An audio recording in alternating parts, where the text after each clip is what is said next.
Hello, and welcome to the Sleepy Librarian channel. I'm the librarian, and I'm so glad you joined us tonight. This is our Whispers of Austen bedtime story time, your peaceful escape into the world of Jane Austen, where the timeless elegance of persuasion gently guides you to a restful night's sleep. The book centers on Anne Elliot, who fell in love with Frederick Wentworth, but her family influenced her not to accept the match due to money. Now, 8 years later, they are again in each other's lives, and he's dating her neighbor. Can they rekindle their love? This video is designed to help you relax, unwind, and find peaceful slumber before the book's final pages are even read. Before we begin, find a comfy spot, close your eyes, and take a deep breath in. Hold for a moment and release slowly. Let go of any stress or tension and let this interesting tale carry you into dreamland. So close your eyes. Let the gentle cadence of the words carry you away. Now let's begin Persuasion. Chapter 1. Sir Walter Elliot of Kellynch Hall, in Somersetshire, was a man who, for his own amusement, never took up any book but the baronetage. There he found occupation for an idle hour, and consolation in a distressed one. There his faculties were roused into admiration and respect by contemplating the limited remnant of the earliest patents. There any unwelcome sensations, arising from domestic affairs, changed naturally into pity and contempt, as he turned over the almost endless creations of the last century.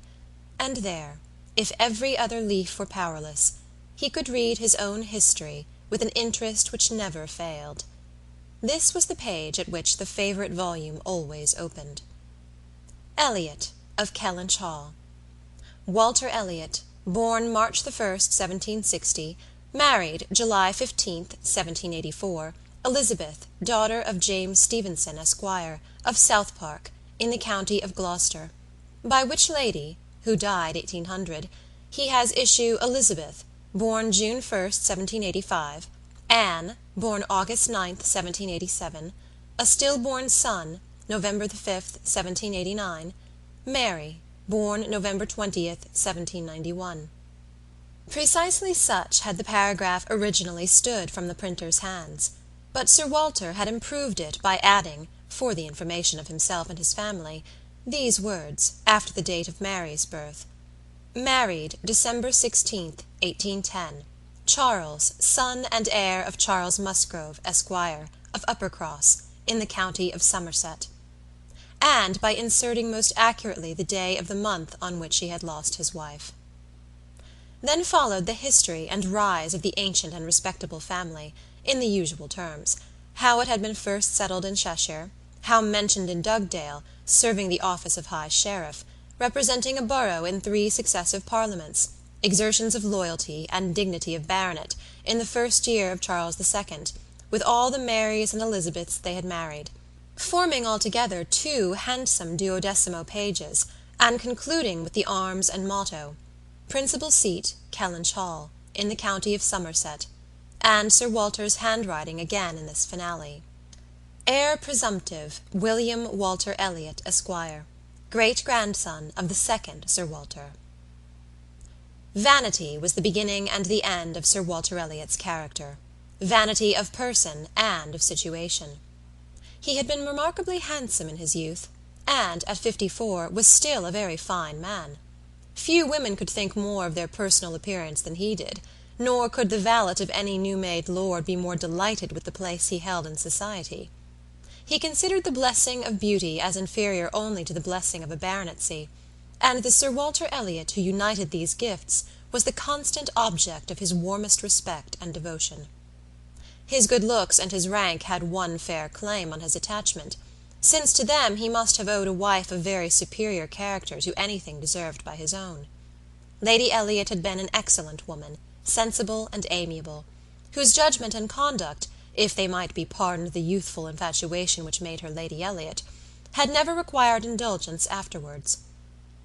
She had humoured, or softened, or concealed his failings, and promoted his real respectability for 17 years, and though not the very happiest being in the world herself, had found enough in her duties, her friends, and her children, to attach her to life, and to make it no matter of indifference to her when she was called on to quit them. 3 girls, the 2 eldest 16 and 14, was an awful legacy for a mother to bequeath, an awful charge, rather, to confide to the authority and guidance of a conceited, silly father. She had, however, one very intimate friend, a sensible, deserving woman, who had been brought, by strong attachment to herself, to settle close by her, in the village of Kellynch, and on her kindness and advice Lady Elliot mainly relied for the best help and maintenance of the good principles and instruction which she had been anxiously giving her daughters. This friend and Sir Walter did not marry, whatever might have been anticipated on that head by their acquaintance. 13 years had passed away since Lady Elliot's death, and they were still near neighbours and intimate friends, and one remained a widower, the other a widow. That Lady Russell, of steady age and character, and extremely well provided for, should have no thought of a second marriage, needs no apology to the public, which is rather apt to be unreasonably discontented when a woman does marry again than when she does not. But Sir Walter's continuing in singleness requires explanation. Be it known, then, that Sir Walter, like a good father, having met with 1 or 2 private disappointments in very unreasonable applications, prided himself on remaining single for his dear daughter's sake. For one daughter, his eldest, he would really have given up anything, which he had not been very much tempted to do. Elizabeth had succeeded, at 16, to all that was possible of her mother's rights and consequence, and being very handsome, and very like himself, her influence had always been great, and they had gone on together most happily. His 2 other children were of very inferior value. Mary had acquired a little artificial importance by becoming Mrs. Charles Musgrove, but Anne, with an elegance of mind and sweetness of character which must have placed her high with any people of real understanding, was nobody with either father or sister. Her word had no weight, her convenience was always to give way. She was only Anne. To Lady Russell, indeed, she was a most dear and highly valued goddaughter, favourite, and friend. Lady Russell loved them all, but it was only in Anne that she could fancy the mother to revive again.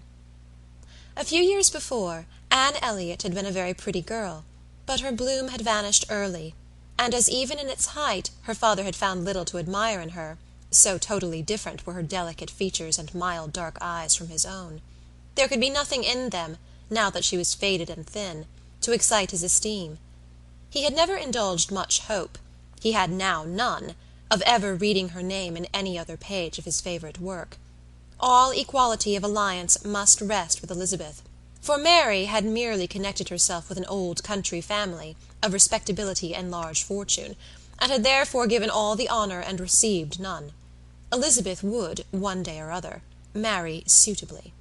It sometimes happens that a woman is handsomer at 29 than she was 10 years before, and generally speaking, if there has been neither ill health nor anxiety, it is a time of life at which scarcely any charm is lost.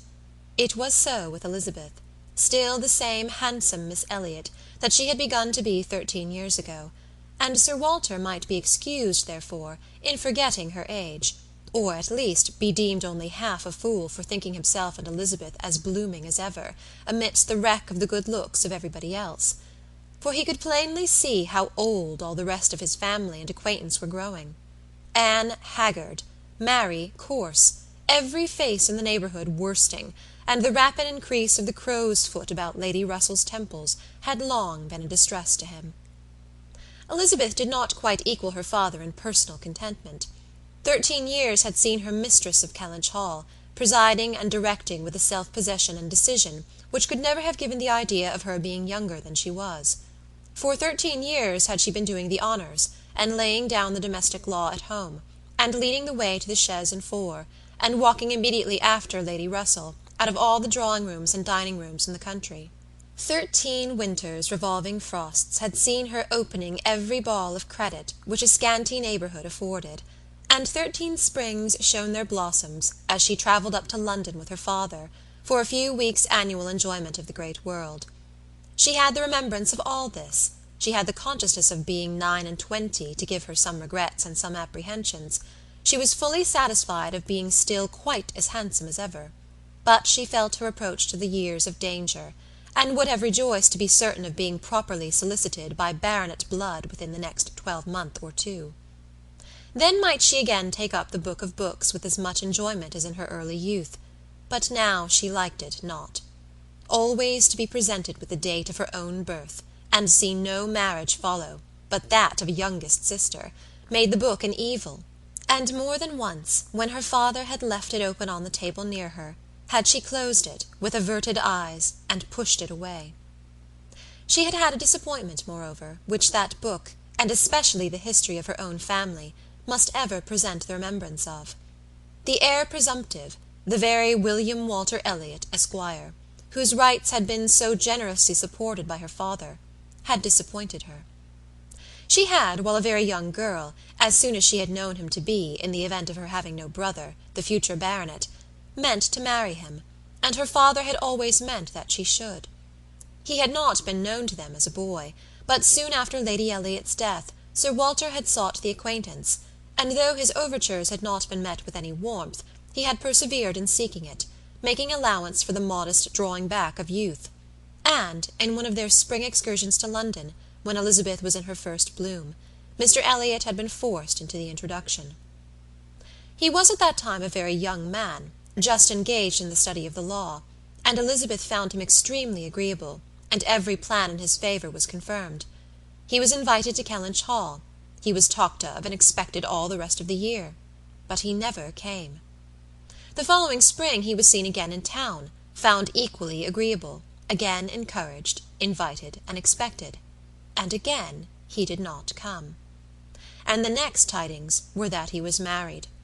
Instead of pushing his fortune in the line marked out for the heir of the house of Elliot, he had purchased independence by uniting himself to a rich woman of inferior birth. Sir Walter has resented it. As the head of the house, he felt that he ought to have been consulted, especially after taking the young man so publicly by the hand. "For they must have been seen together," he observed, "once at Tattersall's, and twice in the lobby of the House of Commons." His disapprobation was expressed, but apparently very little regarded. Mr. Elliot had attempted no apology, and shown himself as unsolicitous of being longer noticed by the family, as Sir Walter considered him unworthy of it. All acquaintance between them had ceased.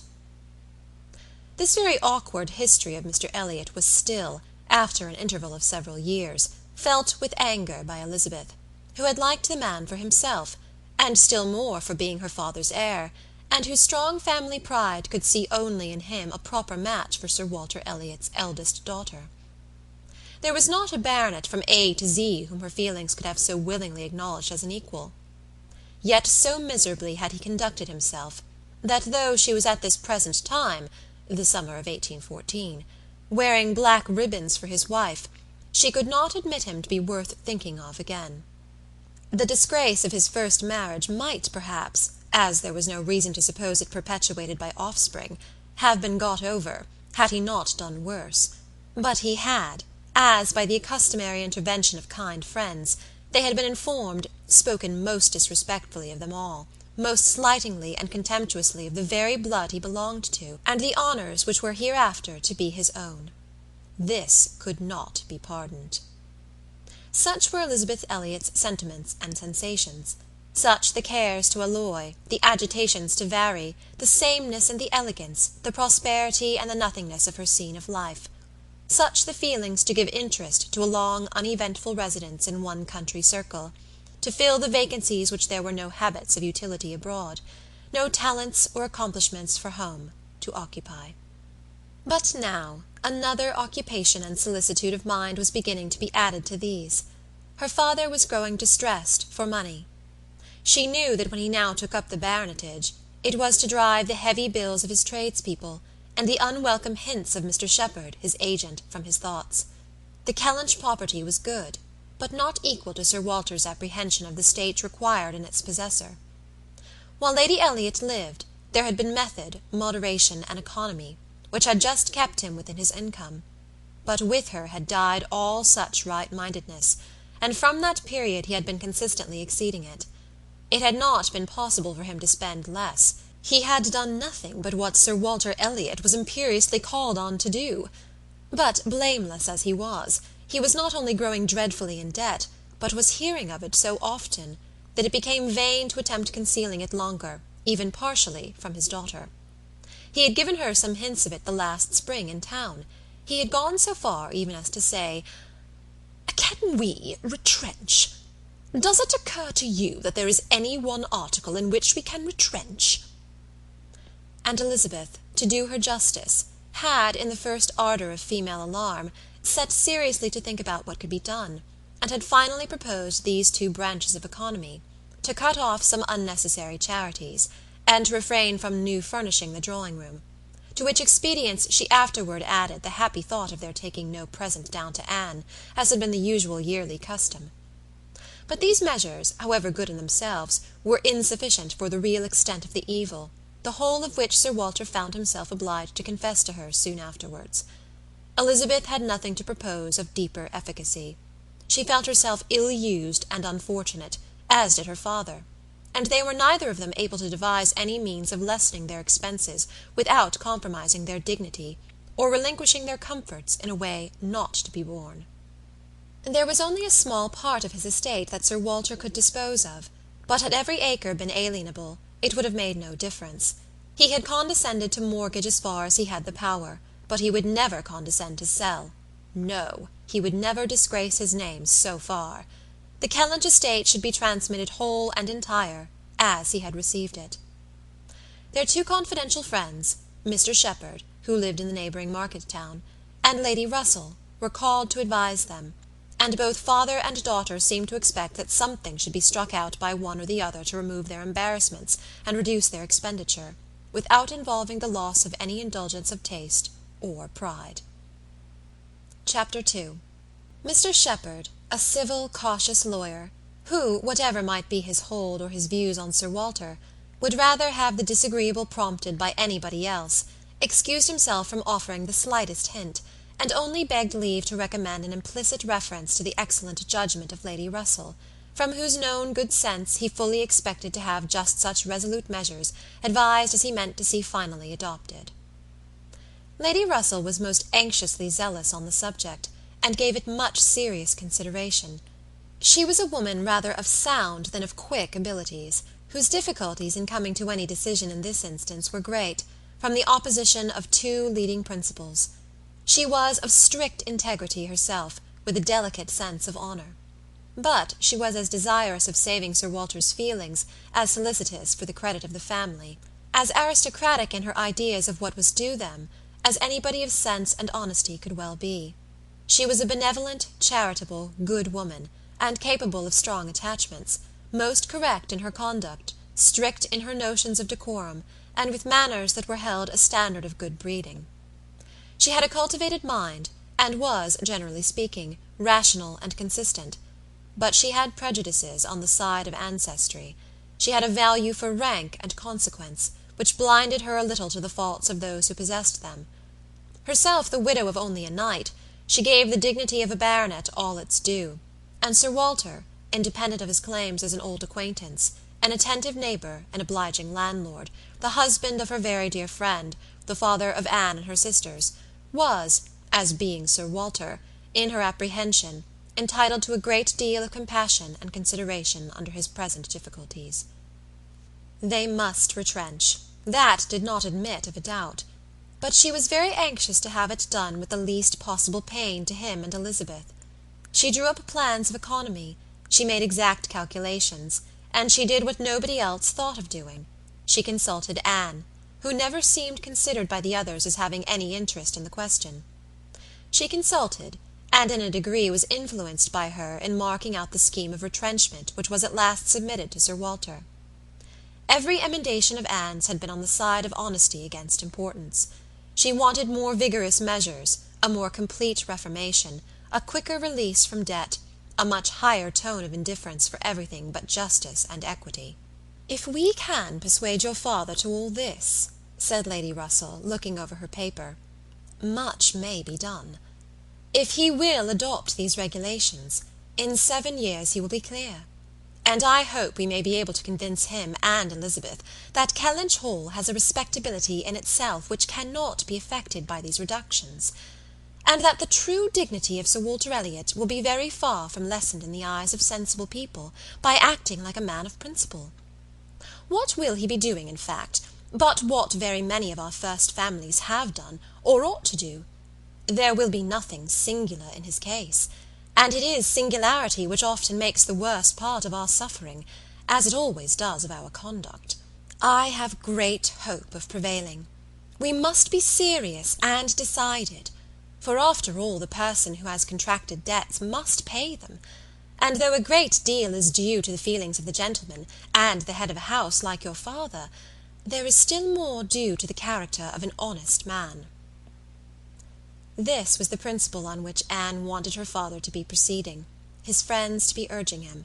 She considered it as an act of indispensable duty to clear away the claims of creditors with all the expedition which the most comprehensive retrenchments could secure, and saw no dignity in anything short of it. She wanted it to be prescribed, and felt as a duty. She rated Lady Russell's influence highly, and as to the severe degree of self-denial which her own conscience prompted, she believed there might be little more difficulty in persuading them to a complete than to half a reformation. Her knowledge of her father and Elizabeth inclined her to think that the sacrifice of one pair of horses would be hardly less painful than of both, and so on, through the whole list of Lady Russell's too gentle reductions. How Anne's more rigid requisitions might have been taken is of little consequence. Lady Russell's had no success at all, could not be put up with, were not to be borne. What? Every comfort of life knocked off? Journeys, London, servants, horses, table, contractions and restrictions everywhere, to live no longer with the decencies even of a private gentleman. No, he would sooner quit Kellynch Hall at once than remain in it on such disgraceful terms. Quit Kellynch Hall. The hint was immediately taken up by Mr. Shepherd, whose interest was involved in the reality of Sir Walter's retrenching, and who was perfectly persuaded that nothing would be done without a change of abode. Since the idea had been started in the very quarter which ought to dictate, he had no scruple, he said, in confessing his judgment to be entirely on that side. It did not appear to him that Sir Walter could materially alter his style of living in a house which had such a character of hospitality and ancient dignity to support. In any other place Sir Walter might judge for himself, and would be looked up to, as regulating the modes of life in whatever way he might choose to model his household. Sir Walter would quit Kellynch Hall, and after very few days more of doubt and indecision, the great question of whither he should go was settled, and the first outline of this important change made out. There had been 3 alternatives: London, Bath, or another house in the country. All Anne's wishes had been for the latter. A small house in their own neighbourhood, where they might still have Lady Russell's society, still be near Mary, and still have the pleasure of sometimes seeing the lawns and groves of Kellynch, was the object of her ambition. But the usual fate of Anne attended her, in having something very opposite from her inclination fixed on.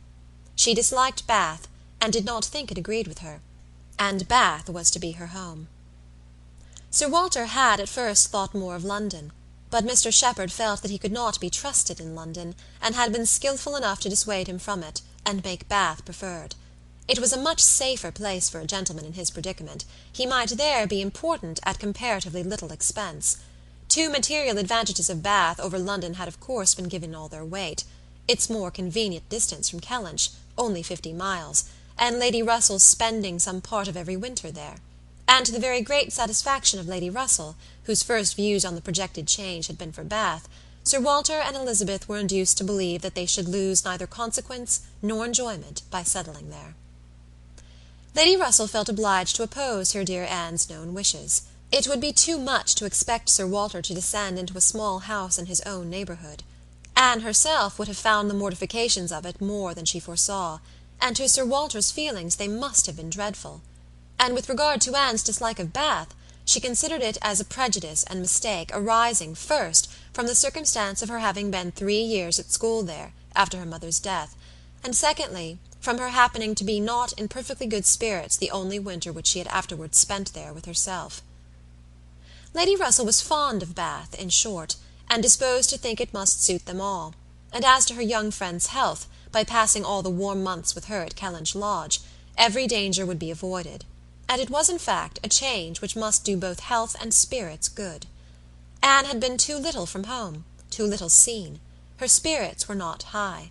A larger society would improve them. She wanted her to be more known. The undesirableness of any other house in the same neighbourhood for Sir Walter was certainly much strengthened by one part, and a very material part of the scheme, which had been happily engrafted on the beginning. He was not only to quit his home, but to see it in the hands of others, a trial of fortitude which stronger heads than Sir Walter's have found too much. Kellynch Hall was to be let. This, however, was a profound secret, not to be breathed beyond their own circle. Sir Walter could not have borne the degradation of being known to design letting his house. Mr. Shepherd had once mentioned the word advertise, but never dared approach it again. Sir Walter spurned the idea of its being offered in any manner, forbade the slightest hint being dropped of his having such an intention, and it was only on the supposition of his being spontaneously solicited by some most unexceptionable applicant, on his own terms, and as a great favour, that he would let it at all. How quick come the reasons for approving what we like! Lady Russell had another excellent one at hand, for being extremely glad that Sir Walter and his family were to remove from the country. Elizabeth had been lately forming an intimacy, which she wished to see interrupted. It was with the daughter of Mr. Shepherd, who had returned after an unprosperous marriage to her father's house, with the additional burden of 2 children. She was a clever young woman, who understood the art of pleasing at least at Kellynch Hall, and who had made herself so acceptable to Miss Elliot as to have been already staying there more than once, in spite of all that Lady Russell, who thought it a friendship quite out of place, could hint of caution and reserve. Lady Russell, indeed, had scarcely any influence with Elizabeth, and seemed to love her rather because she would love her than because Elizabeth deserved it. She had never received from her more than outward attention, nothing beyond the observances of complaisance, had never succeeded in any point which she wanted to carry, against previous inclination. She had been repeatedly very earnest in trying to get Anne included in the visit to London, sensibly open to all the injustice and all the discredit of the selfish arrangements which shut her out, and on many lesser occasions had endeavoured to give Elizabeth the advantage of her own better judgment and experience, but always in vain. Elizabeth would go her own way, and never had she pursued it in more decided opposition to Lady Russell than in this selection of Mrs. Clay, turning from the society of so deserving a sister to bestow her affection and confidence on one who ought to have been nothing to her but the object of distant civility. From situation, Mrs. Clay was, in Lady Russell's estimate, a very unequal, and in her character, she believed, a very dangerous companion. And a removal that would leave Mrs. Clay behind, and bring a choice of more suitable intimates within Miss Elliot's reach, was therefore an object of first-rate importance. Chapter 3. "I must take leave to observe, Sir Walter," said Mr. Shepherd one morning at Kellynch Hall, as he laid down the newspaper, "that the present juncture is much in our favour. This peace will be turning all our rich naval officers ashore. They will be all wanting a home. Could not be a better time, Sir Walter, for having a choice of tenants, very responsible tenants. Many a noble fortune has been made during the war. If a rich admiral were to come our way, Sir Walter—" "He would be a very lucky man, Shepherd," replied Sir Walter. "That's all I have to remark. A prize indeed would Kellynch Hall be to him.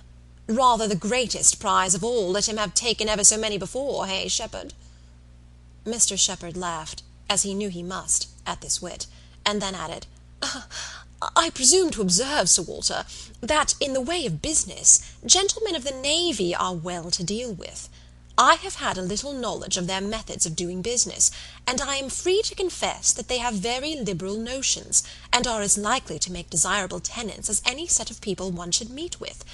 Therefore, Sir Walter, what I would take leave to suggest is, that if in consequence of any rumours getting abroad of your intention, which must be contemplated as a possible thing, because we know how difficult it is to keep the actions and designs of one part of the world from the notice and curiosity of the other, consequence has its tax. I, John Shepherd, might conceal any family matters that I chose, for nobody would think it worth their while to observe me, but Sir Walter Elliot has eyes upon him which it may be very difficult to elude. And therefore, thus much I venture upon, that it will not greatly surprise me if, with all our caution, some rumour of the truth should get abroad, in the supposition of which, as I was going to observe, since applications will unquestionably follow, I should think any from our wealthy naval commanders particularly worth attending to, and beg leave to add, that 2 hours will bring me over at any time to save you the trouble of replying." Sir Walter only nodded, but soon afterwards, rising and pacing the room, he observed sarcastically, "There are very few among the gentlemen of the navy, I imagine, who would not be surprised to find themselves in a house of this description." "They would look around them, no doubt, and bless their good fortune," said Mrs. Clay, for Mrs. Clay was present. Her father had driven her over, nothing being of so much use to Mrs. Clay's health as a drive to Kellynch. "But I quite agree with my father in thinking a sailor might be a very desirable tenant. I have known a good deal of the profession, and besides their liberality, they are so neat and careful in all their ways. These valuable pictures of yours, Sir Walter, if you chose to leave them, would be perfectly safe. Everything in and about the house would be taken such excellent care of. The gardens and shrubberies would be kept in almost as high order as they are now. You need not be afraid, Miss Elliot, of your own sweet flower gardens being neglected."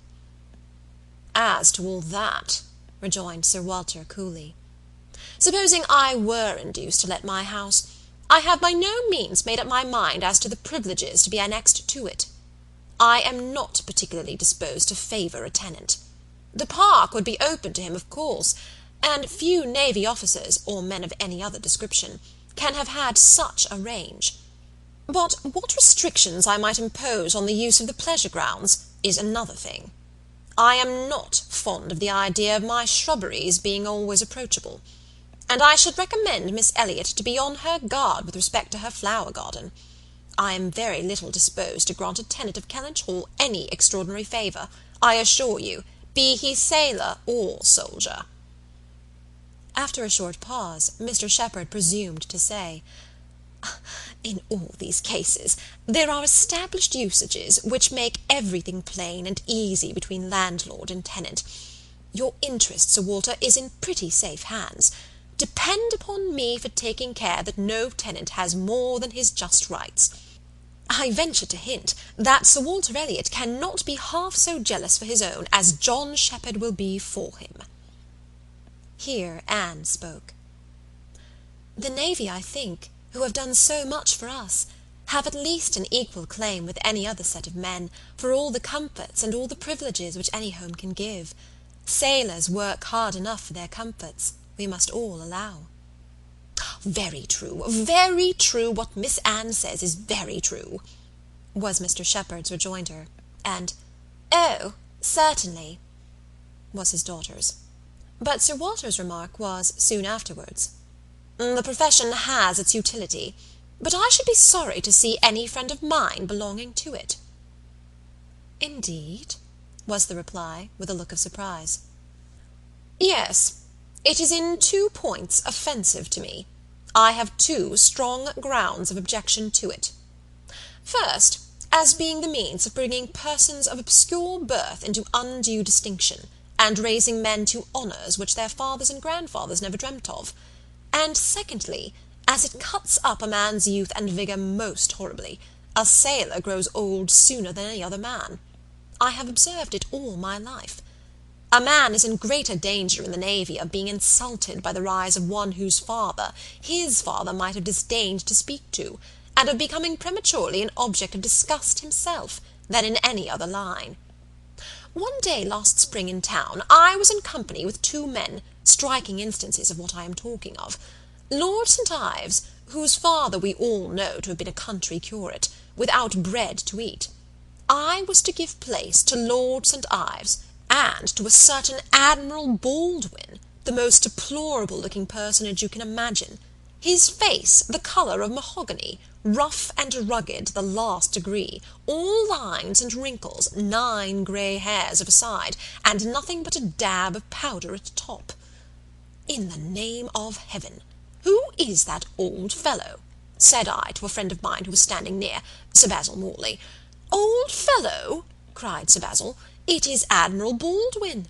What do you take his age to be?"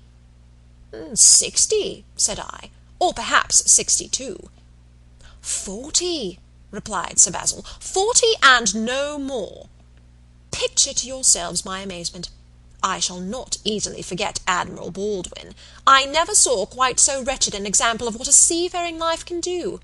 But to a degree I know it is the same with them all. They are all knocked about, and exposed to every climate, and every weather, till they are not fit to be seen. It is a pity they are not knocked on the head at once, before they reach Admiral Baldwin's age." "Nay, Sir Walter," cried Mrs. Clay, "this is being severe indeed. Have a little mercy on the poor men. We are not all born to be handsome. The sea is no beautifier, certainly. Sailors do grow old betimes. I have observed it. They soon lose the look of youth. But then, is it not the same way with many other professions, perhaps most other? Soldiers in active service are not at all better off, and even in the quieter professions there is a toil and a labour of the mind, if not of the body, which seldom leaves a man's looks to the natural effect of time. The lawyer plods, quite careworn, the physician is up at all hours, and travelling in all weather, and even the clergyman—" She stopped a moment to consider what might do for the clergyman. "And even the clergyman, you know, is obliged to go into infected rooms, and expose his health and looks to all the injury of a poisonous atmosphere. In fact, as I have long been convinced, though every profession is necessary and honourable in its turn, it is only the lot of those who are not obliged to follow any, who can live in a regular way, in the country, choosing their own hours, following their own pursuits, and living on their own property, without the torment of trying for more. It is only their lot, I say, to hold the blessings of health and good appearance to the utmost. I know no other set of men but what lose something of their personableness when they cease to be quite young." It seemed as if Mr. Shepherd, in this anxiety to bespeak Sir Walter's goodwill towards a naval officer as tenant, had been gifted with foresight, for the very first application for the house was from an Admiral Croft, with whom he shortly afterwards fell into company in attending the quarter sessions at Taunton; and indeed he had received a hint of the Admiral from a London correspondent. By the report which he hastened over to Kellynch to make, Admiral Croft was a native of Somersetshire, who, having acquired a very handsome fortune, was wishing to settle in his own country, and had come down to Taunton in order to look at some advertised places in that immediate neighbourhood, which, however, had not suited him. That accidentally hearing— it was just as he had foretold, Mr. Shepherd observed, Sir Walter's concerns could not be kept a secret. Accidentally hearing of the possibility of Kellynch Hall being to let, and understanding his, Mr. Shepherd's, connection with the owner, he had introduced himself to him in order to make particular enquiries, and had, in the course of a pretty long conference, expressed as strong an inclination for the place as a man who knew it only by description could feel, and given Mr. Shepherd, in his explicit account of himself, every proof of his being a most responsible, eligible tenant. "And who is Admiral Croft?" was Sir Walter's cold, suspicious inquiry. Mr. Shepherd answered for his being of a gentleman's family, and mentioned a place, and Anne, after the little pause which followed, added, "He is a rear admiral of the White. He was in the Trafalgar action, and has been in the East Indies since. He was stationed there, I believe, several years." "Then I take it for granted," observed Sir Walter, "that his face is about as orange as the cuffs and capes of my livery."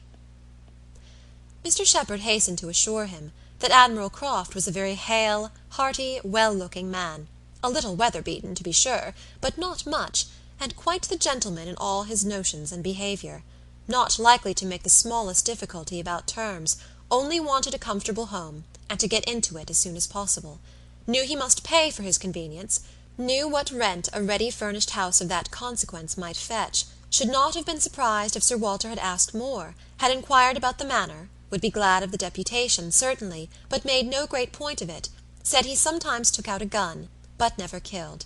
Quite the gentleman. Mr. Shepherd was eloquent on the subject, pointing out all the circumstances of the Admiral's family, which made him peculiarly desirable as a tenant. He was a married man, and without children, the very state to be wished for. A house was never taken good care of, Mr. Shepherd observed, without a lady.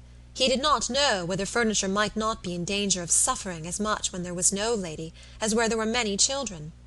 A lady without a family was the very best preserver of furniture in the world. He had seen Mrs. Croft, too. She was at Taunton with the Admiral, and had been present almost all the time they were talking the matter over.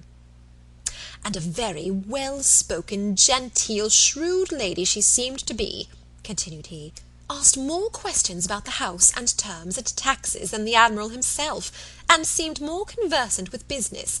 And moreover, Sir Walter, I found she was not quite unconnected in this country any more than her husband. That is to say, she is sister to a gentleman who did live amongst us once. She told me so herself, sister to the gentleman who lived a few years back at Monkford. Bless me, what was his name? At this moment I cannot recollect his name, though I have heard it so lately. Penelope, my dear, can you help me to the name of the gentleman who lived at Monkford, Mrs. Croft's brother?" But Mrs. Clay was talking so eagerly with Miss Elliot that she did not hear the appeal. "I have no conception whom you can mean, Shepherd. I remember no gentleman resident at Monkford since the time of old Governor Trent." "Bless me, how very odd! I shall forget my own name soon, I suppose. A name that I am so very well acquainted with. Knew the gentleman so well by sight. Seen him 100 times. Came to consult me once, I remember, about a trespass of one of his neighbours. A farmer's man breaking into his orchard. Wall torn down, apples stolen, caught in the fact, and afterwards, contrary to my judgment, submitted to an amicable compromise. Very odd indeed." After waiting another moment, "You mean Mr. Wentworth, I suppose?" said Anne. Mr. Shepherd was all gratitude. "Oh, Wentworth was the very name! Mr. Wentworth was the very man. He had the curacy of Monkford, you know, Sir Walter, some time back, for 2 or 3 years. Came there about the year '05, I take it. You remember him, I am sure." "Wentworth?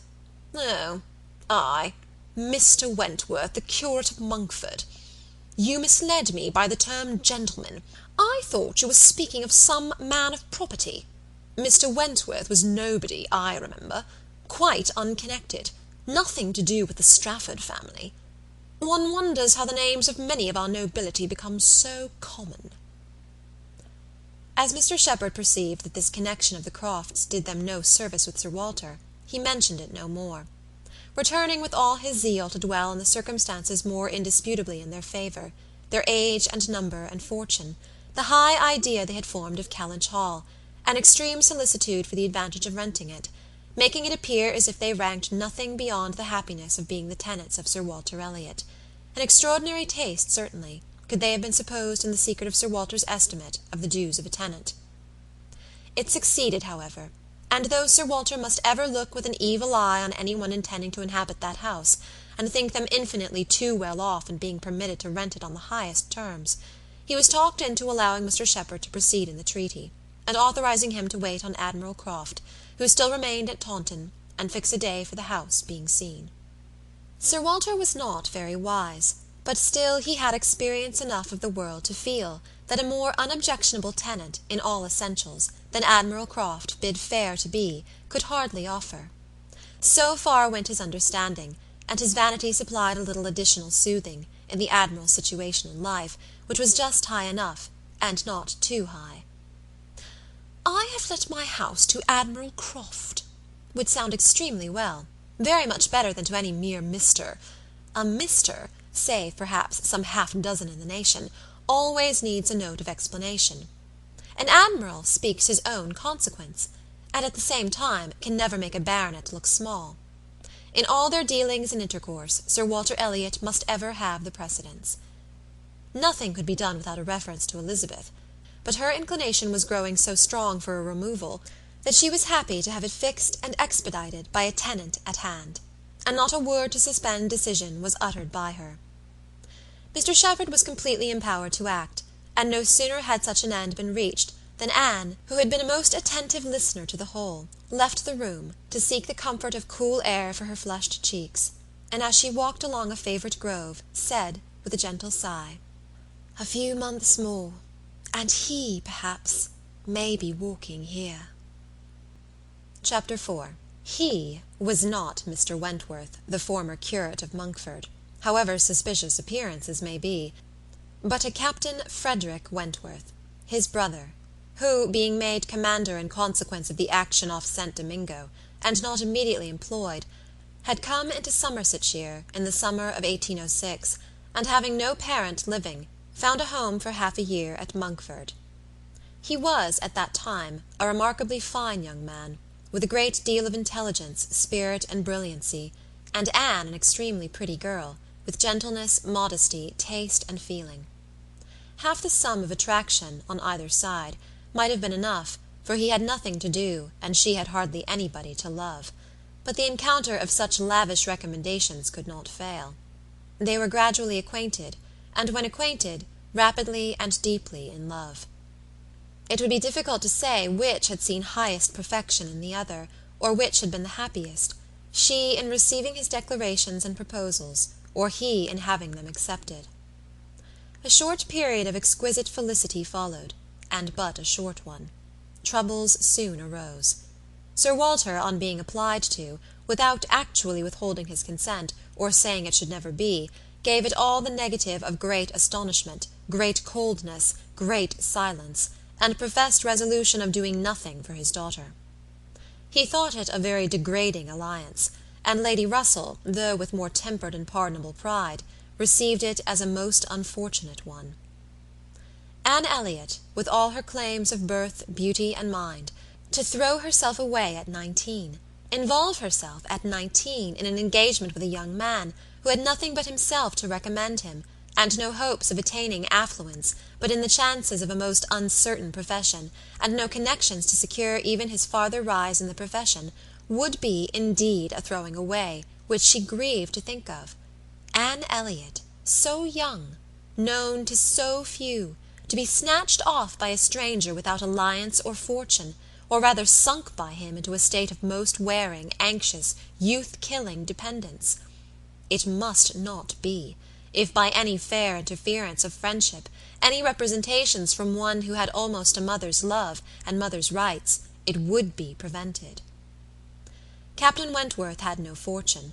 He had been lucky in his profession, but spending freely what had come freely, had realized nothing. But he was confident that he should soon be rich, full of life and ardour. He knew that he should soon have a ship, and soon be on a station that would lead to everything he wanted. He had always been lucky. He knew he should be so still. Such confidence, powerful in its own warmth, and bewitching in the wit which often expressed it, must have been enough for Anne. But Lady Russell saw it very differently. His sanguine temper and fearlessness of mind operated very differently on her. She saw in it but an aggravation of the evil. It only added a dangerous character to himself. He was brilliant, he was headstrong. Lady Russell had little taste for wit, and of anything approaching to imprudence a horror. She deprecated the connection in every light. Such opposition as these feelings produced was more than Anne could combat. Young and gentle as she was, it might yet have been possible to withstand her father's ill will, though unsoftened by one kind word or look on the part of her sister. But Lady Russell, whom she had always loved and relied on, could not, with such steadiness of opinion and such tenderness of manner, be continually advising her in vain. She was persuaded to believe the engagement a wrong thing, indiscreet, improper, hardly capable of success, and not deserving it. But it was not a merely selfish caution under which she acted in putting an end to it. Had she not imagined herself consulting his good, even more than her own, she could hardly have given him up. The belief of being prudent and self-denying, principally for his advantage, was her chief consolation, under the misery of a parting, a final parting. And every consolation was required, for she had to encounter all the additional pain of opinions, on his side, totally unconvinced and unbending, and of his feeling himself ill-used by so forced a relinquishment. He had left the country in consequence. A few months had seen the beginning and the end of their acquaintance, but not with a few months ended Anne's share of suffering from it. Her attachment and regrets had, for a long time, clouded every enjoyment of youth, and an early loss of bloom and spirits had been their lasting effect. More than 7 years were gone since this little history of sorrowful interest had reached its close, and time had softened down much, perhaps nearly all, of peculiar attachment to him, but she had been too dependent on time alone. No aid had been given in change of place, except in one visit to Bath soon after the rupture, or in any novelty or enlargement of society. No one had ever come within the Kellynch circle who could bear a comparison with Frederick Wentworth, as he stood in her memory. No second attachment, the only thoroughly natural, happy, and sufficient cure, at her time of life, had been possible to the nice tone of her mind, the fastidiousness of her taste, in the small limits of the society around them. She had been solicited, when about 22, to change her name, by the young man who not long afterwards found a more willing mind in her younger sister, and Lady Russell had lamented her refusal. For Charles Musgrove was the eldest son of a man whose landed property and general importance were second in that country, only to Sir Walter's, and of good character and appearance, and however Lady Russell might have asked yet for something more while Anne was 19, she would have rejoiced to see her at 22 so respectably removed from the partialities and injustice of her father's house, and settled so permanently near herself. But in this case Anne had left nothing for advice to do, and though Lady Russell, as satisfied as ever with her own discretion, never wished the past undone, she began now to have the anxiety which borders on hopelessness, for Anne's being tempted, by some man of talents and independence, to enter a state for which she held her to be peculiarly fitted by her warm affections and domestic habits. They knew not each other's opinion, either its constancy or its change, on the one leading point of Anne's conduct, for the subject was never alluded to. But Anne, at 27, thought very differently from what she had been made to think at 19. She did not blame Lady Russell. She did not blame herself for having been guided by her. But she felt that were any young person, in similar circumstances, to apply to her for counsel, they would never receive any of such certain immediate wretchedness, such uncertain future good. She was persuaded that under every disadvantage of disapprobation at home, and every anxiety attending his profession, all their probable fears, delays, and disappointments, she should yet have been a happier woman in maintaining the engagement than she had been in the sacrifice of it, and this she fully believed had the usual share, had even more than the usual share of all such solicitudes and suspense been theirs, without reference to the actual results of their case, which, as it happened, would have bestowed earlier prosperity than could be reasonably calculated on. All his sanguine expectations, all his confidence had been justified. His genius and ardour had seemed to foresee and to command his prosperous path. He had, very soon after their engagement ceased, got employ, and all that he had told her would follow had taken place. He had distinguished himself, and early gained the other step in rank, and must now, by successive captures, have made a handsome fortune. She had only navy lists and newspapers for her authority, but she could not doubt his being rich, and in favour of his constancy she had no reason to believe him married. How eloquent could Anne Elliot have been! How eloquent, at least, were her wishes on the side of early warm attachment, and a cheerful confidence in futurity, against that over-anxious caution which seems to insult exertion and distrust Providence. She had been forced into prudence in her youth. She learned romance as she grew older, the natural sequel of an unnatural beginning. With all these circumstances, recollections, and feelings, she could not hear that Captain Wentworth's sister was likely to live at Kellynch without a revival of former pain, and many a stroll and many a sigh were necessary to dispel the agitation of the idea. She often told herself it was folly, before she could harden her nerves sufficiently to feel the continual discussion of the Crofts and their business no evil. She was assisted, however, by that perfect indifference and apparent unconsciousness among the only 3 of her own friends in the secret of the past, which seemed almost to deny any recollection of it. She could do justice to the superiority of Lady Russell's motives in this, over those of her father and Elizabeth. She could honour all the better feelings of her calmness, but the general air of oblivion among them was highly important, from whatever it sprung. And in the event of Admiral Croft's really taking Kellynch Hall, she rejoiced anew over the conviction which had always been most grateful to her, of the past being known to those 3 only among her connections, by whom no syllable, she believed, would ever be whispered, and in the trust that among his the brother only with whom he had been residing, had received any information of their short-lived engagement. That brother had been long removed from the country, and being a sensible man, and, moreover, a single man at the time, she had a fond dependence on no human creature's having heard of it from him. The sister, Mrs Croft, had then been out of England, accompanying her husband on a foreign station, and her own sister, Mary, had been at school while it all occurred, and never admitted by the pride of some, and the delicacy of others, to the smallest knowledge of it afterwards. With these supports, she hoped that the acquaintance between herself and the Crofts, which, with Lady Russell, still resident in Kellynch, and Mary fixed only 3 miles off, must be anticipated, need not involve any particular awkwardness. Chapter 5.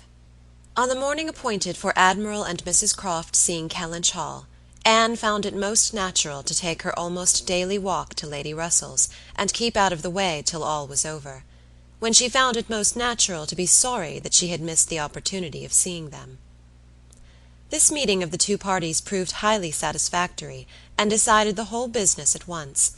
Each lady was previously well disposed for an agreement, and saw nothing, therefore, but good manners in the other, and with regard to the gentleman, there was such an hearty good humour, such an open, trusting liberality on the Admiral's side, as could not but influence Sir Walter, who had besides been flattered into his very best and most polished behaviour by Mr Shepherd's assurances of his being known, by report, to the Admiral, as a model of good breeding. The house and grounds and furniture were approved, the Crofts were approved, terms, time, everything, and everybody was right, and Mr Shepherd's clerks were set to work, without there having been a single preliminary difference to modify of all that "this indenture showeth."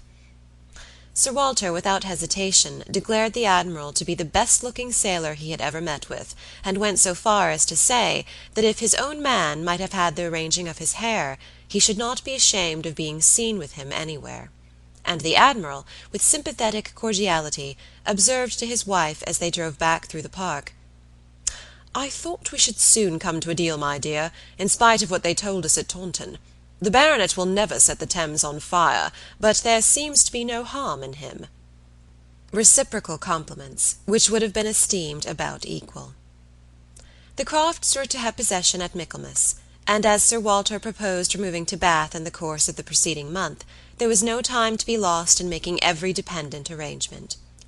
Lady Russell, convinced that Anne would not be allowed to be of any use or any importance in the choice of the house which they were going to secure, was very unwilling to have her hurried away so soon, and wanted to make it possible for her to stay behind till she might convey her to Bath herself after Christmas, but having several engagements of her own which must take her from Kellynch for several weeks, she was unable to give the full invitation she wished, and Anne, though dreading the possible heats of September in all the white glare of Bath, and grieving to forego all the influence so sweet and so sad of the autumnal months in the country, did not think that, everything considered, she wished to remain.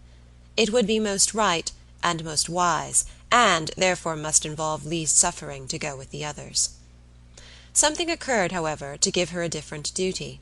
Mary, often a little unwell, and always thinking a great deal of her own complaints, and always in the habit of claiming Anne when anything was the matter, was indisposed, and foreseeing that she should not have a day's health all the autumn, entreated, or rather required her, for it was hardly entreaty, to come to Uppercross Cottage, and bear her company as long as she should want her, instead of going to Bath. "I cannot possibly do without Anne," was Mary's reasoning, and Elizabeth's reply was, "Then I am sure Anne had better stay, for nobody will want her in Bath." To be claimed as a good, though in an improper style, is at least better than being rejected as no good at all, and Anne, glad to be thought of some use, glad to have anything marked out as a duty, and certainly not sorry to have the scene of it in the country, and her own dear country, readily agreed to stay. This invitation of Mary's removed all Lady Russell's difficulties, and it was consequently soon settled that Anne should not go to Bath till Lady Russell took her, and that all the intervening time should be divided between Uppercross Cottage and Kellynch Lodge. So far all was perfectly right, But Lady Russell was almost startled by the wrong of one part of the Kellynch plan when it burst on her, which was Mrs. Clay's being engaged to go to Bath with Sir Walter and Elizabeth as a most important and valuable assistant to the latter in all the business before her. Lady Russell was extremely sorry that such a measure should have been resorted to at all, wondered, grieved, and feared, and the affront it contained to Anne in Mrs. Clay's being of so much use while Anne could be of none was a very sore aggravation. Anne herself was become hardened to such affronts, but she felt the imprudence of the arrangement quite as keenly as Lady Russell. With a great deal of quiet observation, and a knowledge, which she often wished less, of her father's character, she was sensible that results the most serious to his family from the intimacy were more than possible. She did not imagine that her father had at present an idea of the kind. Mrs. Clay had freckles, and a projecting tooth, and a clumsy wrist, which he was continually making severe remarks upon in her absence. But she was young, and certainly altogether well-looking, and possessed, in an acute mind and assiduous pleasing manners, infinitely more dangerous attractions than any mere personal might have been. Anne was so impressed by the degree of their danger that she could not excuse herself from trying to make it perceptible to her sister. She had little hope of success, but Elizabeth, who in the event of such a reverse would be so much more to be pitied than herself, should never, she thought, have reason to reproach her for giving no warning. She spoke, and seemed only to offend. Elizabeth could not conceive how such an absurd suspicion should occur to her, and indignantly answered for each party's perfectly knowing their situation. "Mrs. Clay," said she warmly, "never forgets who she is, and as I am rather better acquainted with her sentiments than you can be, I can assure you that upon the subject of marriage they are particularly nice, and that she reprobates all inequality of condition and rank more strongly than most people. And as to my father, I really should not have thought that he, who has kept himself single so long for our sakes, need be suspected now. If Mrs. Clay were a very beautiful woman, I grant you, it might be wrong to have her so much with me. Not that anything in the world, I am sure, would induce my father to make a degrading match, but he might be rendered unhappy. But poor Mrs. Clay, who, with all her merits, can never have been reckoned tolerably pretty, I really think poor Mrs. Clay may be staying here in perfect safety. One would imagine you had never heard my father speak of her personal misfortunes, though I know you must 50 times. The tooth of hers, and those freckles! Freckles do not disgust me so very much as they do him. I have known a face not materially disfigured by a few, but he abominates them. You must have heard him notice Mrs. Clay's freckles." "There is hardly any personal defect," replied Anne, "which an agreeable manner might not gradually reconcile one to." "I think very differently," answered Elizabeth shortly. "An agreeable manner may set off handsome features, but can never alter plain ones. However, at any rate, as I have a great deal more at stake on this point than anybody else can have, I think it rather unnecessary in you to be advising me." Anne had done, glad that it was over, and not absolutely hopeless of doing good. Elizabeth, though resenting the suspicion, might yet be made observant by it. The last office of the 4 carriage horses was to draw Sir Walter, Miss Elliot, and Mrs. Clay to Bath. The party drove off in very good spirits. Sir Walter prepared with condescending bows for all the afflicted tenantry and cottagers who might have had a hint to show themselves, and Anne walked up at the same time, in a sort of desolate tranquillity, to the lodge, where she was to spend the first week. Her friend was not in better spirits than herself. Lady Russell felt this break-up of the family exceedingly. Their respectability was as dear to her as her own, and a daily intercourse had become precious by habit. It was painful to look upon their deserted grounds, and still worse to anticipate the new hands they were to fall into, and to escape the solitariness and the melancholy of so altered a village, and be out of the way when Admiral and Mrs. Croft first arrived. She had determined to make her own absence from home begin when she must give up Anne. Accordingly, their removal was made together, and Anne was set down at Uppercross Cottage, in the first stage of Lady Russell's journey. Uppercross was a moderate-sized village, which a few years back had been completely in the old English style, containing only 2 houses superior in appearance to those of the yeomen and labourers. The mansion of the squire, with its high walls, great gates, and old trees, substantial and unmodernized, and the compact, tight parsonage, enclosed in its own neat garden, with a vine and a pear-tree trained round its casements. But upon the marriage of the young squire, it had received the improvement of a farmhouse elevated into a cottage, for his residence, and Uppercross Cottage, with its verandah, French windows, and other prettiness, was quite as likely to catch the traveller's eye as the more consistent and considerable aspect and premises of the great house, about a quarter of a mile farther on. Here Anne had often been staying. She knew the ways of Uppercross as well as those of Kellynch. The two families were so continually meeting, so much in the habit of running in and out of each other's house at all hours, that it was rather a surprise to her to find Mary alone.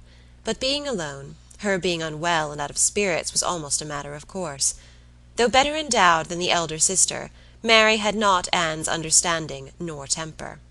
While well and happy, and properly attended to, she had great good humour and excellent spirits. But any indisposition sunk her completely. She had no resources for solitude, and inheriting a considerable share of the Elliot self-importance, was very prone to add to every other distress that of fancying herself neglected and ill-used. In person she was inferior to both sisters, and had, even in her bloom, only reached the dignity of being a fine girl. She was now lying on the faded sofa of the pretty little drawing-room, the once elegant furniture of which had been gradually growing shabby, under the influence of 4 summers and 2 children, and on Anne's appearing, greeted her with, "So you are come at last. I began to think I should never see you. I am so ill I can hardly speak. I have not seen a creature the whole morning." "I am sorry to find you unwell," replied Anne. "You sent me such a good account of yourself on Thursday." "Yes, I made the best of it. I always do. But I was very far from well at the time, and I do not think I was ever so ill in my life as I have been all this morning. Very unfit to be left alone, I am sure. Suppose I were to be seized of a sudden in some dreadful way, and not able to ring the bell. So Lady Russell would not get out.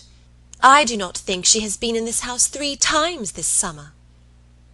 Anne said what was proper, and inquired after her husband. "Oh, Charles is out shooting. I have not seen him since 7 o'clock.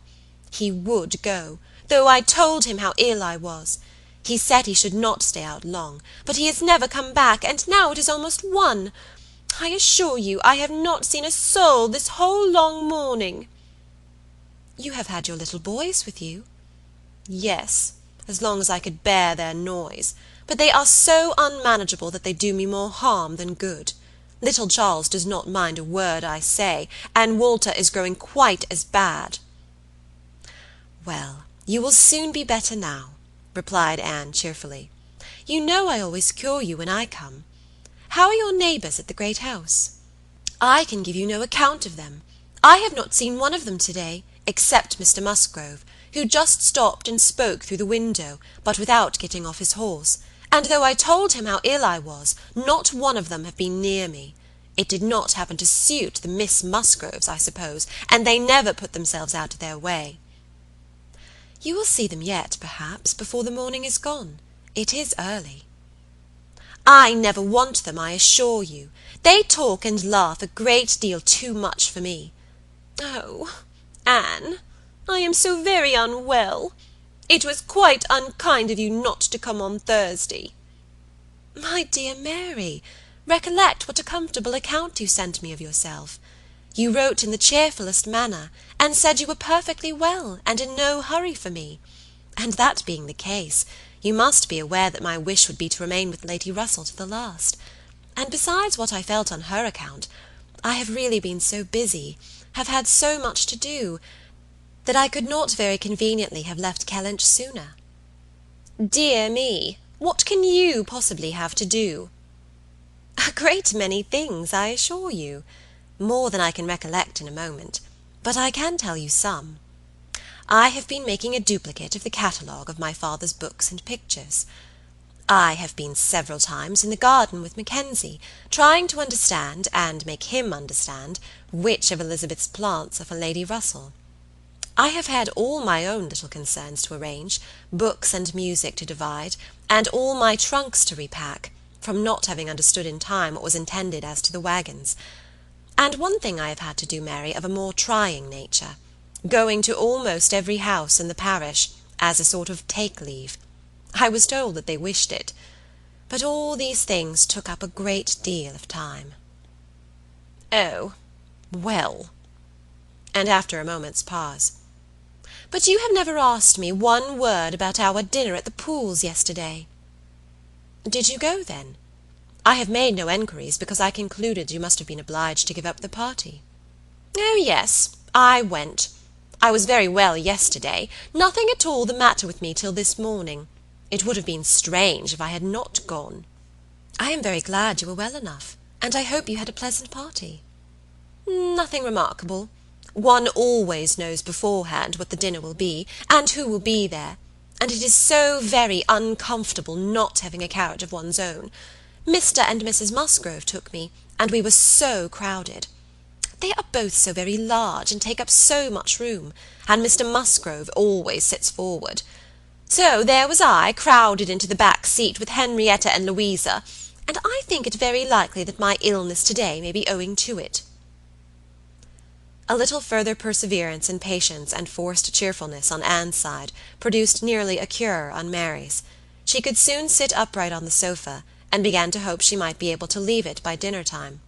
Then, forgetting to think of it, she was at the other end of the room, beautifying a nosegay. Then she ate her cold meat, and then she was well enough to propose a little walk. "Where shall we go?" said she, when they were ready. "I suppose you will not like to call at the great house before they have been to see you." "I have not the smallest objection on that account," replied Anne. "I should never think of standing on such ceremony with people I know so well as Mrs. and the Miss Musgroves." "Oh, but they ought to call upon you as soon as possible. They ought to feel what is due to you as my sister. However, we may as well go and sit with them a little while, and when we have that over, we can enjoy our walk." Anne had always thought such a style of intercourse highly imprudent, but she had ceased to endeavour to check it, from believing that, though there were on each side continual subjects of offence, neither family could now do without it. To the great house accordingly they went, to sit the full half-hour in the old-fashioned square parlour, with a small carpet and shining floor, to which the present daughters of the house were gradually giving the proper air of confusion by a grand pianoforte and a harp, flower-stands and little tables placed in every direction. Oh, could the originals of the portraits against the wainscot, could the gentlemen in brown velvet and the ladies in blue satin, have seen what was going on, have been conscious of such an overthrow of all order and neatness, the portraits themselves seemed to be staring in astonishment.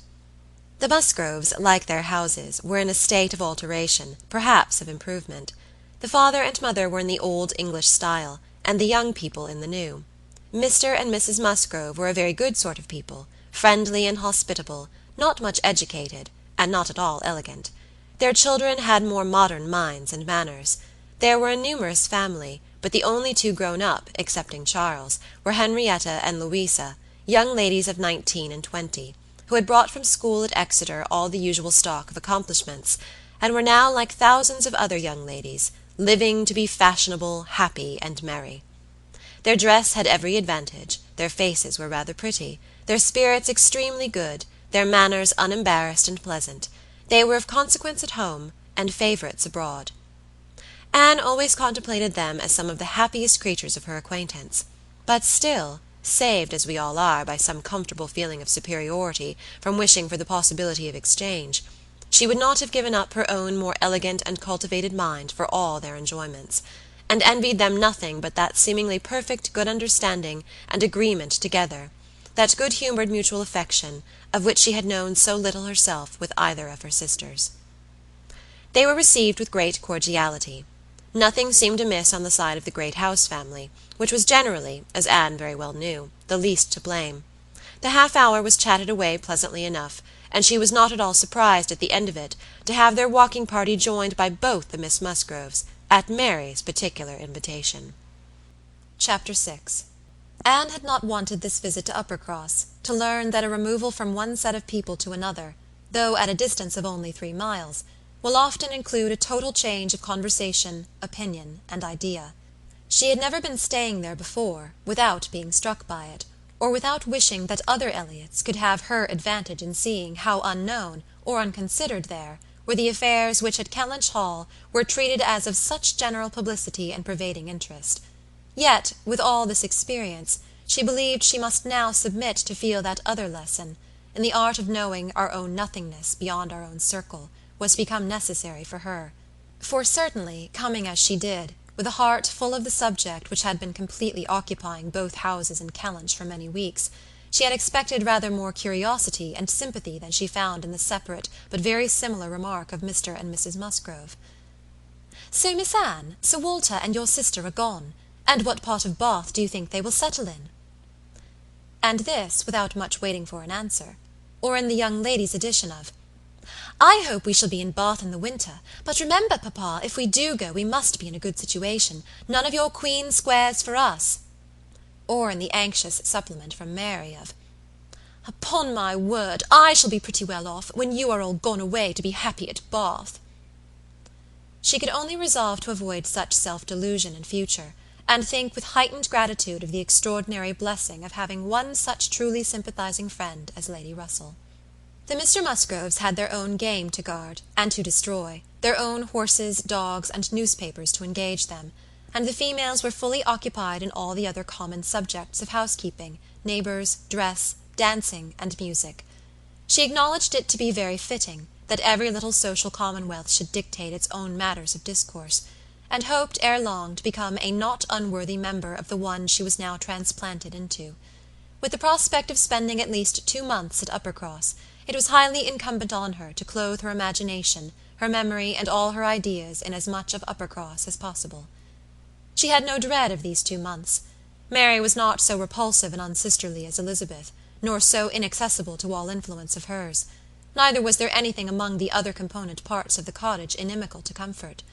She was always on friendly terms with her brother-in-law, and in the children, who loved her nearly as well, and respected her a great deal more than their mother, she had an object of interest, amusement, and wholesome exertion. Charles Musgrove was civil and agreeable.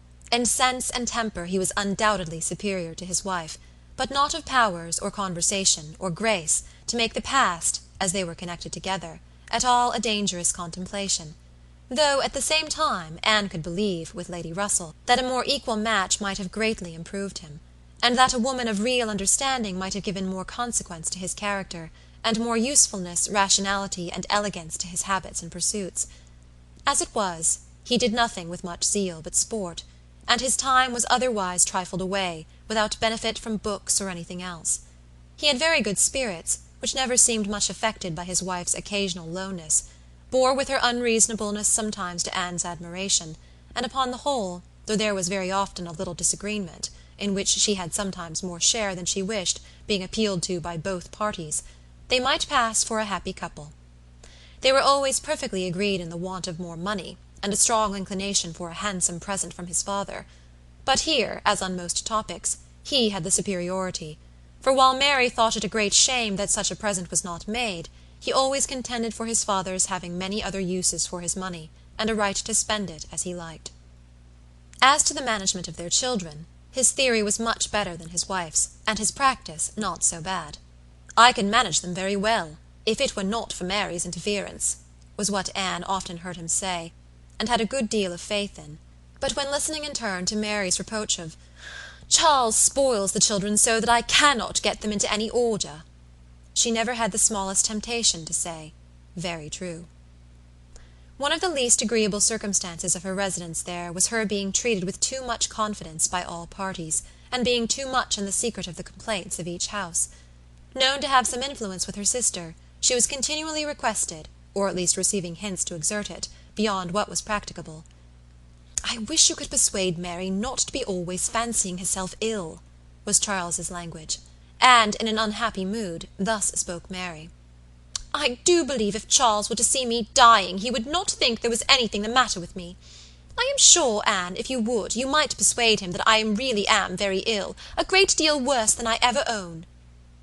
Mary's declaration was, "I hate sending the children to the great house, though their grandmamma is always wanting to see them, for she humours and indulges them to such a degree, and gives them so much trash and sweet things, that they are sure to come back sick and cross for the rest of the day." And Mrs. Musgrove took the first opportunity of being alone with Anne to say, "Oh, Miss Anne, I cannot help wishing Mrs. Charles had a little of your method with those children. They are quite different creatures with you. But to be sure, in general, they are so spoilt. It is a pity you cannot put your sister in the way of managing them. They are as fine, healthy children as ever were seen, poor little dears, without partiality. But Mrs. Charles knows no more about how they should be treated. Bless me, how troublesome they are sometimes! I assure you, Miss Anne, it prevents my wishing to see them at our house so often as I otherwise should. I believe Mrs. Charles is not quite pleased with my not inviting them oftener, but you know it is very bad to have children with one that one is obligated to be checking every moment. Don't do this, and don't do that, or that one can only keep in tolerable order by more cake than is good for them." She had this communication, moreover, from Mary. "Mrs. Musgrove thinks all her servants so steady that it would be high treason to call it in question. But I am sure, without exaggeration, that her upper housemaid and laundry maid, instead of being in their business, are gadding about the village all day long. I meet them wherever I go, and I declare I never go twice into my nursery without seeing something of them. If Jemima were not the trustiest, steadiest creature in the world, it would be enough to spoil her, for she tells me they are always tempting her to take a walk with them." And on Mrs. Musgrove's side it was, "I make a rule of never interfering in any of my daughter-in-law's concerns, for I know it would not do. But I shall tell you, Miss Anne, because you may be able to set things to rights, that I have no very good opinion of Mrs. Charles's nursery-maid. I hear strange stories of her. She is always upon the gad, and from my own knowledge I can declare she is such a fine dressing lady that she is enough to ruin any servant she comes near. Mrs. Charles quite swears by her, I know, but I just give you this hint, that you may be upon the watch, because if you see anything amiss, you need not be afraid of mentioning it." Again, it was Mary's complaint that Mrs. Musgrove was very apt not to give her the precedence that was her due when they dined at the great house with other families, and she did not see any reason why she was to be considered so much at home as to lose her place. And one day when Anne was walking with only the Musgroves, one of them, after talking of rank, people of rank, and jealousy of rank, said, "I have no scruple of observing to you how nonsensical some persons are about their place, because all the world knows how easy and indifferent you are about it. But I wish anybody could give Mary a hint that it would be a great deal better if she were not so very tenacious, especially if she would not be always putting herself forward to take place of mamma. Nobody doubts her right to have precedence of mamma, but it would be more becoming in her not to be always insisting on it. It is not that mamma cares about it the least in the world, but I know it is taken notice of by many persons." How was Anne to set all these matters to rights? She could do little more than listen patiently, soften every grievance, and excuse each to the other, give them all hints of the forbearance necessary between such near neighbours, and make those hints broadest which were meant for her sister's benefit. In all other respects her visit began and proceeded very well. Her own spirits improved by change of place and subject, by being removed 3 miles from Kellynch, Mary's ailments lessened by having a constant companion, and their daily intercourse with the other family, since there was neither superior affection, confidence, nor employment in the cottage to be interrupted by it, was rather an advantage. It was certainly carried nearly as far as possible, for they met every morning, and hardly ever spent an evening asunder, but she believed they should not have done so well without the sight of Mr. and Mrs. Musgrove's respectable forms in the usual places, or without the talking, laughing, and singing of their daughters.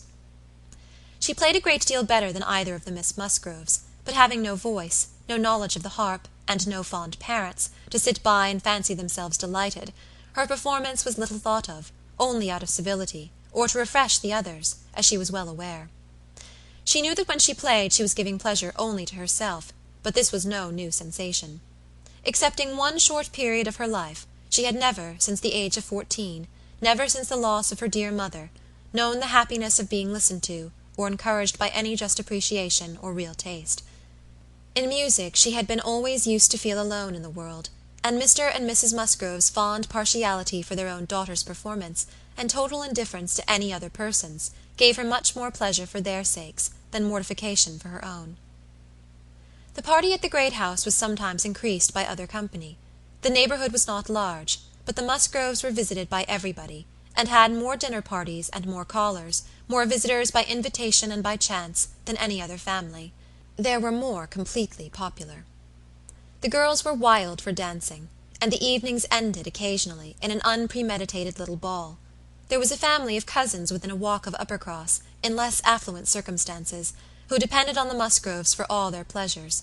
They would come at any time, and help play at anything, or dance anywhere; and Anne, very much preferring the office of musician to a more active post, played country dances to them by the hour together, a kindness which always recommended her musical powers to the notice of Mr. and Mrs. Musgrove more than anything else, and often drew this compliment: "Well done, Miss Anne! Very well done indeed! Lord bless me, how those little fingers of yours fly about!" So passed the first 3 weeks. Michaelmas came, and now Anne's heart must be in Kellynch again. A beloved home made over to others; all the precious rooms and furniture, groves and prospects, beginning to own other eyes and other limbs. She could not think of much else on the 29th of September, and she had this sympathetic touch in the evening from Mary, who, on having occasion to note down the day of the month, exclaimed, "Dear me! Is not this the day the Crofts were to come to Kellynch? I am glad I did not think of it before. How low it makes me!" The Crofts took possession with true naval alertness, and were to be visited. Mary deplored the necessity for herself. Nobody knew how much she should suffer. She should put it off as long as she could. But it was not easy till she had talked Charles into driving her over on an early day, and was in a very animated, comfortable state of imaginary agitation when she came back. Anne had very sincerely rejoiced in there being no means of her going. She wished, however, to see the Crofts, and was glad to be within when the visit was returned. They came. The master of the house was not at home, but the 2 sisters were together, and as it chanced that Mrs. Croft fell to the share of Anne, while the Admiral sat by Mary, and made himself very agreeable by his good-humoured notice of her little boys, she was well able to watch for a likeness, and if it failed her in the features, to catch it in the voice, or in the turn of sentiment and expression. Mrs. Croft, though neither tall nor fat, had a squareness, uprightness, and vigour of form, which gave importance to her person. She had bright dark eyes, good teeth, and altogether an agreeable face, though her reddened and weather-beaten complexion, the consequence of her having been almost as much at sea as her husband, made her seem to have lived some years longer in the world than her real 38. Her manners were open, easy, and decided, like one who had no distrust of herself, and no doubts of what to do, without any approach to coarseness, however, or any want of good humour. Anne gave her credit, indeed, for feelings of great consideration towards herself, in all that related to Kellynch, and it pleased her, especially, as she had satisfied herself in the very first half-minute, in the instant even of introduction, that there was not the smallest symptom of any knowledge or suspicion on Mrs. Croft's side, to give a bias of any sort. She was quite easy on that head, and consequently full of strength and courage, till for a moment electrified by Mrs. Croft suddenly saying, "It was you, and not your sister, I find, that my brother had the pleasure of being acquainted with, when he was in this country." Anne hoped she had outlived the age of blushing, but the age of emotion she certainly had not. "Perhaps you may not have heard that he is married?" added Mrs. Croft. She could now answer as she ought, and was happy to feel, when Mrs. Croft's next words explained it to be Mr. Wentworth of whom she spoke, that she had said nothing which might not do for either brother. She immediately felt how reasonable it was that Mrs. Croft should be thinking and speaking of Edward, and not of Frederick, and with shame at her own forgetfulness, applied herself to this knowledge of their former neighbour's present state with proper interest. The rest was all tranquillity, till, just as they were moving, she heard the Admiral say to Mary, "We are expecting a brother of Mrs. Croft's here soon. I dare say you know him by name." He was cut short by the eager attacks of the little boys, clinging to him like an old friend, and declaring he should not go, and being too much engrossed by proposals of carrying them away in his coat pockets, etc., to have another moment for finishing or recollecting what he had begun. Anne was left to persuade herself, as well as she could, that the same brother must still be in question. She could not, however, reach such a degree of certainty as not to be anxious to hear whether anything had been said on the subject at the other house, where the Crofts had previously been calling. The folks of the great house were to spend the evening of this day at the cottage, and it being now too late in the year for such visits to be made on foot, the coach was beginning to be listened for, when the youngest Miss Musgrove walked in. That she was coming to apologize, and that they should have to spend the evening by themselves, was the first black idea, and Mary was quite ready to be affronted, when Louisa made all right by saying that she only came on foot to leave more room for the harp, which was bringing in the carriage. "And I will tell you our reason," she added, "and all about it. I am come on to give you notice that papa and mamma are out of spirits this evening, especially mamma. She is thinking so much of poor Richard. And we agreed it would be best to have the harp, for it seems to amuse her more than the pianoforte. I will tell you why she is out of spirits. When the Crofts called this morning, they called here afterwards, did they not? They happened to say that her brother, Captain Wentworth, is just returned to England, or paid off or something, and is coming to see them almost directly. And most unluckily it came into mamma's head, when they were gone, that Wentworth, or something very like it, was the name of poor Richard's captain at one time. I do not know when or where, but a great while before he died, poor fellow. And upon looking over his letters and things, she found it was so, and is perfectly sure that this must be the very man, and her head is quite full of it, and of poor Richard. So we must be as merry as we can, that she may not be dwelling upon such gloomy things."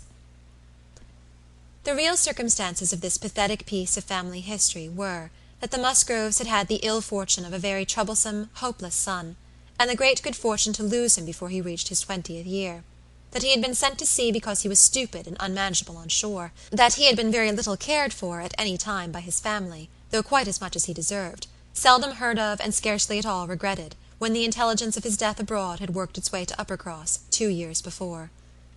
He had, in fact, though his sisters were now doing all they could for him, by calling him poor Richard, been nothing better than a thick-headed, unfeeling, unprofitable Dick Musgrove, who had never done anything to entitle himself to more than the abbreviation of his name, living or dead. He had been several years at sea, and had, in the course of those removals to which all midshipmen are liable, and especially such midshipmen as every captain wishes to get rid of, been 6 months on board Captain Frederick Wentworth's frigate, the Laconia; and from the Laconia he had, under the influence of his captain, written the only 2 letters which his father and mother had ever received from him during the whole of his absence; that is to say, the only 2 disinterested letters. All the rest had been mere applications for money. In each letter he had spoken well of his captain, but yet so little were they in the habit of attending to such letters, so unobservant and incurious were they as to the names of men or ships, that it had made scarcely any impression at the time, and that Mrs. Musgrove should have been suddenly struck, this very day, with a recollection of the name of Wentworth, as connected with her son, seemed one of those extraordinary bursts of mind which do sometimes occur. She had gone to her letters, and found it all as she supposed, and the re-perusal of these letters, after so long an interval, her poor son gone for ever, and all the strength of his faults forgotten, had affected her spirits exceedingly, had thrown her into greater grief for him than she had known on first hearing of his death.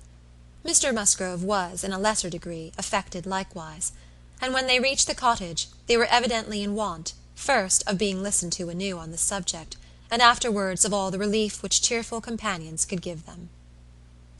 To hear them talking so much of Captain Wentworth, repeating his name so often, puzzling over past years, and at last ascertaining that it probably would, turn out to be the very same Captain Wentworth whom they recollected meeting, once or twice, after their coming back from Clifton, a very fine young man, but they could not say whether it was 7 or 8 years ago, was a new sort of trial to Anne's nerves. She found, however, that it was one to which she must inure herself. Since he actually was expected in the country, she must teach herself to be insensible on such points.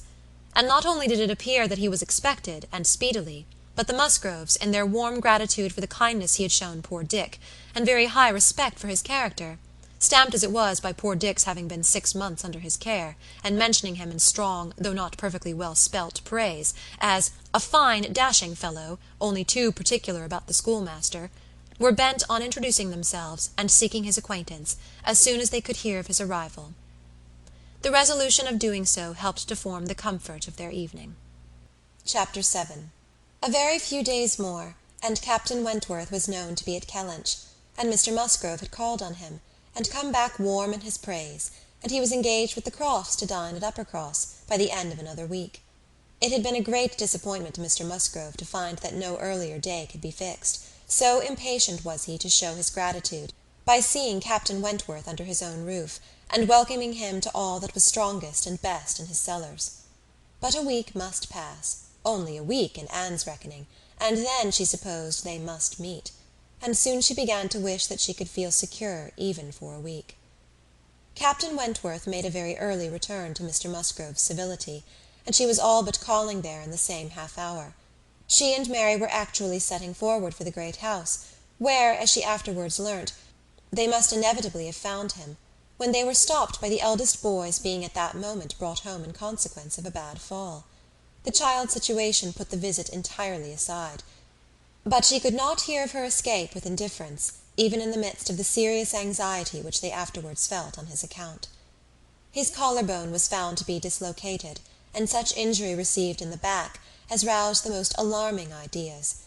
It was an afternoon of distress, and Anne had everything to do at once, the apothecary to send for, the father to have pursued and informed, the mother to support and keep from hysterics, the servants to control, the youngest child to banish, and the poor suffering one to attend and soothe, besides sending, as soon as she recollected it, proper notice to the other house, which brought her an accession rather of frightened, inquiring companions than of very useful assistants.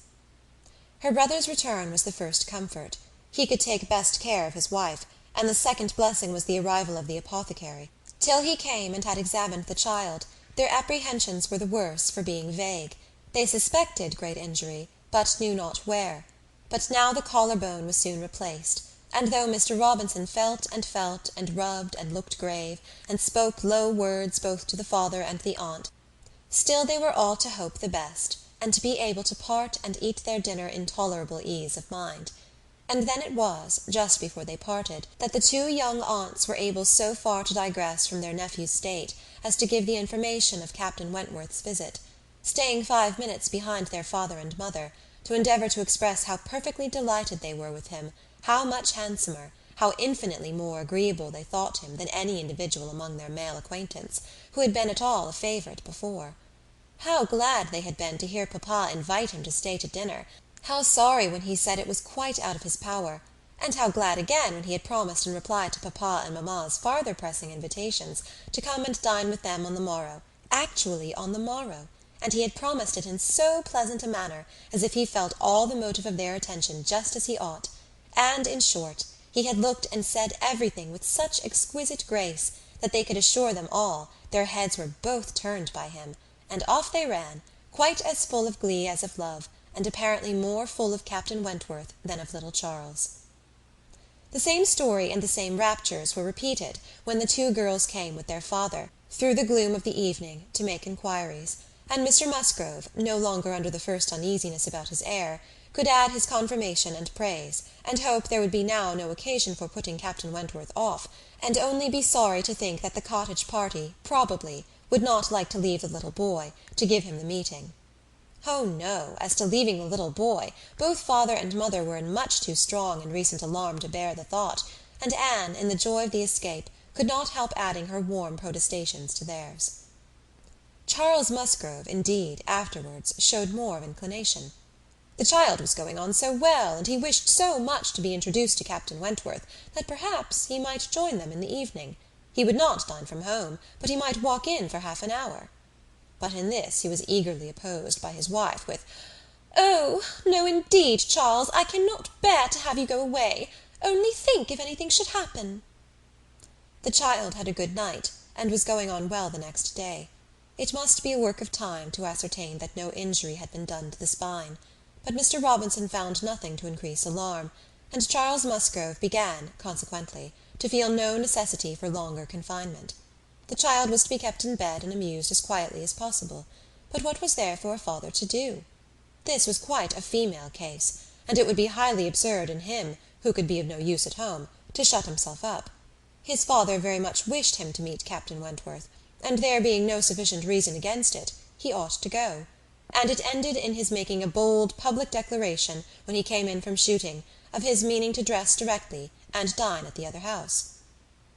"Nothing can be going on better than the child," said he. "So I told my father just now, that I would come, and he thought me quite right. Your sister being with you, my love, I have no scruple at all. You would not like to leave him yourself, but you see I can be of no use. Anne will send for me if anything is the matter."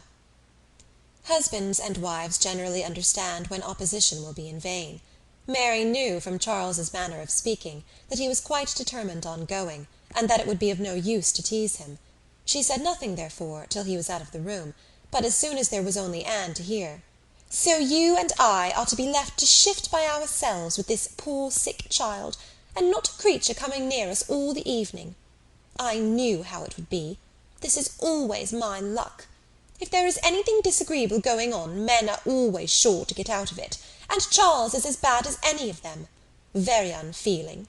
I must say it is very unfeeling of him to be running away from his poor little boy. Talks of his being going on so well. How does he know that he is going on well, or that there may not be a sudden change half an hour hence? I did not think Charles would have been so unfeeling. So here he is to go away and enjoy himself, and because I am the poor mother, I am not to be allowed to stir. And yet I am sure I am more unfit than anybody else to be about the child.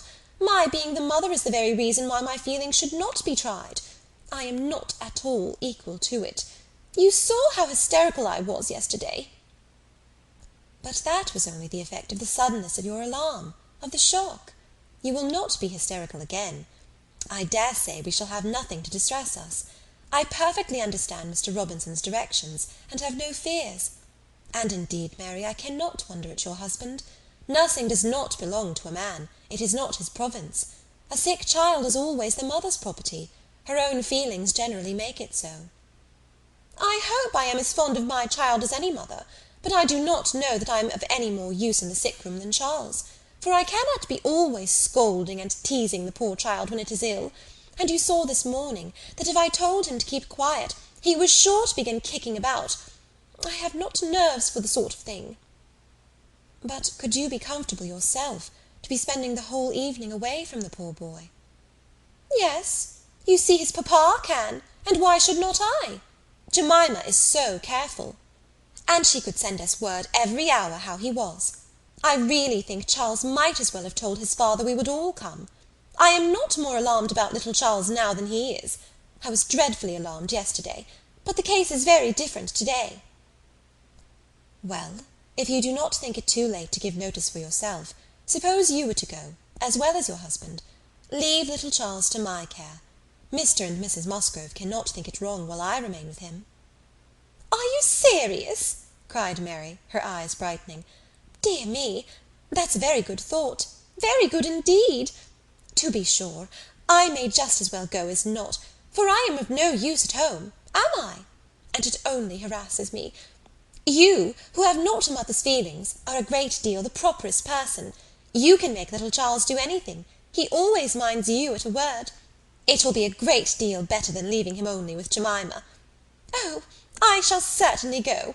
I am sure I ought if I can, quite as much as Charles, for they want me excessively to be acquainted with Captain Wentworth, and I know you do not mind being left alone. An excellent thought of yours, indeed, Anne. I will go and tell Charles, and get ready directly. You can send for us, you know, at a moment's notice if anything is the matter, but I dare say there will be nothing to alarm you. I should not go, you may be sure, if I did not feel quite at ease about my dear child." The next moment she was tapping at her husband's dressing-room door, and as Anne followed her upstairs, she was in time for the whole conversation, which began with Mary's saying, in a tone of great exultation, "I mean to go with you, Charles, for I am of no more use at home than you are. If I were to shut myself up for ever with the child, I should not be able to persuade him to do anything he did not like. Anne will stay. Anne undertakes to stay at home and take care of him. It is Anne's own proposal, and so I shall go with you, which will be a great deal better, for I have not dined at the other house since Tuesday." "That is very kind of Anne," was her husband's answer, "and I should be very glad to have you go. But it seems rather hard that she should be left at home by herself, to nurse our sick child." Anne was now at hand to take up her own cause, and the sincerity of her manner being soon sufficient to convince him, where conviction was at least very agreeable, he had no farther scruples as to her being left to dine alone, though he still wanted her to join them in the evening, when the child might be at rest for the night, and kindly urged her to let him come and fetch her, but she was quite unpersuadable, and this being the case, she had ere long the pleasure of seeing them set off together in high spirits. They were gone, she hoped, to be happy, however oddly constructed such happiness might seem. As for herself, she was left with as many sensations of comfort as were, perhaps, ever likely to be hers. She knew herself to be of the first utility to the child. And what was it to her if Frederick Wentworth were only half a mile distant, making himself agreeable to others? She would have liked to know how he felt as to a meeting. Perhaps indifferent, if indifference could exist under such circumstances. He must be either indifferent or unwilling. Had he wished ever to see her again, he need not have waited till this time. He would have done what she could not but believe that in his place she should have done long ago, when events had been early giving him the independence which alone had been wanting. Her brother and sister came back delighted with their new acquaintance, and their visit in general. There had been music, singing, talking, laughing, all that was most agreeable. Charming manners in Captain Wentworth, no shyness or reserve.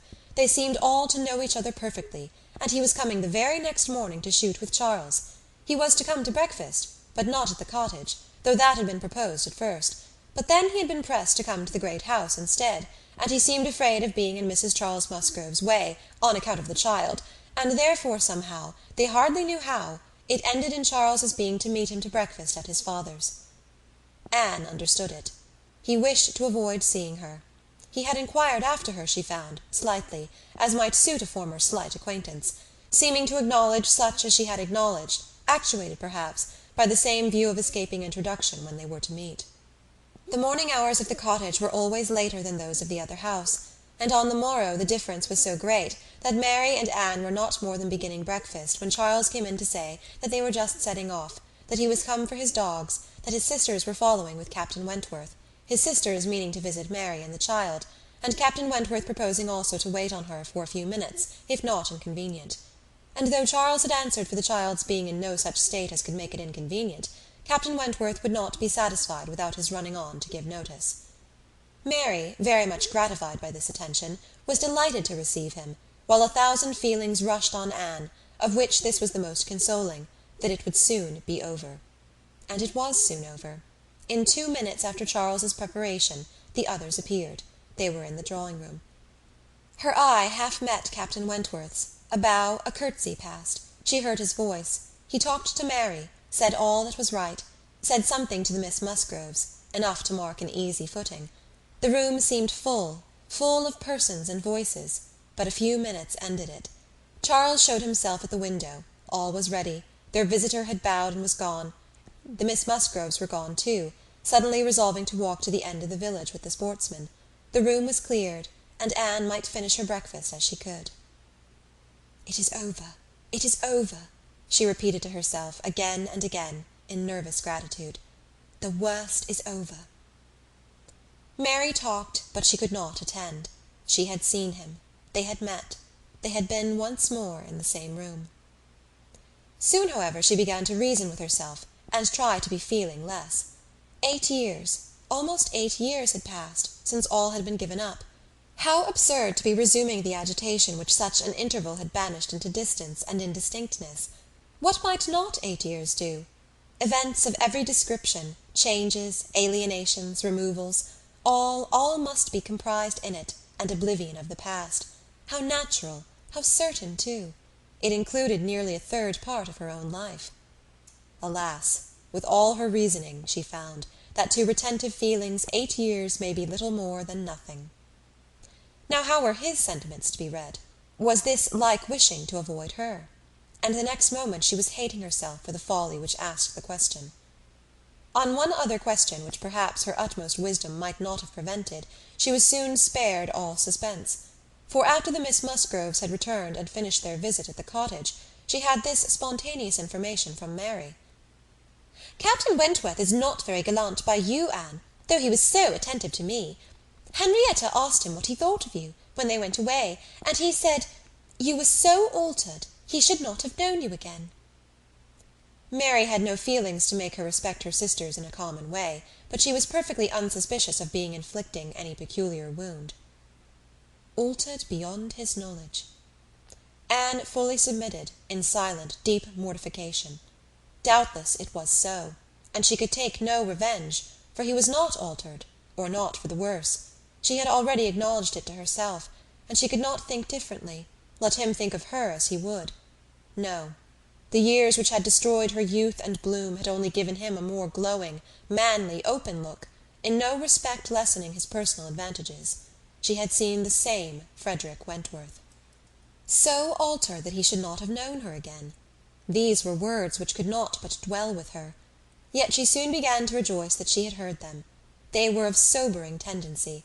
They allayed agitation. They composed, and consequently must make her happier. Frederick Wentworth had used such words, or something like them, but without an idea that they would be carried round to her. He had thought her wretchedly altered, and in the first moment of appeal had spoken as he felt. He had not forgiven Anne Elliot. She had used him ill, deserted and disappointed him, and worse, she had shown a feebleness of character in doing so, which his own decided, confident temper could not endure. She had given him up to oblige others. It had been the effect of over-persuasion. It had been weakness and timidity. He had been most warmly attached to her, and had never seen a woman since who he thought her equal, but except from some natural sensation of curiosity, he had no desire of meeting her again. Her power with him was gone for ever. It was now his object to marry. He was rich, and being turned on shore, fully intended to settle as soon as he could be properly tempted, actually looking round, ready to fall in love with all the speed which a clear head and a quick taste could allow. He had a heart for either of the Miss Musgroves, if they could catch it, a heart, in short, for any pleasing young woman who came in his way, excepting Anne Elliot. This was his only secret exception, when he said to his sister, in answer to her suppositions, "Yes, here I am, Sophia, quite ready to make a foolish match. Anybody between 15 and 30 may have me for asking. A little beauty, a few smiles, and a few compliments to the navy, and I am a lost man. Should not this be enough for a sailor, who has had no society among women to make him nice?" He said it, she knew, to be contradicted. His bright, proud eye spoke the conviction that he was nice, and Anne Elliot was not out of his thoughts, when he more seriously described the woman he should wish to meet with. A strong mind, with sweetness of manner, made the first and the last of the description. "That is the woman I want," said he. "Something a little inferior I shall of course put up with, but it must not be much. If I am a fool, I shall be a fool indeed, for I have thought on the subject more than most men." Chapter 8. From this time Captain Wentworth and Anne Elliot were repeatedly in the same circle. They were soon dining in company together at Mr. Musgrove's, for the little boy's state could no longer supply his aunt with a pretence for absenting herself, and this was but the beginning of other dinings and other meetings. Whether former feelings were to be renewed must be brought to the proof. Former times must undoubtedly be brought to the recollection of each. They could not but be reverted to. The year of their engagement could not but be named by him, in the little narratives or descriptions which conversation called forth. His profession qualified him, his disposition led him, to talk, and "That was in the year 6.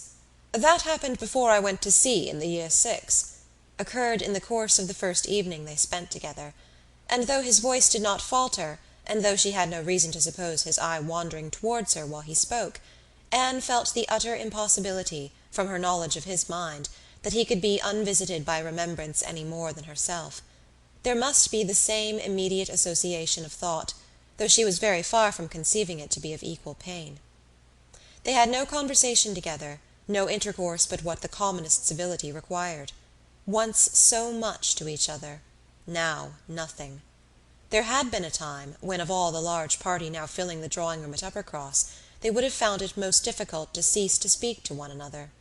With the exception perhaps of Admiral and Mrs. Croft, who seemed particularly attached and happy, Anne could allow no other exceptions even among the married couples, there could have been no two hearts so open, no tastes so similar, no feelings so in unison, no countenances so beloved.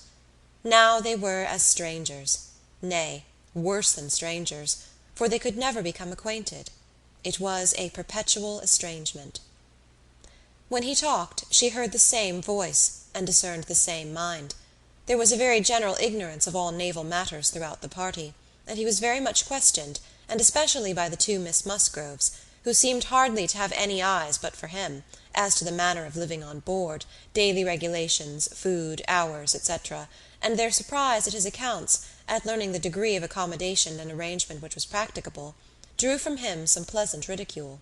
Which reminded Anne of the early days when she too had been ignorant, and she too had been accused of supposing sailors to be living on board without anything to eat, or any cook to dress it if there were, or any servant to wait, or any knife and fork to use.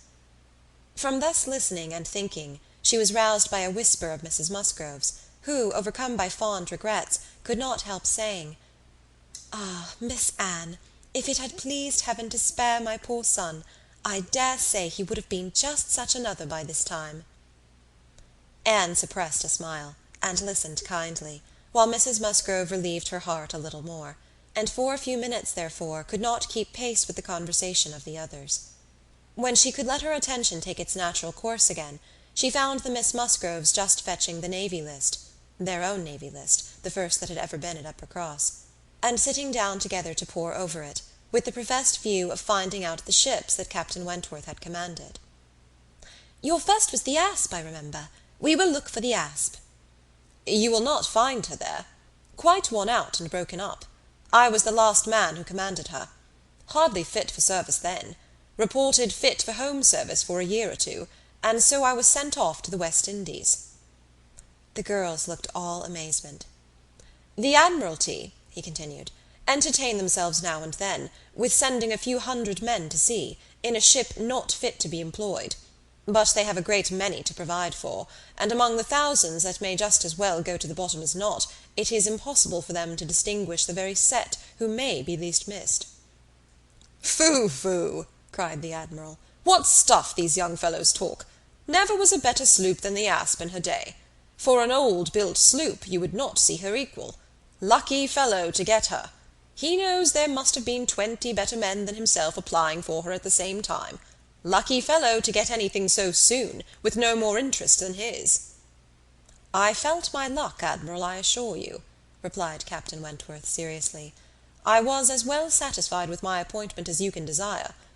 It was a great object with me at that time to be at sea, a very great object. I wanted to be doing something." "To be sure you did. What should a young fellow like you do ashore for half a year together? If a man had not a wife, he soon wants to be afloat again." "But Captain Wentworth," cried Louisa, "how vexed you must have been when you came to the Asp to see what an old thing they had given you." "I knew pretty well what she was before that day," said he, smiling. "I had no more discoveries to make than you would have as to the fashion and strength of any old pelisse which you had seen lent out among half your acquaintance ever since you could remember, and which at last, on some very wet day, is lent to yourself. Ah, she was a dear old Asp to me. She did all that I wanted. I knew she would. I knew that we should either go to the bottom together, or that she would be the making of me. And I never had 2 days of foul weather all the time I was at sea in her, and after taking privateers enough to be very entertaining, I had the good luck in my passage home, the next autumn, to fall in with the very French frigate I wanted. I brought her into Plymouth, and here another instance of luck. We had not been 6 hours in the Sound, when a gale came on, which lasted 4 days and nights, and which would have done for poor old Asp in half the time. Our touch with the great nation not having much improved our condition. 24 hours later, and I should only have been a gallant Captain Wentworth in a small paragraph at one corner of the newspapers, and being lost in only a sloop, nobody would have thought about me." Anne's shudderings were to herself alone, but the Miss Musgroves could be as open as they were sincere in their exclamations of pity and horror. "And so then, I suppose," said Mrs. Musgrove in a low voice, as if thinking aloud, "so then he went away to the Laconia, and there he met with our poor boy. Charles, my dear," beckoning him to her, "do ask Captain Wentworth where it was he first met with your poor brother. I always forgot." "It was at Gibraltar, mother, I know. Dick had been left ill at Gibraltar, with a recommendation from his former captain to Captain Wentworth." "Oh, but Charles, tell Captain Wentworth he need not be afraid of mentioning poor Dick before me, for it would be rather a pleasure to hear him talked of by such a good friend." Charles, being somewhat more mindful of the probabilities of the case, only nodded in reply, and walked away. The girls were now hunting for the Laconia, and Captain Wentworth could not deny himself the pleasure of taking the precious volume into his own hands to save them the trouble, and once more read aloud the little statement of her name and rate, and present non-commissioned class, observing over it that she too had been one of the best friends man ever had. Ah, those were pleasant days when I had the Laconia. How fast I made money in her! A friend of mine and I had such a lovely cruise together off the Western Islands. Poor Harville's sister! You know how much he wanted money, worse than myself. He had a wife. Excellent fellow. I shall never forget his happiness. He felt it all so much for her sake. I wished for him again the next summer, when I still had the same luck in the Mediterranean. And I am sure, sir, said Mrs. Musgrove, it was a lucky day for us, when you were put captain into that ship. We shall never forget what you did. Her feelings made her speak low, and Captain Wentworth, hearing only in part, and probably not having Dick Musgrove at all near his thoughts, looked rather in suspense, and as if waiting for more. "My brother," whispered one of the girls, "mamma is thinking of poor Richard." "Poor dear fellow," continued Mrs. Musgrove, "he was grown so steady, and such an excellent correspondent, while he was under your care. Ah, it would have been a happy thing if he had never left you. I assure you, Captain Wentworth, we are very sorry he ever left you." There was a momentary expression in Captain Wentworth's face at this speech, a certain glance of his bright eye, and curl of his handsome mouth, which convinced Anne that instead of sharing in Mrs. Musgrove's kind wishes as to her son, he had probably been at some pains to get rid of him, but it was too transient an indulgence of self-amusement to be detected by any who understood him less than herself. In another moment he was perfectly collected and serious, and almost instantly afterwards coming up to the sofa, on which she and Mrs. Musgrove were sitting, took a place by the latter, and entered into conversation with her, in a low voice, about her son, doing it with so much sympathy and natural grace, as showed the kindest consideration for all that was real and unabsurd in the parent's feelings. They were actually on the same sofa, for Mrs. Musgrove had most readily made room for him. They were divided only by Mrs. Musgrove. It was no insignificant barrier, indeed. Mrs. Musgrove was of a comfortable, substantial size, infinitely more fitted by nature to express good cheer and good humour than tenderness and sentiment, and while the agitations of Anne's slender form and pensive face may be considered as very completely screened, Captain Wentworth should be allowed some credit for the self-command with which he attended to her large, fat sighings over the destiny of a son whom alive nobody had cared for. Personal size and mental sorrow have certainly no necessary proportions. A large, bulky figure has as good a right to be in deep affliction as the most graceful set of limbs in the world. But, fair or not fair, there are unbecoming conjunctions which reason will patronize in vain, which taste cannot tolerate, which ridicule will seize. The Admiral, after taking 2 or 3 refreshing turns about the room with his hands behind him, being called to order by his wife, now came up to Captain Wentworth, and without any observation of what he might be interrupting, thinking only of his own thoughts, began with, "If you had been a week later at Lisbon last spring, Frederick, you would have been asked to give a passage to Lady Mary Grierson and her daughters." "Should I? I am glad I was not a week later then." The Admiral abused him for his want of gallantry. He defended himself, though professing that he would never willingly admit any ladies on board a ship of his, excepting for a ball or a visit, which a few hours might comprehend. "But if I know myself," said he, "this is from no want of gallantry towards them. It is rather from feeling how impossible it is, with all one's efforts, and all one's sacrifices, to make the accommodations on board such as women ought to have. There can be no want of gallantry, Admiral, in rating the claims of women to every personal comfort high, and this is what I do. I hate to hear of women on board, or to see them on board, and no ship under my command shall ever convey a family of ladies anywhere, if I can help it." This brought his sister upon him. "Oh, Frederick! But I cannot believe it of you. All idle refinement. Women may be as comfortable on board as in the best house in England. I believe I have lived as much on board as most women, and I know nothing superior to the accommodations of a man of war. I declare I have not a comfort or an indulgence about me, even at Kellynch Hall," with a kind bow to Anne, beyond what I always had in most of the ships I have lived in, and they have been 5 altogether." "Nothing to the purpose," replied her brother. "You were living with your husband, and were the only woman on board." "But you yourself brought Mrs. Harville, her sister, her cousin, and 3 children, round from Portsmouth to Plymouth. Where was this superfine, extraordinary sort of gallantry of yours, then?" "All merged in my friendship, Sophia.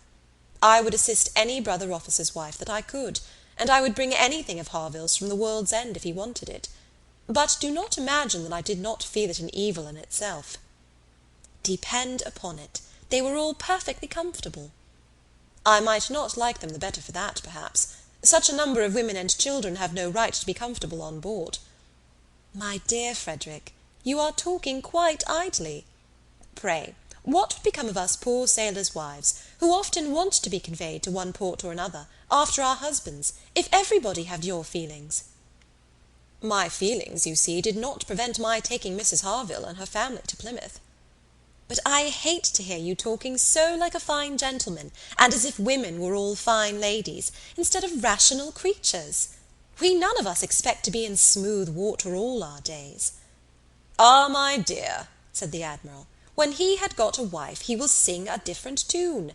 When he is married, if we have the good luck to live to another war, we shall see him do as you and I, and a great many others have done. We shall have him very thankful to anybody that will bring him his wife." "Ay, that we shall." "Now I have done," cried Captain Wentworth. "When once married people begin to attack me with, 'Oh, you will think very differently when you are married,' I can only say, 'No, I shall not.' And then they say again, 'Yes, you will,' and there is an end of it." He got up and moved away. "What a great traveller you must have been, ma'am," said Mrs. Musgrove to Mrs. Croft. "Pretty well, ma'am, in the 15 years of my marriage, though many women have done more. I have crossed the Atlantic 4 times, and have been once to the East Indies and back again, and only once, besides being in different places about home, Cork and Lisbon and Gibraltar. But I never went beyond the Straits, and never was in the West Indies. We do not call Bermuda or Bahama, you know, the West Indies." Mrs. Musgrove had not a word to say in dissent. She could not accuse herself of ever having called them anything in the whole course of her life. "And I do assure you, ma'am," pursued Mrs. Croft, "that nothing can exceed the accommodation of a man of war. I speak, you know, of the higher rates. When you come to a frigate, of course, you are more confined, though any reasonable woman may be perfectly happy in one of them. And I can safely say that the happiest part of my life has been spent on board a ship. While we were together, you know, there was nothing to be feared. Thank God, I have always been blessed with excellent health, and no climate disagrees with me.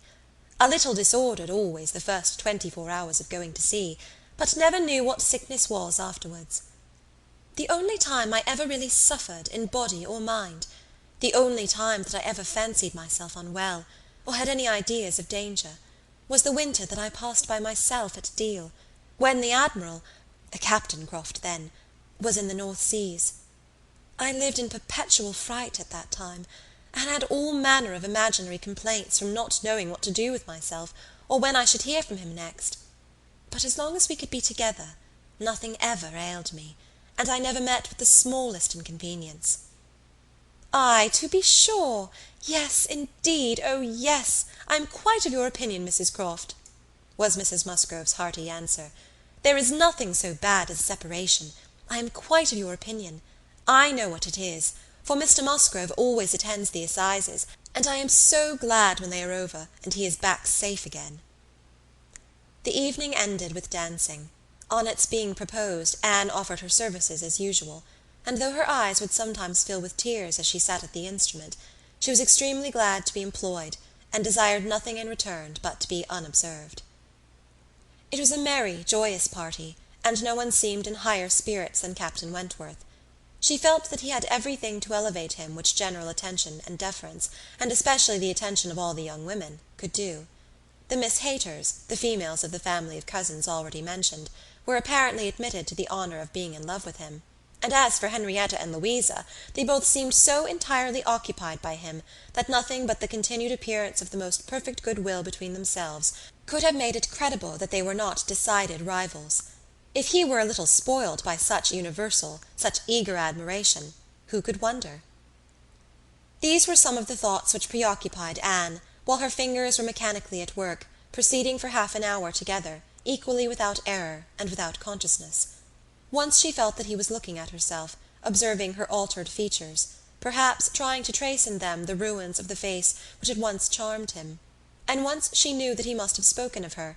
She was hardly aware of it till she heard the answer, but then she was sure of his having asked his partner whether Miss Elliot never danced. The answer was, "Oh, no, never. She has quite given up dancing. She had rather play. She is never tired of playing." Once, too, he spoke to her. She had left the instrument on the dancing being over, and he had sat down to try to make out an air which he wished to give the Miss Musgroves an idea of. Unintentionally, she returned to that part of the room. He saw her, and, instantly rising, said with studied politeness, "I beg your pardon, madame. This is your seat."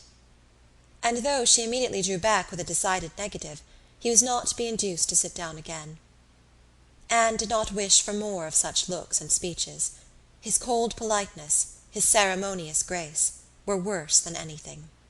Chapter 9. Captain Wentworth was come to Kellynch as to a home, to stay as long as he liked, being as thoroughly the object of the Admiral's fraternal kindness as of his wife's. He had intended, on first arriving, to proceed very soon to Shropshire, and visit the brothers settled in that country, but the attractions of Uppercross induced him to put this off. There was so much of friendliness, and of flattery, and of everything most bewitching in his reception there. The old were so hospitable, the young so agreeable, that he could not but resolve to remain where he was, and take all the charms and perfections of Edward's wife upon credit a little longer. It was soon Uppercross with him almost every day. The Musgroves could hardly be more ready to invite than he to come, particularly in the morning, when he had no companion at home, for the Admiral and Mrs Croft were generally out of doors together, interesting themselves in their new possessions, their grass and their sheep, and dawdling about in a way not endurable to a third person, or driving out in a gig, lately added to their establishment. Hitherto there had been but one opinion of Captain Wentworth among the Musgroves and their dependencies. It was unvarying, warm admiration everywhere. But this intimate footing was not more than established when a certain Charles Hayter returned among them, to be a good deal disturbed by it, and to think Captain Wentworth very much in the way.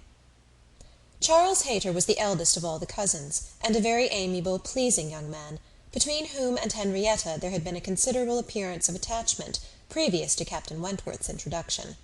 He was in orders, and having a curacy in the neighbourhood, where residence was not required, lived at his father's house, only 2 miles from Uppercross. A short absence from home had left his fair one unguarded by his attentions at this critical period, and when he came back he had the pain of finding very altered manners, and of seeing Captain Wentworth. Mrs Musgrove and Mrs Hayter were sisters. They had each had money, but their marriages had made a material difference in their degree of consequence. Mr Hayter had some property of his own, but it was insignificant compared with Mr Musgrove's. And while the Musgroves were in the first class of society in the country, the young Hayters would, from their parents' inferior, retired and unpolished way of living, and their own defective education, have been hardly in any class at all, but for their connection with Uppercross, this eldest son of course excepted, who had chosen to be a scholar and a gentleman, and who was very superior in cultivation and manners to all the rest. The two families had always been on excellent terms, there being no pride on one side, and no envy on the other, and only such a consciousness of superiority in the Miss Musgroves as made them pleased to improve their cousins. Charles's attention to Henrietta had been observed by her father and mother without any disapprobation. It would not be a great match for her, but if Henrietta liked him. And Henrietta did seem to like him. Henrietta fully thought so herself before Captain Wentworth came, but from that time cousin Charles had been very much forgotten. Which of the two sisters was preferred by Captain Wentworth was as yet quite doubtful, as far as Anne's observation reached. Henrietta was perhaps the prettiest, Louisa had the higher spirits, and she knew not now whether the more gentle or the more lively character were most likely to attract him. Mr and Mrs Musgrove, either from seeing little or from an entire confidence in the discretion of both their daughters, and of all the young men who came near them, seemed to leave everything to take its chance. There was not the smallest appearance of solicitude or remark about them in the mansion-house. But it was different at the cottage. The young couple there were more disposed to speculate and wonder, and Captain Wentworth had not been above 4 or 5 times in the Miss Musgroves' company, and Charles Hayter had but just reappeared, when Anne had to listen to the opinions of her brother and sister as to which was the one liked best. Charles gave it for Louisa, Mary for Henrietta, but quite agreeing that to have him marry either could be extremely delightful. Charles had never seen a pleasanter man in his life, and from what he had once heard Captain Wentworth himself say, was very sure that he had not made less than £20,000 by the war. Here was a fortune at once, besides which there would be the chance of what might be done in any future war, and he was sure Captain Wentworth was as likely a man to distinguish himself as any officer in the navy. Oh, it would be a capital match for either of his sisters. "Upon my word it would," replied Mary. "Dear me, if he should rise to any very great honours, if he should ever be made a baronet! Lady Wentworth sounds very well. That would be a noble thing indeed for Henrietta. She would take place of me then, and Henrietta would not dislike that. Sir Frederick and Lady Wentworth. It would be but a new creation, however, and I never think much of your new creations." It suited Mary best to think Henrietta the one preferred on the very account of Charles Hayter, whose pretensions she wished to see put an end to. She looked down very decidedly upon the Hayters, and thought it would be quite a misfortune to have the existing connection between the families renewed. Very sad for herself and her children. "You know," said she, "I cannot think him at all a fit match for Henrietta, and considering the alliances which the Musgroves have made, she has no right to throw herself away. I do not think any young woman has a right to make a choice that may be disagreeable and inconvenient to the principal part of her family, and be giving bad connections to those who have not been used to them. And pray, who is Charles Hayter? Nothing but a country curate, a most improper match for Miss Musgrove of Uppercross." Her husband, however, would not agree with her here, for besides having a regard for his cousin, Charles Hayter was an eldest son, and he saw things as an eldest son himself. "Now you are talking nonsense, Mary," was therefore his answer. "It would not be a great match for Henrietta, but Charles has a very fair chance, through the Spicers, of getting something from the bishop in the course of a year or two. And you will please to remember that he is the eldest son. Whenever my uncle dies, he steps into very pretty property. The estate at Winthrop is not less than 250 acres, besides the farm near Taunton, which is some of the best land in the country. I grant you that any of them but Charles would be a very shocking match for Henrietta, and indeed it could not be. He is the only one that could be possible. But he is a very good-natured, good sort of fellow, and whenever Winthrop comes into his hands, he will make a different sort of place of it, and live in a very different sort of way, and with that property he will never be a contemptible man. Good freehold property. No, Henrietta might do worse than marry Charles Hayter, and if she has him, and Louisa can get Captain Wentworth, I shall be very well satisfied." "Charles may say what he pleases," cried Mary to Anne, as soon as he was out of the room, "but it would be shocking to have Henrietta marry Charles Hayter, a very bad thing for her, and still worse for me, and therefore it is very much to be wished that Captain Wentworth may soon put him quite out of her head, and I have very little doubt that he has. She took hardly any notice of Charles Hayter yesterday. I wish you had been there to see her behaviour. And as to Captain Wentworth's liking Louisa as well as Henrietta, it is nonsense to say so, for he certainly does like Henrietta a great deal the best. But Charles is so positive. I wish you had been with us yesterday, for then you might have decided between us, and I am sure you would have thought as I did, unless you had been determined to give it against me." A dinner at Mr. Musgrove's had been the occasion when all these things should have been seen by Anne, but she had stayed at home, under the mixed plea of a headache of her own, and some return of indisposition in little Charles. She had thought only of avoiding Captain Wentworth, but an escape from being appealed to as umpire was now added to the advantages of a quiet evening. As to Captain Wentworth's views, she deemed it of more consequence that he should know his own mind early enough not to be endangering the happiness of either sister, or impeaching his own honour, than that he should prefer Henrietta to Louisa, or Louisa to Henrietta. Either of them would, in all probability, make him an affectionate, good-humoured wife. With regard to Charles Hayter, she had delicacy which must be pained by any lightness of conduct in a well-meaning young woman, and a heart to sympathize in any of the sufferings it occasioned. But if Henrietta found herself mistaken in the nature of her feelings, the alternation could not be understood too soon. Charles Hayter had met with much to disquiet and mortify him in his cousin's behaviour. She had too old a regard for him to be so wholly estranged as might in 2 meetings extinguish every past hope, and leave him nothing to do but to keep away from Uppercross. But there was such a change as became very alarming, when such a man as Captain Wentworth was to be regarded as the probable cause. He had been absent only 2 Sundays, and when they parted, had left her interested, even to the height of his wishes, in his prospect of soon quitting his present curacy, and obtaining that of Uppercross instead. It had then seemed the object nearest her heart, that Dr. Shirley, the rector, who for more than 40 years had been zealously discharging all the duties of his office, but was now growing too infirm for many of them, should be quite fixed on engaging a curate, should make his curacy quite as good as he could afford, and should give Charles Hayter the promise of it.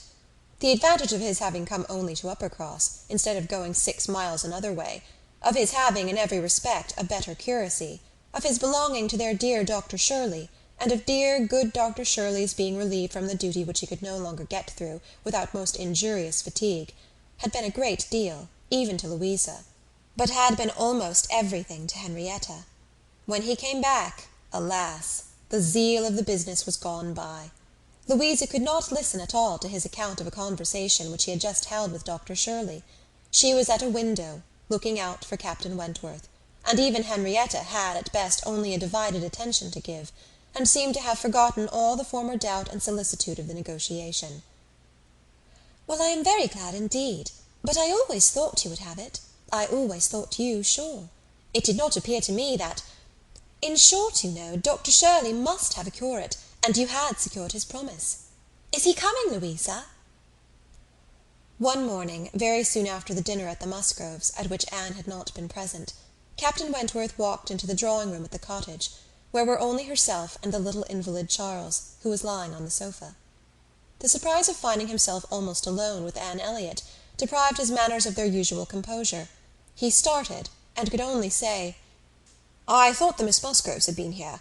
Mrs. Musgrove told me I should find them here," before he walked to the window to recollect himself, and feel how he ought to behave. "They are upstairs with my sister. They will be down in a few moments, I dare say," had been Anne's reply, in all the confusion that was natural, and if the child had not called her to come and do something for him, she would have been out of the room the next moment, and released Captain Wentworth as well as herself. He continued at the window, and after calmly and politely saying, "I hope the little boy is better," was silent. She was obliged to kneel down by the sofa, and remain there to satisfy her patient, and thus they continued a few minutes, when, to her very great satisfaction, she heard some other person crossing the little vestibule. She hoped, on turning her head, to see the master of the house, but it proved to be one much less calculated for making matters easy, Charles Hayter, probably not at all better pleased by the sight of Captain Wentworth than Captain Wentworth had been by the sight of Anne. She only attempted to say, "How do you do? Will you not sit down? The others will be here presently."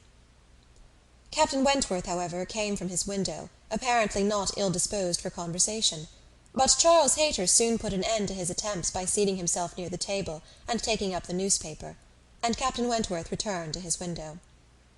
Another minute brought another addition. The younger boy, a remarkable, stout, forward child of 2 years old, having got the door opened for him by someone without, made his determined appearance among them, and went straight to the sofa to see what was going on, and put in his claim to anything good that might be giving away. There being nothing to eat, he could only have some play, and as his aunt would not let him tease his sick brother, he began to fasten himself upon her, as she knelt, in such a way that, busy as she was about Charles, she could not shake him off. She spoke to him, ordered, entreated, and insisted in vain. Once she did contrive to push him away, but the boy had the greater pleasure in getting upon her back again directly. "Walter," said she, "get down this moment. You are extremely troublesome. I am very angry with you." "Walter," cried Charles Hayter, "why do you not do as you are bid? Do you not hear your aunt speak?"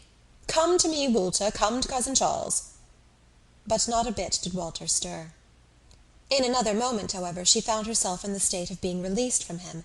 Some one was taking him from her, though he had bent down her head so much that his little sturdy hands were unfastened from around her neck, and he was resolutely borne away, before she knew that Captain Wentworth had done it.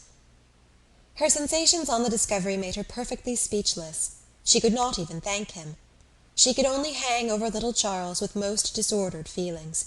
His kindness in stepping forward to her relief, the manner, the silence in which it had passed, the little particulars of the circumstance, with the conviction soon forced on her by the noise he was studiously making with the child, that he meant to avoid hearing her thanks, and rather sought to testify that her conversation was the last of his wants, produced such a confusion of varying but very painful agitation as she could not recover from, till enabled by the entrance of Mary and the Miss Musgroves to make over her little patient to their cares, and leave the room.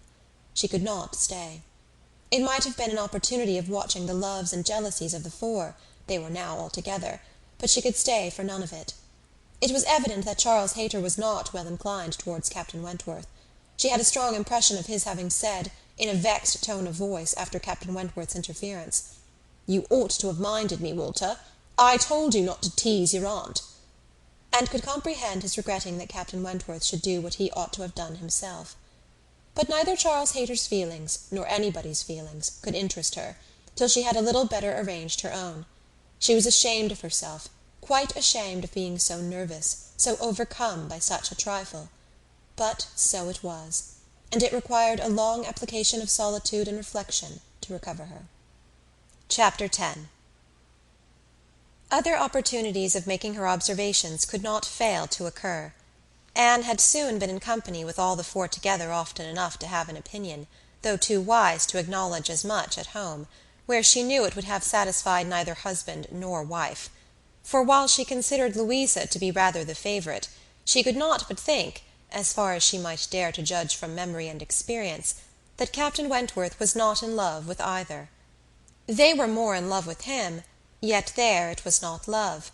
It was a little fever of admiration, but it might, probably must, end in love with some. Charles Hayter seemed aware of being slighted, and yet Henrietta had sometimes the air of being divided between them. Anne longed for the power of representing to them all what they were about, and of pointing out some of the evils they were exposing themselves to. She did not attribute guile to any.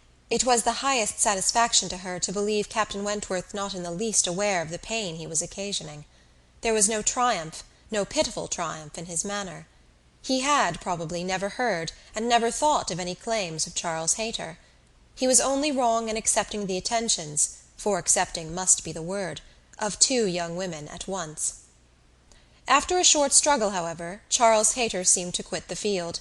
3 days had passed without his coming once to Uppercross, a most decided change. He had even refused one regular invitation to dinner, and having been found on the occasion by Mr. Musgrove with some large books before him, Mr. and Mrs. Musgrove were sure all could not be right, and talked with grave faces of his studying himself to death. It was Mary's hope and belief that he had received a positive dismissal from Henrietta, and her husband lived under the constant dependence of seeing him tomorrow. Anne could only feel that Charles Hayter was wise. One morning about this time, Charles Musgrove and Captain Wentworth being gone a-shooting together, as the sisters in the cottage were sitting quietly at work, they were visited at the window by the sisters from the mansion-house. It was a very fine November day, and the Miss Musgroves came through the little grounds, and stopped for no other purpose than to say that they were going to take a long walk, and therefore concluded Mary could not like to go with them, and when Mary immediately replied, with some jealousy at not being supposed a good walker, "Oh, yes, I should like to join you very much. I am very fond of a long walk." Anne felt persuaded, by the looks of the two girls, that it was precisely what they did not wish, and admired again the sort of necessity which the family habits seemed to produce, of everything being to be communicated, and everything being to be done together, however undesired and inconvenient. She tried to dissuade Mary from going, but in vain, and that being the case, thought it best to accept the Miss Musgrove's much more cordial invitation to herself to go likewise, as she might be useful in turning back with her sister, and lessening the interference in any plan of their own. "I cannot imagine why they should suppose I should not like a long walk," said Mary, as she went upstairs. "Everybody is always supposing that I am not a good walker, and yet they would not have been pleased if we had refused to join them.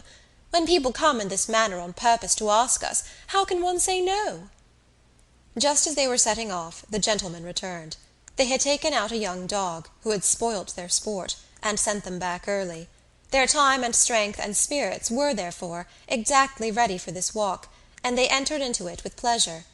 Could Anne have foreseen such a junction, she would have stayed at home, but from some feelings of interest and curiosity, she fancied now that it was too late to retract, and the whole six set forward together in the direction chosen by the Miss Musgroves, who evidently considered the walk as under their guidance. Anne's object was not to be in the way of anybody, and where the narrow paths across the fields made many separations necessary, to keep with her brother and sister.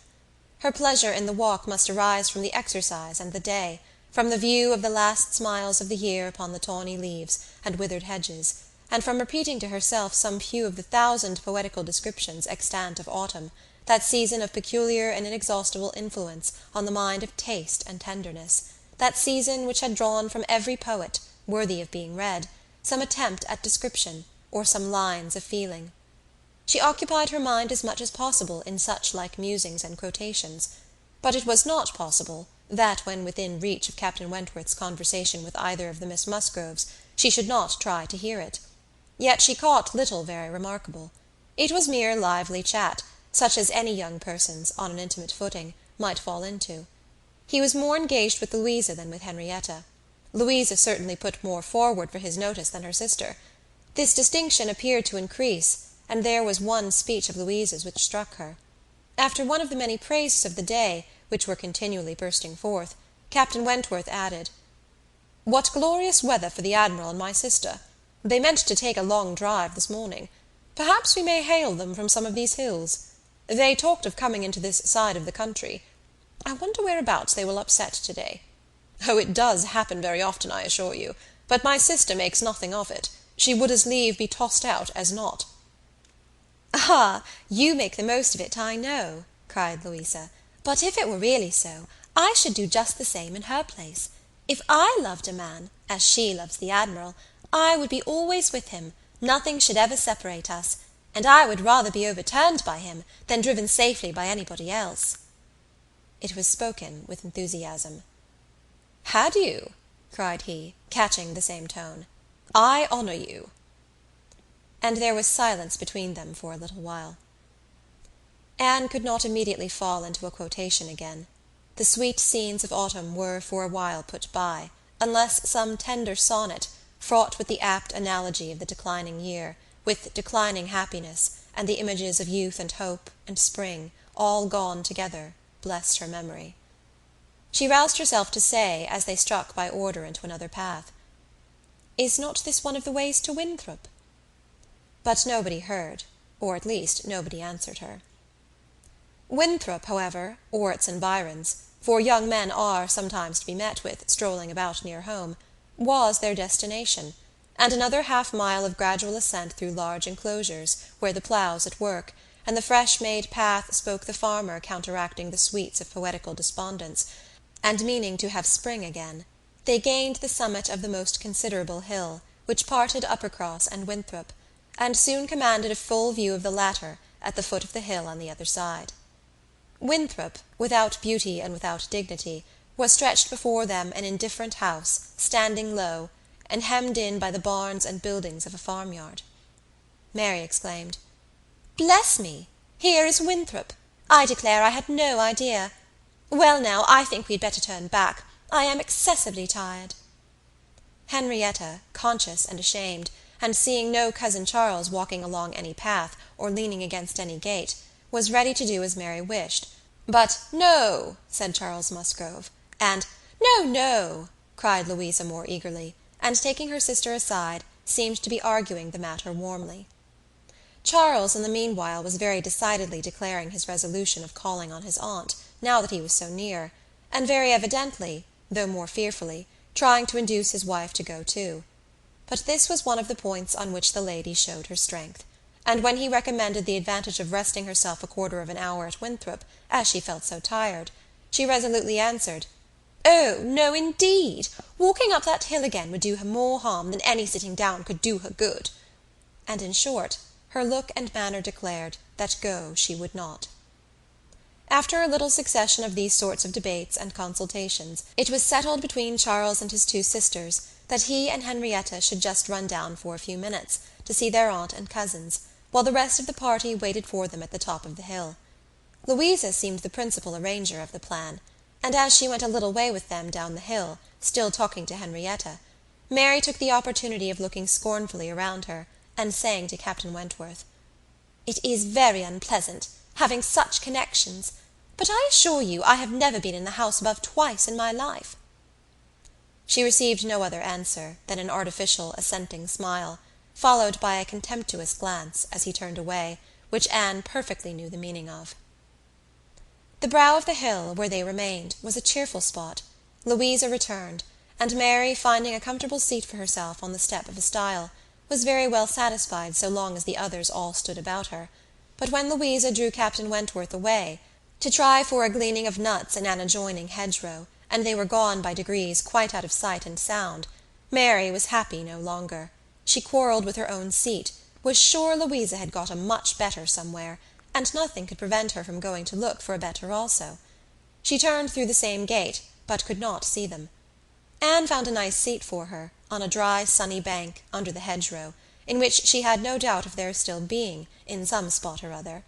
Mary sat down for a moment, but it would not do. She was sure Louisa had found a better seat somewhere else, and she would go on till she overtook her.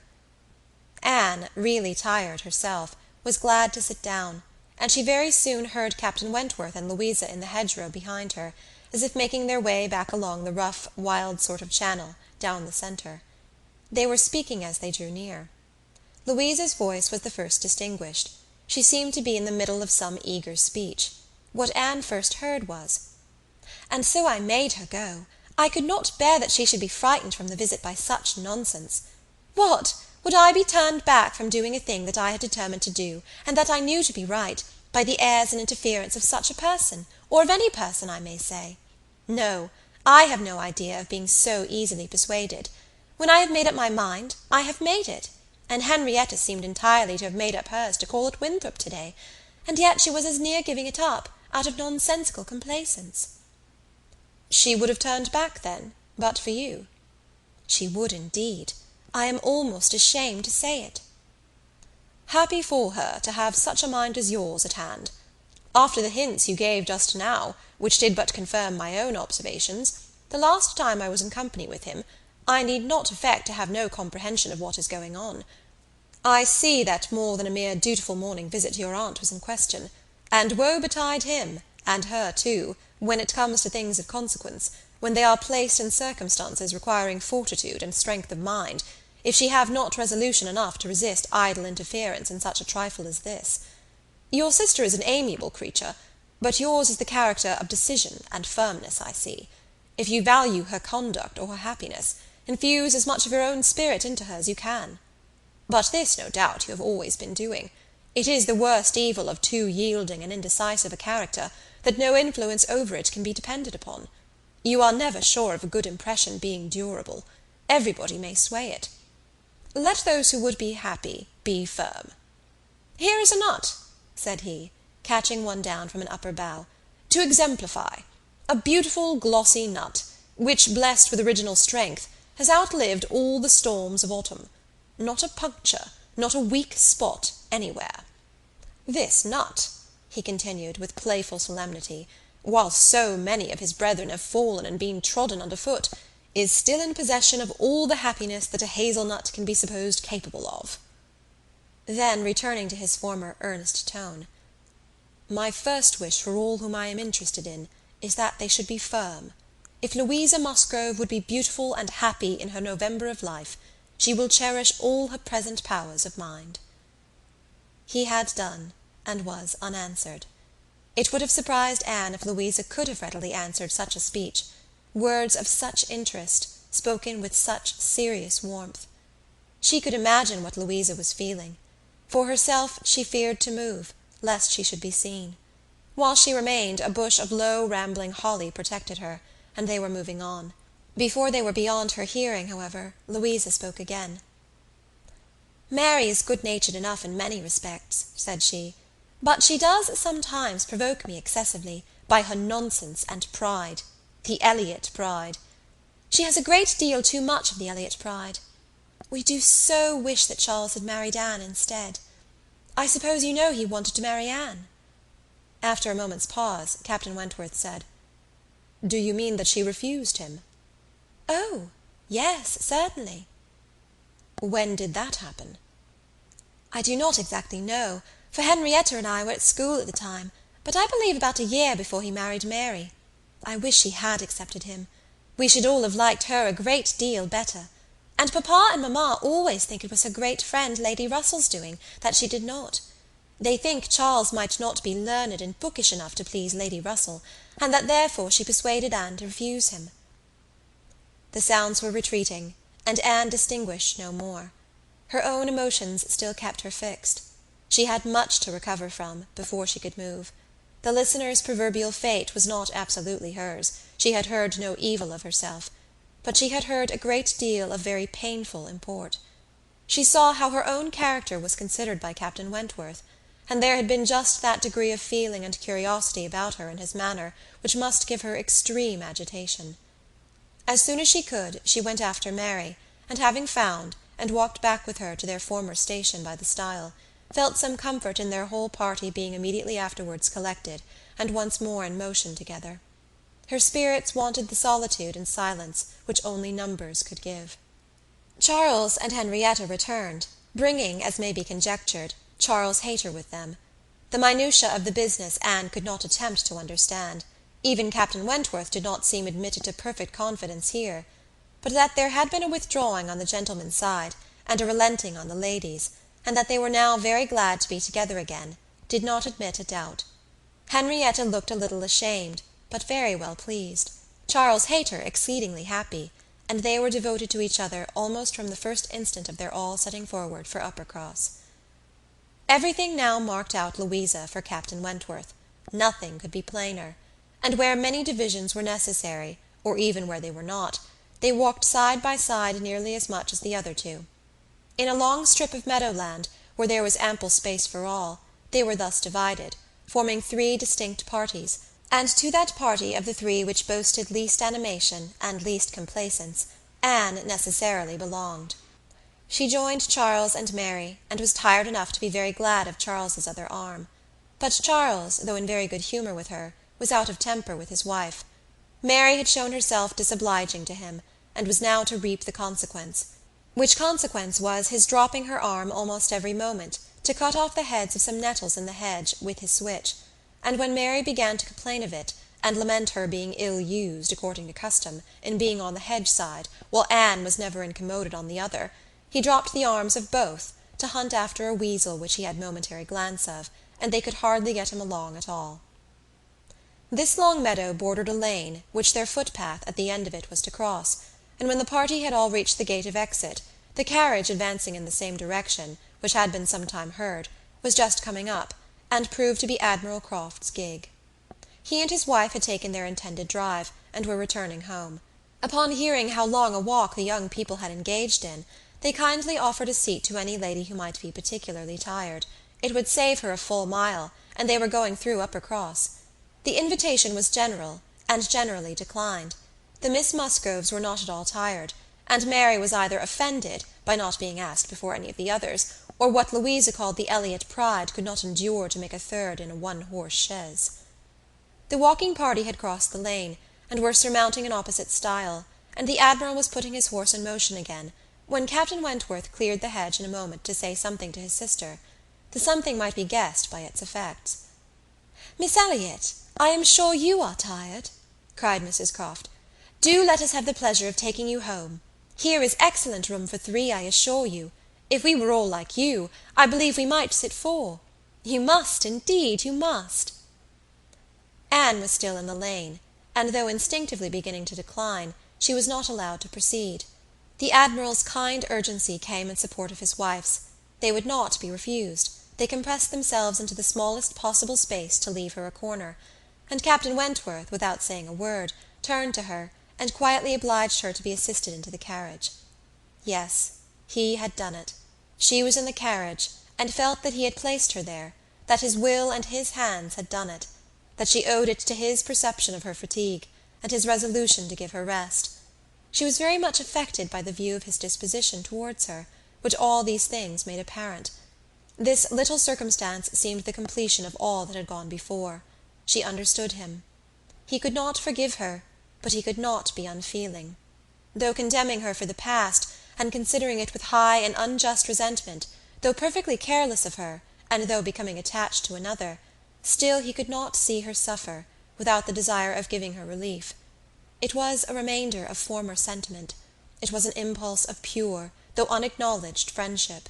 It was a proof of his own warm and amiable heart, which she could not contemplate without emotions so compounded of pleasure and pain, that she knew not which prevailed.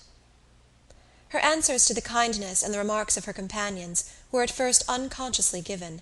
They had travelled half their way along the rough lane before she was quite awake to what they said. She then found them talking of Frederick. "He certainly means to have one or other of those two girls, Sophy," said the Admiral, "but there is no saying which. He has been running after them too long enough, one would think, to make up his mind. Ay, this comes of the peace. If it were war now, he could have settled it long ago. We sailors, Miss Elliot, cannot afford to make long courtships in times of war. How many days was it, my dear, between the first time of my seeing you and our sitting down together in our lodgings at North Yarmouth?" "We had better not talk about it, my dear," replied Mrs. Croft pleasantly. "For if Miss Elliot were to hear how soon we came to an understanding, she would never be persuaded that we could be happy together. I had known you by character, however, long before."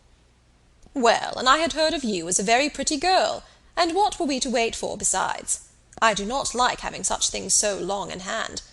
I wish Frederick would spread a little more canvas, and bring us home one of these young ladies to Kellynch. Then there would always be company for them, and very nice young ladies they both are. I hardly know one from the other." "Very good-humoured, unaffected girls indeed," said Mrs. Croft, in a tone of calmer praise, such as made Anne suspect that her keener powers might not consider either of them as quite worthy of her brother. "And a very respectable family. One could not be connected with better people. My dear Admiral, that post! We shall certainly take that post." But by coolly giving the reins a better direction herself, they happily passed the danger. And by once afterwards judiciously putting out her hand, they neither fell into a rut, nor ran foul of a dung-cart. And Anne, with some amusement at their style of driving, which she imagined no bad representation of the general guidance of their affairs, found herself safely deposited by them at the cottage. Chapter 11. The time now approached for Lady Russell's return. The day was even fixed, and Anne, being engaged to join her as soon as she was resettled, was looking forward to an early removal to Kellynch, and beginning to think how her own comfort was likely to be affected by it. It would place her in the same village with Captain Wentworth, within half a mile of him. They would have to frequent the same church, and there must be intercourse between the two families. This was against her. But on the other hand, he spent so much of his time at Uppercross, that in removing thence she might be considered rather as leaving him behind than as going towards him, and upon the whole she believed she must, on this interesting question, be the gainer, almost as certainly as in her change of domestic society, in leaving poor Mary for Lady Russell. She wished it might be possible for her to avoid ever seeing Captain Wentworth at the Hall. Those rooms had witnessed former meetings which would be brought too painfully before her. But she was yet more anxious for the possibility of Lady Russell and Captain Wentworth never meeting anywhere. They did not like each other, and no renewal of acquaintance now could do any good, and were Lady Russell to see them together, she might think that he had too much self-possession, and she too little. These points formed her chief solicitude in anticipating her removal from Uppercross, where she felt she had been stationed quite long enough. Her usefulness to little Charles would always give some sweetness to the memory of her 2 months' visit there, but he was gaining strength apace, and she had nothing else to stay for.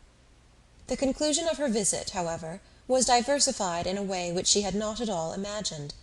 Captain Wentworth, after being unseen and unheard of at Uppercross for 2 whole days, appeared again among them to justify himself by a relation of what had kept him away. A letter from his friend, Captain Harville, having found him out at last, had brought intelligence of Captain Harville's being settled with his family at Lyme for the winter, of their being, therefore, quite unknowingly, within 20 miles of each other. Captain Harville had never been in good health since a severe wound which he received 2 years before, and Captain Wentworth's anxiety to see him had determined him to go immediately to Lyme. He had been there for 24 hours. His acquittal was complete, his friendship warmly honoured, of lively interest excited for his friend, and his description of the fine country about Lyme so feelingly attended to by the party, that an earnest desire to see Lyme themselves, and a project for going thither, was the consequence. The young people were all wild to see Lyme.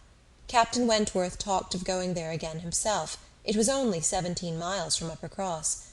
Though November, the weather was by no means bad, and in short, Louisa, who was the most eager of the eager, having formed the resolution to go, and besides the pleasure of doing as she liked, being now armed with the idea of merit in maintaining her own way, bore down all the wishes of her father and mother for putting it off till summer. And to Lyme they were to go, Charles, Mary, Anne, Henrietta, Louisa, and Captain Wentworth. The first heedless scheme had been to go in the morning and return at night, but to this Mr. Musgrove, for the sake of his horses, would not consent, and when it came to be rationally considered, a day in the middle of November would not leave much time for seeing a new place, after deducting 7 hours, as the nature of the country required, for going and returning. They were, consequently, to stay the night there, and not to be expected back till the next day's dinner. This was felt to be a rather considerable amendment, and though they all met at the great house at rather an early breakfast hour, and set off very punctually, it was so much past noon before the 2 carriages, Mr. Musgrove's coach containing the 4 ladies, and Charles's curricle, in which he drove Captain Wentworth, were descending the long hill into Lyme, and entering upon the still steeper street of the town itself, that it was very evident they would not have more than time for looking about them before the light and warmth of the day were gone. After securing accommodations and ordering a dinner at one of the inns, the next thing to be done was unquestionably to walk directly down to the sea. They were come too late in the year for any amusement or variety which Lyme, as a public place, might offer. The rooms were shut up, the lodgers almost all gone, scarcely any family but of the residents left, and, as there is nothing to admire in the buildings themselves, the remarkable situation of the town, the principal street almost hurrying into the water, the walk to the Cobb, skirting round the pleasant little bay, which, in the season, is animated with bathing machines and company, the Cobb itself, its old wonders and new improvements, with the very beautiful line of cliffs stretching out to the east of the town, are what the stranger's eye will seek, and a very strange stranger it must be who does not see charms in the immediate environs of Lyme to make him wish to know it better. The scenes in its neighbourhood, Charmouth, with its high grounds and extensive sweeps of country, and still more, its sweet retired bay, backed by dark cliffs, where fragments of low rock among the sands make it the happiest spot for watching the flow of the tide, for sitting in unwearied contemplation, the woody varieties of the cheerful village of Uplyme, and, above all, Pinny, with its green chasms between romantic rocks, where the scattered forest trees and orchards of luxuriant growth declare that many a generation must have passed away since the first partial falling of the cliff prepared the ground for such a state, where a scene so wonderful and so lovely is exhibited, as may more than equal any of the resembling scenes of the far-famed Isle of Wight. These places must be visited, and visited again, to make the worth of Lyme understood. The party from Uppercross, passing down by the now deserted and melancholy-looking rooms, and still descending, soon found themselves on the seashore, and lingering only, as all must linger and gaze on a first return to the sea, who ever deserved to look on it at all, proceeded towards the Cobb, equally their object in itself and on Captain Wentworth's account, for in a small house, near the foot of an old pier of unknown date, were where the Harvilles settled. Captain Wentworth turned in to call on his friend, the others walked on, and he was to join them on the Cobb. They were by no means tired of wondering and admiring, and not even Louisa seemed to feel that they had parted with Captain Wentworth long, when they saw him coming after them, with 3 companions, all well known already by description, to be Captain and Mrs. Harville, and a Captain Benwick, who was staying with them. Captain Benwick had some time ago been first lieutenant of the Laconia, and the account which Captain Wentworth had given of him, on his return from Lyme before, his warm praise of him as an excellent young man and an officer whom he had always valued highly, which must have stamped him well in the esteem of every listener, had been followed by a little history of his private life, which rendered him perfectly interesting in the eyes of all the ladies. He had been engaged to Captain Harville's sister, and was now mourning her loss. They had been a year or two waiting for fortune and promotion. Fortune came, his prize money as lieutenant being great. Promotion, too, came at last, but Fanny Harville did not live to know it. She had died the preceding summer while he was at sea. Captain Wentworth believed it impossible for man to be more attached to woman than poor Benwick had been to Fanny Harville, or to be more deeply afflicted under the dreadful change.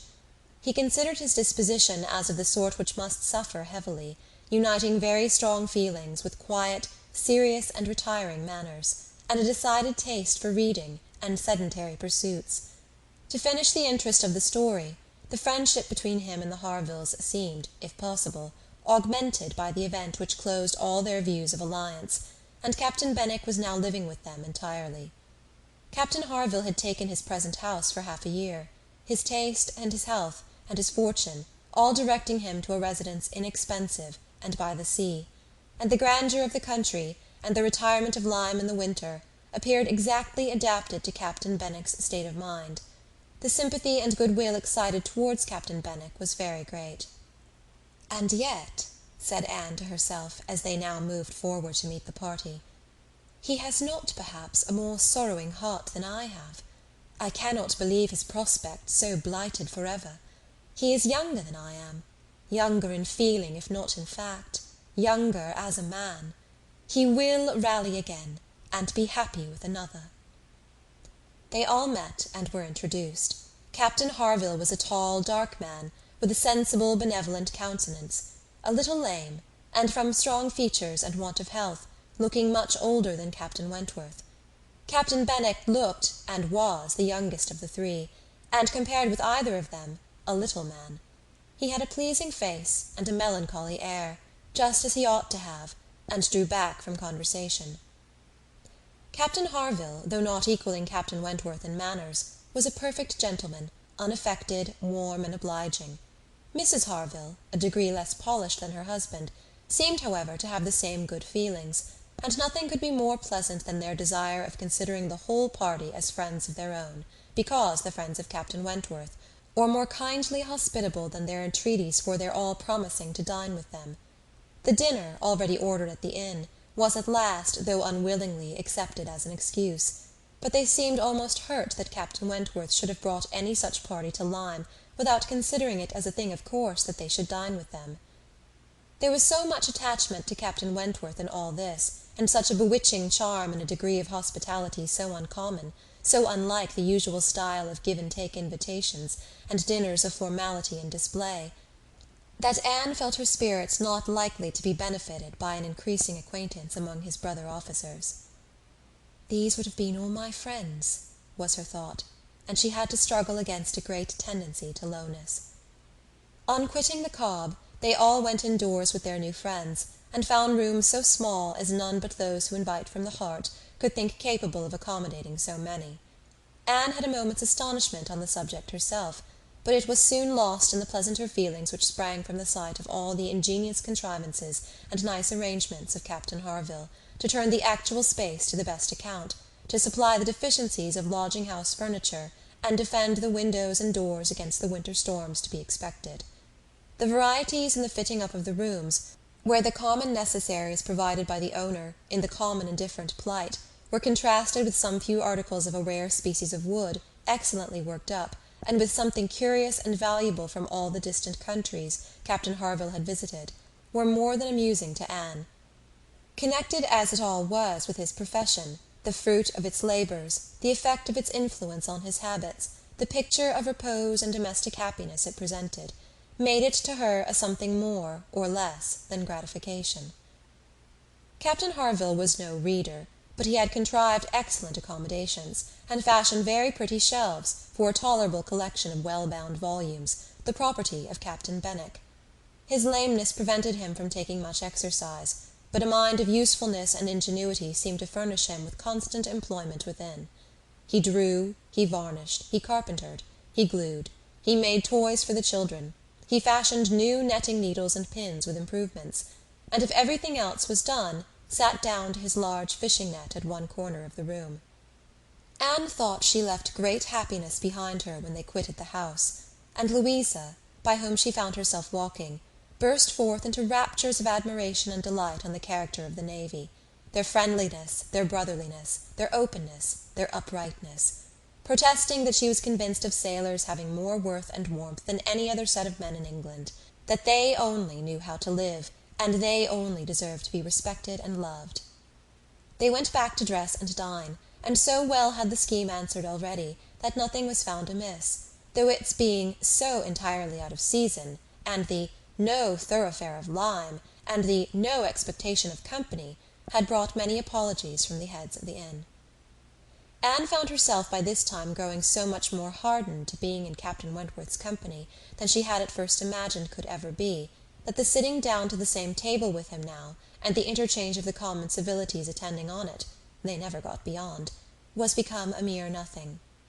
The nights were too dark for the ladies to meet again till the morrow, but Captain Harville had promised them a visit in the evening, and he came, bringing his friend also, which was more than had been expected, it having been agreed that Captain Benwick had all the appearance of being oppressed by the presence of so many strangers. He ventured among them again, however, though his spirits certainly did not seem fit for the mirth of the party in general. While Captain Wentworth and Harville led the talk on one side of the room, and by recurring to former days supplied anecdotes in abundance to occupy and entertain the others, it fell to Anne's lot to be placed rather apart with Captain Benwick, and a very good impulse of her nature obliged her to begin an acquaintance with him. He was shy, and disposed to abstraction, but the engaging mildness of her countenance and gentleness of her manners soon had their effect, and Anne was well repaid the first trouble of exertion. He was evidently a young man of considerable taste in reading, though principally in poetry, and besides the persuasion of having given him at least an evening's indulgence in the discussion of subjects which his usual companions had probably no concern in, she had the hope of being of real use to him in some suggestions as to the duty and benefit of struggling against affliction, which had naturally grown out of their conversation. For, though shy, he did not seem reserved. It had rather the appearance of feelings glad to burst their usual restraints, and having talked of poetry, the richness of the present age, and gone through a brief comparison of opinion as to the first-rate poets, trying to ascertain whether Marmion or the Lady of the Lake were to be preferred, and how ranked the Giaour and the Bride of Abydos, and moreover how the Giaour was to be pronounced, he showed himself so intimately acquainted with all the tenderest songs of the one poet, and all the impassioned description of hopeless agony of the other. He repeated with such tremulous feeling the various lines which imagined a broken heart, or a mind destroyed by wretchedness, and looked so entirely as if he meant to be understood, that she ventured to hope he did not always read only poetry, and to say that she thought it was the misfortune of poetry to be seldom safely enjoyed by those who enjoyed it completely, and that the strong feelings which alone could estimate it truly were the very feelings which ought to taste it but sparingly. His looks showing him not pained, but pleased with this allusion to his situation, she was emboldened to go on, and feeling in herself the right of seniority of mind, she ventured to recommend a larger allowance of prose in his daily study, and on being requested to particularize, mentioned such works of our best moralists, such collections of the finest letters, such memoirs of characters of worth and suffering, as occurred to her at the moment as calculated to rouse and fortify the mind by the highest precepts, and the strongest examples of moral and religious endurances. Captain Benwick listened attentively, and seemed grateful for the interest implied, and though with a shake of the head, and sighs which declared his little faith in the efficacy of any books on grief like his, noted down the names of those she recommended, and promised to procure and read them. When the evening was over, Anne could not but be amused at the idea of her coming to Lyme to preach patience and resignation to a young man whom she had never seen before, nor could she help fearing, on more serious reflection, that, like many other great moralists and preachers, she had been eloquent on a point in which her own conduct would ill bear examination. Chapter 12. Anne and Henrietta, finding themselves the earliest of the party the next morning, agreed to stroll down to the sea before breakfast. They went to the sands to watch the flowing of the tide, which a fine southeasterly breeze was bringing in with all the grandeur which so flat a shore admitted. They praised the morning, gloried in the sea, sympathized in the delight of the fresh-feeling breeze, and were silent, till Henrietta suddenly began again with, "Oh, yes, I am quite convinced that, with very few exceptions, the sea air always does good. There can be no doubt of its having been of greatest service to Dr. Shirley, after his illness, last spring 12-month. He declares himself that coming to Lyme for a month did him more good than all the medicine he took, and that being by the sea always makes him feel young again. Now I cannot help thinking it a pity that he does not live entirely by the sea. I do think he had better leave Uppercross entirely, and fix at Lyme. Do not you, Anne? Do not you agree with me that it is the best thing he could do, both for himself and Mrs. Shirley? She has cousins here, you know, and many acquaintance, which would make it cheerful for her, and I am sure she would be glad to get to a place where she could have medical attendance at hand, in case of his having another seizure. Indeed, I think it quite melancholy to have such excellent people as Dr. and Mrs. Shirley, who have been doing good all their lives, wearing out their last days in a place like Uppercross, where, excepting our family, they seem shut out from all the world. I wish his friends would propose it to him. I really think they ought. And as to procuring a dispensation, there could be no difficulty at his time of life, and with his character. My only doubt is, whether anything could persuade him to leave his parish. He is so very strict and scrupulous in his notions. Over-scrupulous, I must say. Do not you think, Anne, it is being over-scrupulous? Do not you think it is quite a mistaken point of conscience when a clergyman sacrifices his health for the sake of duties, which may be just as well performed by any other person? And at Lyme, too, only 17 miles off, he would be near enough to hear, if people thought there was anything to complain of." Anne smiled more than once to herself during this speech, and entered into the subject, as ready to do good by entering into the feelings of a young lady as of a young man, though here it was good of a lower standard. For what could be offered but general acquiescence? She said all that was reasonable and proper on the business, felt the claims of Dr. Shirley to repose as she ought, saw how very desirable it was that he should have some active, respectable young man as a resident curate, and was even courteous enough to hint at the advantage of such resident curates being married. "I wish," said Henrietta, very well pleased with her companion, "I wish Lady Russell lived at Uppercross, and were intimate with Dr. Shirley. I have always heard of Lady Russell as a woman of the greatest influence with everybody. I always look upon her as able to persuade a person to anything. I am afraid of her, as I have told you before, quite afraid of her, because she is so very clever. But I respect her amazingly, and wish we had such a neighbour at Uppercross." Anne was amused by Henrietta's manner of being grateful, and amused also that the course of events and the new interests of Henrietta's views should have placed her friend at all in favour with any of the Musgrove family. She had only time, however, for a general answer, and a wish that such another woman were at Uppercross, before all subject suddenly ceased, on seeing Louisa and Captain Wentworth coming towards them. They came also for a stroll till breakfast was likely to be ready, but Louisa, recollecting, immediately afterwards, that she had something to procure at a shop, invited them all to go back with her into the town. They were all at her disposal. When they came to the steps, leading upwards from the beach, a gentleman, at the same moment preparing to come down, politely drew back, and stopped to give them way.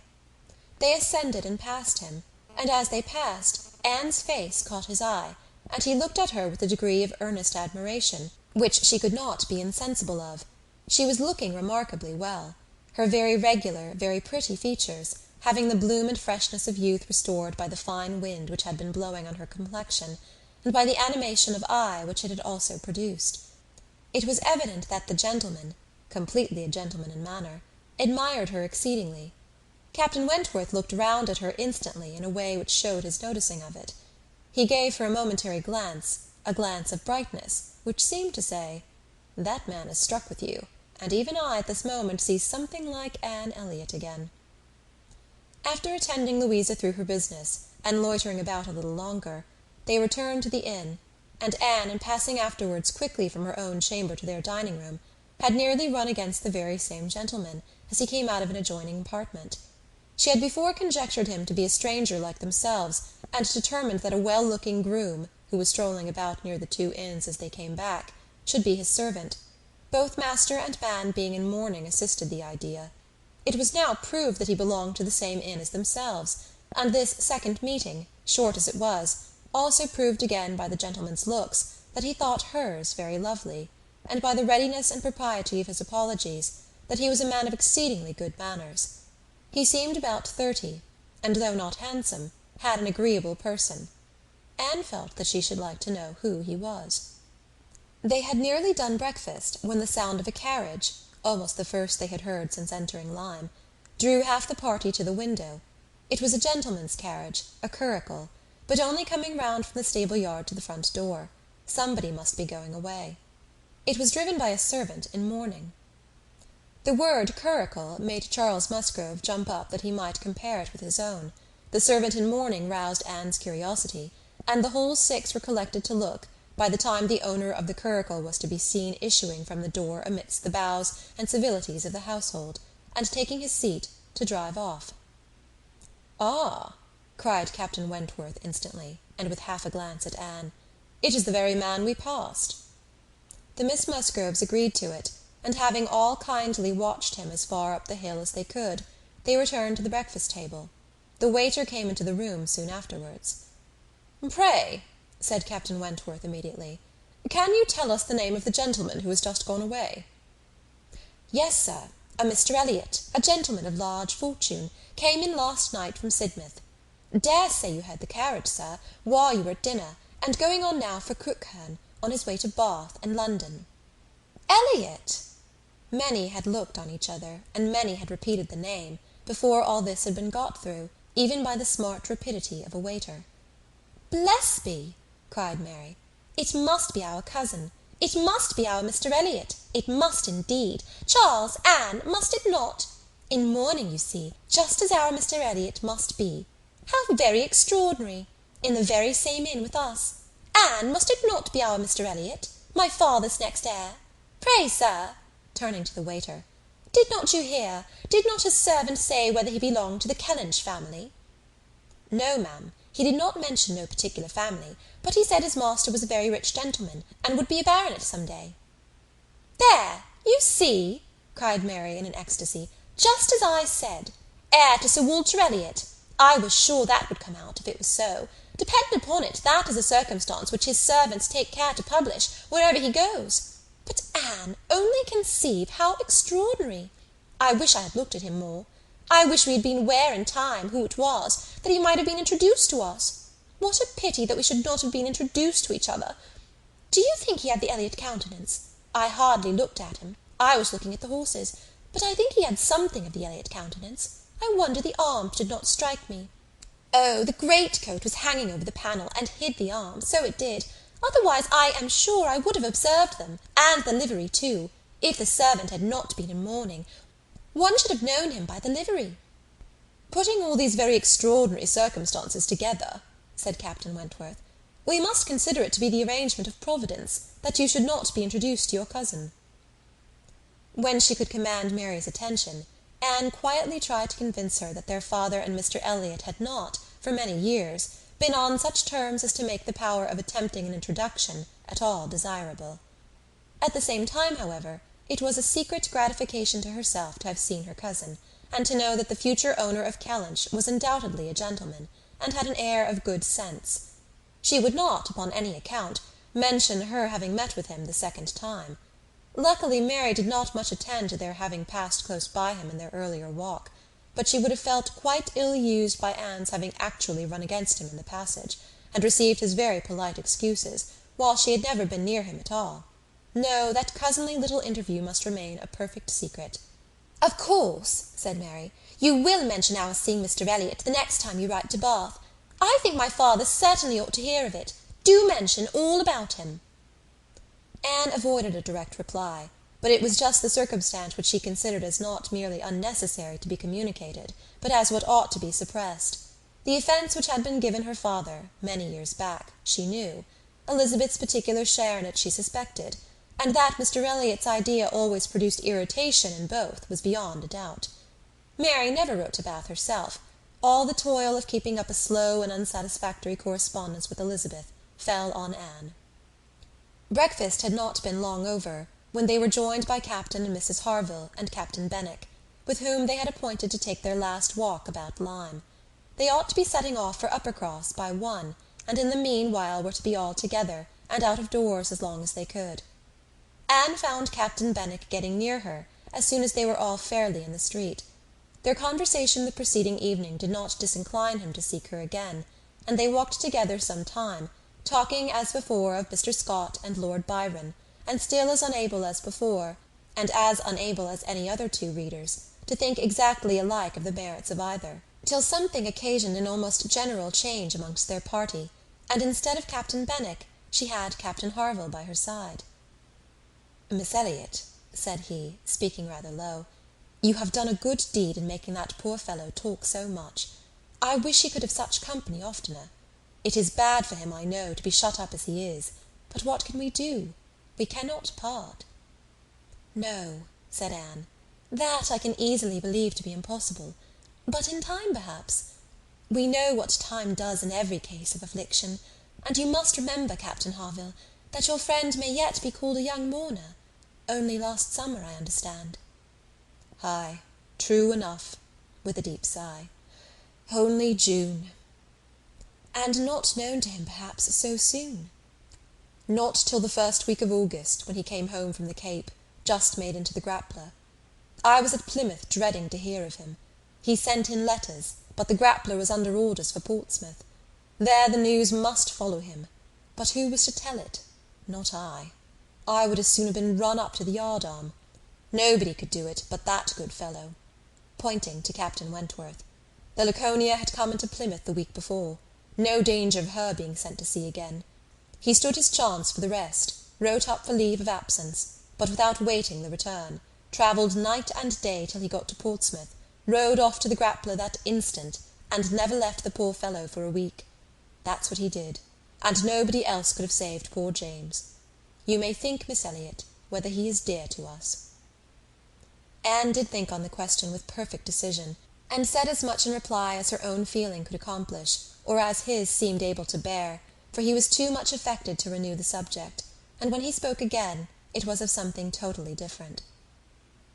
Mrs. Harville's giving it as her opinion that her husband would have quite walking enough by the time he reached home, determined the direction of all the party in what was to be their last walk. They would accompany them to their door, and then return and set off themselves.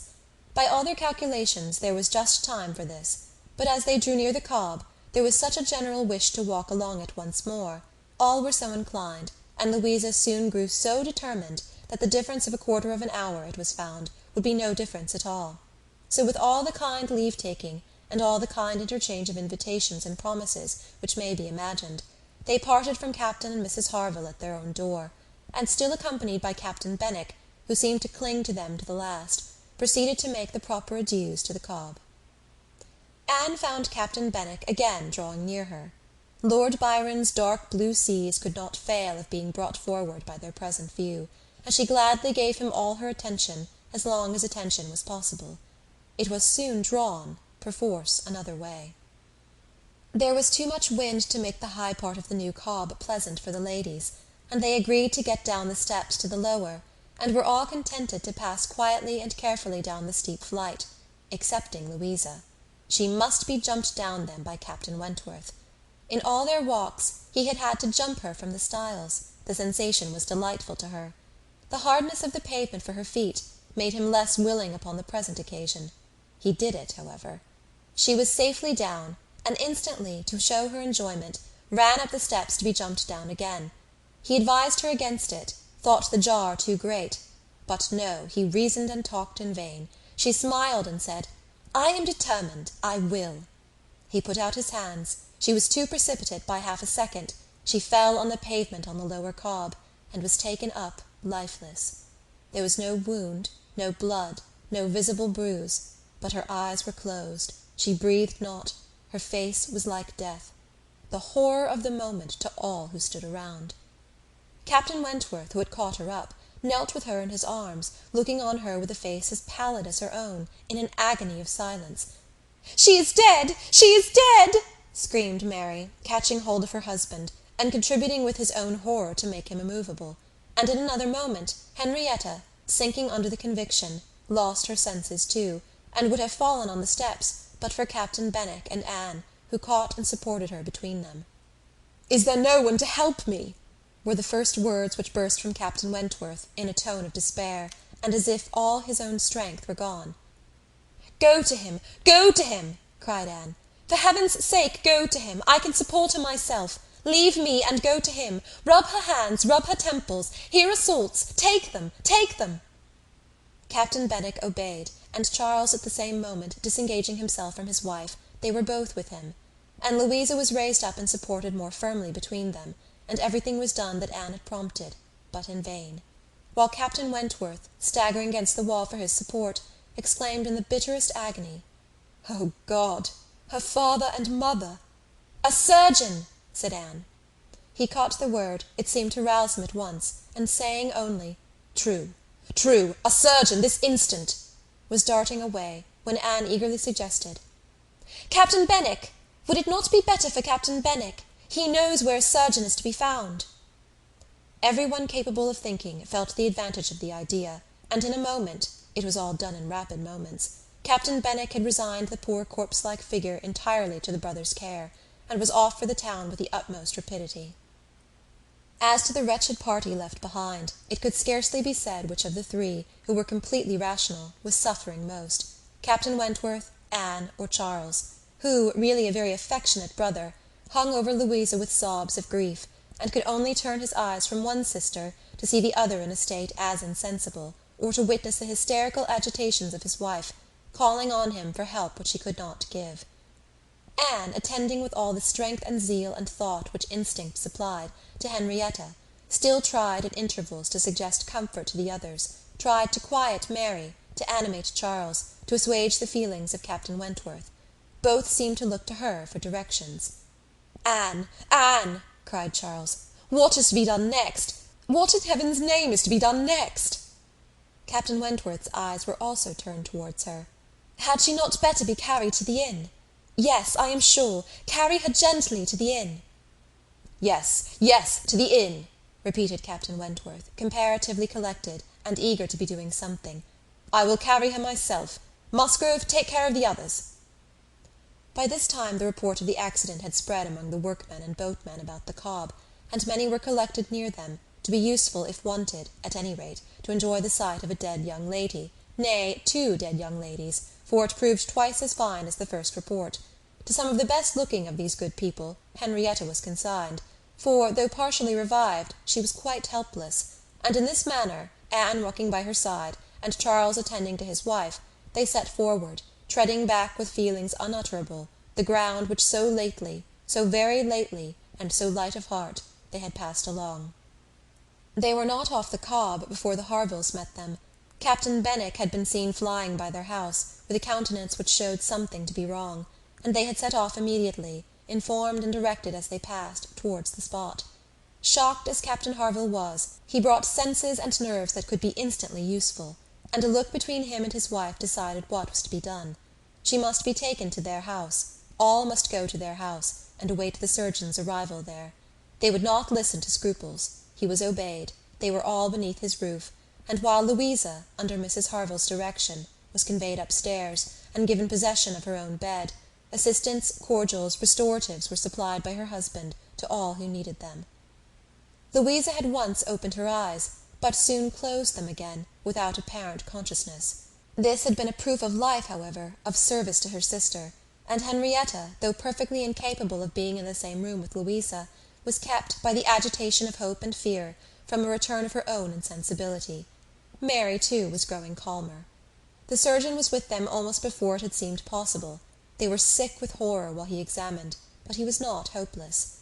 The head had received a severe contusion, but he had seen greater injuries recovered from. He was by no means hopeless. He spoke cheerfully.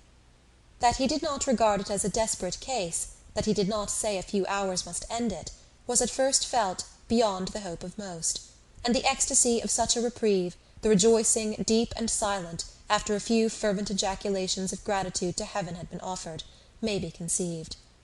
The tone, the look, with which "Thank God" was uttered by Captain Wentworth, Anne was sure could never be forgotten by her, nor the sight of him afterwards, as he sat near a table, leaning over it with folded arms and face concealed, as if overpowered by the various feelings of his soul, and trying by prayer and reflection to calm them.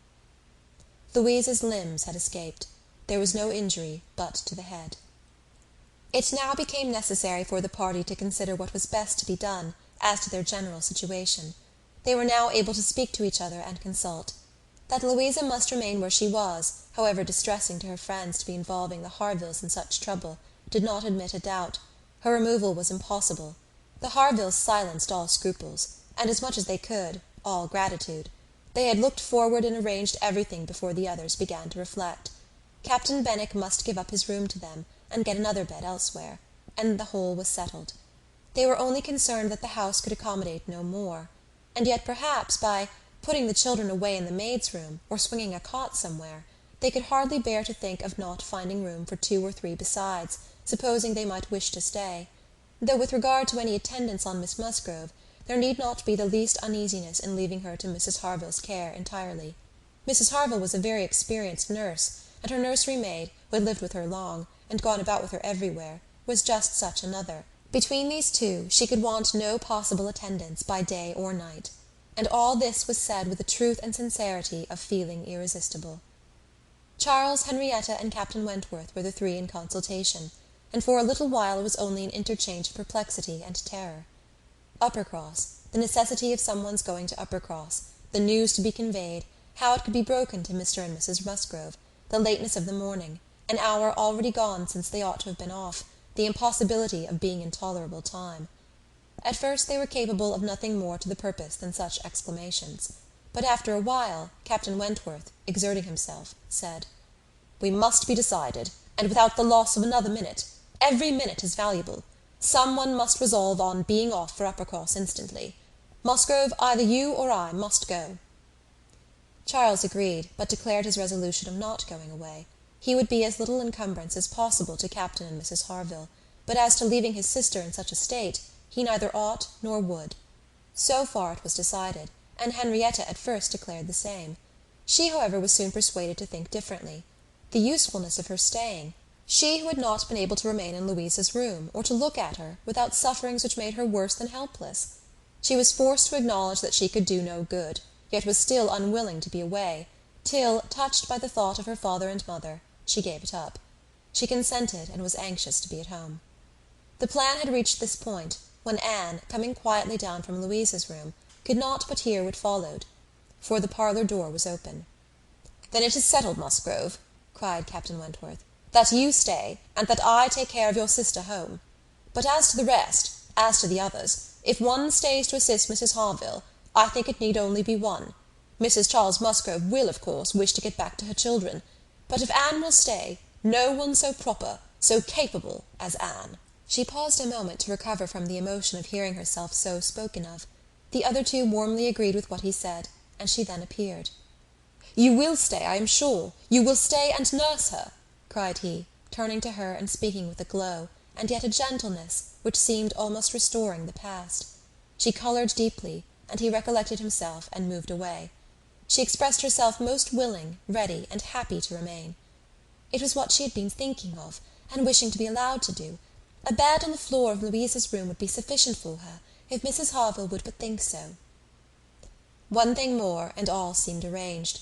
Though it was rather desirable that Mr. and Mrs. Musgrove should be previously alarmed by some share of delay, yet the time required by the Uppercross horses to take them back would be a dreadful extension of suspense, and Captain Wentworth proposed, and Charles Musgrove agreed, that it would be much better for him to take a chaise from the inn, and leave Mr. Musgrove's carriage and horses to be sent home the next morning early, when there would be the farther advantage of sending an account of Louisa's night.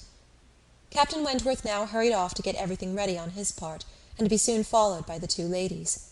When the plan was made known to Mary, however, there was an end of all peace in it. She was so wretched and so vehement, complained so much of injustice in being expected to go away instead of Anne, Anne, who was nothing to Louisa, while she was her sister, and had the best right to stay in Henrietta's stead. Why was not she to be as useful as Anne? And to go home without Charles, too, without her husband? No, it was too unkind. And in short, she said more than her husband could long withstand, and as none of the others could oppose when he gave way, there was no help for it. The change of Mary for Anne was inevitable. Anne had never submitted more reluctantly to the jealous and ill-judging claims of Mary. But so it must be, and they set off for the town, Charles taking care of his sister, and Captain Benwick attending to her. She gave a moment's recollection, as they hurried along, to the little circumstances which the same spots had witnessed earlier in the morning. There she had listened to Henrietta's schemes for Dr. Shirley's leaving Uppercross. Farther on she had first seen Mr. Elliot. A moment seemed all that could now be given to anyone but Louisa, or those who were wrapped up in her welfare. Captain Benwick was most considerately attentive to her, and united as they all seemed by the distress of the day, she felt an increasing degree of good-will towards him, and a pleasure even in thinking that it might, perhaps, be the occasion of continuing their acquaintance. Captain Wentworth was on the watch for them, and a chaise and four in waiting, stationed for their convenience in the lowest part of the street. But his evident surprise and vexation at the substitution of one sister for the other, the change in his countenance, the astonishment, the expressions begun and suppressed, with which Charles was listened to, made but a mortifying reception of Anne, or must at least convince her that she was valued only as she could be useful to Louisa. She endeavoured to be composed, and to be just. Without emulating the feelings of an Emma towards her Henry, she would have attended on Louisa with a zeal above the common claims of regard for his sake, and she hoped he would not long be so unjust as to suppose she would shrink unnecessarily from the office of a friend. In the meanwhile she was in the carriage. He had handed them both in, and placed himself between them, and in this manner, under these circumstances, full of astonishment and emotion to Anne, she quitted Lyme. How the long stage would pass, how it was to affect their manners, what was to be their sort of intercourse, she could not foresee. It was all quite natural, however. He was devoted to Henrietta, always turning towards her, and when he spoke at all, always with the view of supporting her hopes and raising her spirits. In general, his voice and manner were studiously calm. To spare Henrietta from agitation seemed the governing principle. Once only, when she had been grieving over the last ill-judged, ill-fated walk to the Cobb, bitterly lamenting that it ever had been thought of, he burst forth, as if wholly overcome. "Don't talk of it! Don't talk of it!" he cried. "O God! That I had not given way to her at the fatal moment! Had I done as I ought? But so eager and so resolute! Dear, sweet Louisa!" Anne wondered whether it ever occurred to him now to question the justness of his own previous opinion as to the universal felicity and advantage of firmness of character, and whether it might not strike him that, like all other qualities of the mind, it should have its proportions and limits. She thought it could scarcely escape him to feel that a persuadable temper might sometimes be as much in favour of happiness as a very resolute character. They got on fast. Anne was astonished to recognise the same hills and the same objects so soon. Their actual speed, heightened by some dread of the conclusion, made the road appear but half as long as on the day before. It was growing quite dusk, however, before they were in the neighbourhood of Uppercross, and there had been total silence among them for some time, Henrietta leaning back in the corner, with a shawl over her face, giving the hope of her having cried herself to sleep, when, as they were going up their last hill, Anne found herself all at once addressed by Captain Wentworth. In a low, cautious voice he said, "I have been considering what we had best do. She must not appear at first. She could not stand it. I have been thinking whether you had not better remain in the carriage with her, while I go in and break it to Mr. and Mrs. Musgrove. Do you think this is a good plan?" She did. He was satisfied, and said no more. But the remembrance of the appeal remained a pleasure to her, as a proof of friendship, and of deference for her judgment, a great pleasure. And when it became a sort of parting proof, its value did not lessen. When the distressing communication at Uppercross was over, and he had seen the father and mother quite as composed as could be hoped, and the daughter all the better for being with them, he announced his intention of returning in the same carriage to Lyme, and when the horses were baited, he was off. Chapter 13. The remainder of Anne's time at Uppercross, comprehending only 2 days, was spent entirely at the mansion house, and she had the satisfaction of knowing herself extremely useful there, both as an immediate companion and as assisting in all those arrangements for the future, which, in Mr. and Mrs. Musgrove's distressed state of spirits, would have been difficulties. They had an early account from Lyme the next morning. Louisa was much the same. No symptoms worse than before had appeared. Charles came a few hours afterwards, to bring a later and more particular account. He was tolerably cheerful. A speedy cure must not be hoped, but everything was going on as well as the nature of the case admitted. In speaking of the Harvilles, he seemed unable to satisfy his own sense of their kindness, especially of Mrs. Harville's exertions as a nurse. She really left nothing for Mary to do. He and Mary had been persuaded to go early to their inn last night. Mary had been hysterical again this morning. When he came away, she was going to walk out with Captain Benwick, which he hoped would do her good. He almost wished she had been prevailed on to come home the day before, but the truth was that Mrs. Harville left nothing for anybody to do. Charles was to return to Lyme the same afternoon, and his father had at first half a mind to go with him, but the ladies could not consent. It would be going only to multiply trouble to the others, and increase his own distress, and a much better scheme followed and was acted upon. A chaise was sent for from Crookherne, and Charles conveyed back a far more useful person in the old nursery maid of the family, one who, having brought up all the children, and seen the very last, the lingering and long-petted Master Harry, sent to school after his brothers, was now living in her deserted nursery to mend stockings and dress all the blains and bruises she could get near her, and who, consequently, was only too happy in being allowed to go and help nurse dear Miss Louisa. Vague wishes of getting Sarah thither had occurred before to Mrs. Musgrove and Henrietta, but without Anne it would hardly have been resolved on, and found practicable so soon. They were indebted, the next day, to Charles Hayter, for all the minute knowledge of Louisa, which it was so essential to obtain every 24 hours. He made it his business to go to Lyme, and his account was still encouraging. The intervals of sense and consciousness were believed to be stronger. Every report agreed in Captain Wentworth's appearing fixed in Lyme. Anne was to leave them on the morrow, an event which they all dreaded. What should they do without her? They were wretched comforters for one another. And so much was said in this way, that Anne thought she could not do better than impart among them the general inclination to which she was privy, and persuaded them all to go to Lyme at once. She had little difficulty. It was soon determined that they would go to-morrow, fix themselves at the inn, or get into lodgings, as it suited, and there remain till dear Louisa could be moved. They must be taking off some trouble from the good people she was with. They might at least relieve Mrs. Harville from the care of her own children, and in short they were so happy in the decision that Anne was delighted with what she had done, and felt that she could not spend her last morning at Uppercross better than in assisting their preparations and sending them off at an early hour, though her being left to the solitary range of the house was the consequence. She was the last, excepting the little boys of the cottage. She was the very last, the only remaining one of all that had filled and animated both houses, of all that had given Uppercross its cheerful character. A few days had made a change indeed. If Louisa recovered, it would all be well again. More than former happiness would be restored. There could not be a doubt, to her mind there was none, of what would follow her recovery. A few months hence, and the room now so deserted, occupied but by her silent, pensive self, might be filled again with all that was happy and gay, all that was glowing and bright in prosperous love, all that was most unlike Anne Elliot. An hour's complete leisure for such reflections as these, on a dark November day, a small thick rain almost blotting out the very few objects ever to be discerned from the windows, was enough to make the sound of Lady Russell's carriage exceedingly welcome. And yet, though desirous to be gone, she could not quit the mansion house, or look in adieu to the cottage, with its black, dripping, and comfortless veranda, or even notice through the misty glasses the last humble tenements of the village, without a saddened heart.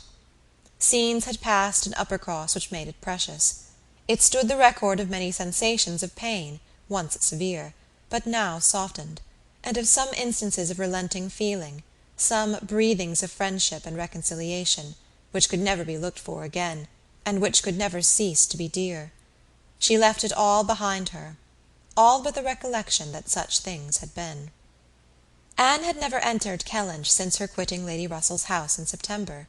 It had not been necessary, and the few occasions of it being possible for her to go to the Hall, she had contrived to evade and escape from. Her first return was to resume her place in the modern and elegant apartments of the lodge, and to gladden the eyes of its mistress. There was some anxiety mixed with Lady Russell's joy in meeting her. She knew who had been frequenting Uppercross.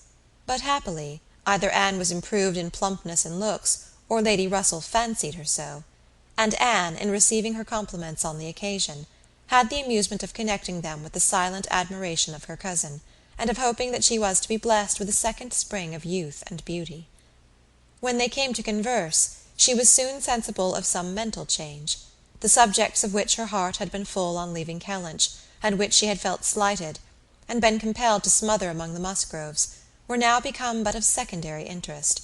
She had lately lost sight even of her father and sister and Bath; their concerns had been sunk under those of Uppercross; and when Lady Russell reverted to their former hopes and fears, and spoke her satisfaction in the house in Camden Place, which had been taken, and her regret that Mrs Clay should still be with them, Anne would have been ashamed to have it known how much more she was thinking of Lyme, and Louisa Musgrove, and all her acquaintance there; how much more interesting to her was the home and the friendship of the Harvilles and Captain Benwick, than her own father's house in Camden Place, or her own sister's intimacy with Mrs Clay. She was actually forced to exert herself to meet Lady Russell with anything like the appearance of equal solicitude, on topics which had by nature the first claim on her. There was a little awkwardness at first in their discourse on another subject. They must speak of the accident at Lyme. Lady Russell had not been arrived 5 minutes the day before, when a full account of the whole had burst on her, but still it must be talked of; she must make inquiries; she must regret the imprudence, lament the result, and Captain Wentworth's name must be mentioned by both. Anne was conscious of not doing it so well as Lady Russell. She could not speak the name, and look straight forward to Lady Russell's eye, till she had adopted the expedient of telling her briefly what she thought of the attachment between him and Louisa. When this was told, his name distressed her no longer. Lady Russell had only to listen composedly, and wish them happy; but internally her heart revelled in angry pleasure, in pleased contempt, that the man who at 23 had seemed to understand somewhat of the value of an Anne Elliot, should, 8 years afterwards, be charmed by a Louisa Musgrove.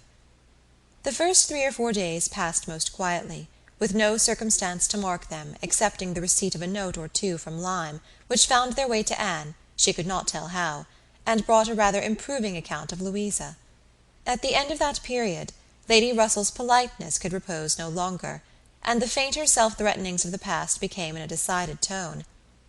"I must call on Mrs Croft. I really must call upon her soon. Anne, have you courage to go with me, and pay a visit in that house? It will be some trial to us both." Anne did not shrink from it; on the contrary, she truly felt as she said, in observing, "I think you are very likely to suffer the most of the two. Your feelings are less reconciled to the change than mine. By remaining in the neighbourhood, I am become inured to it."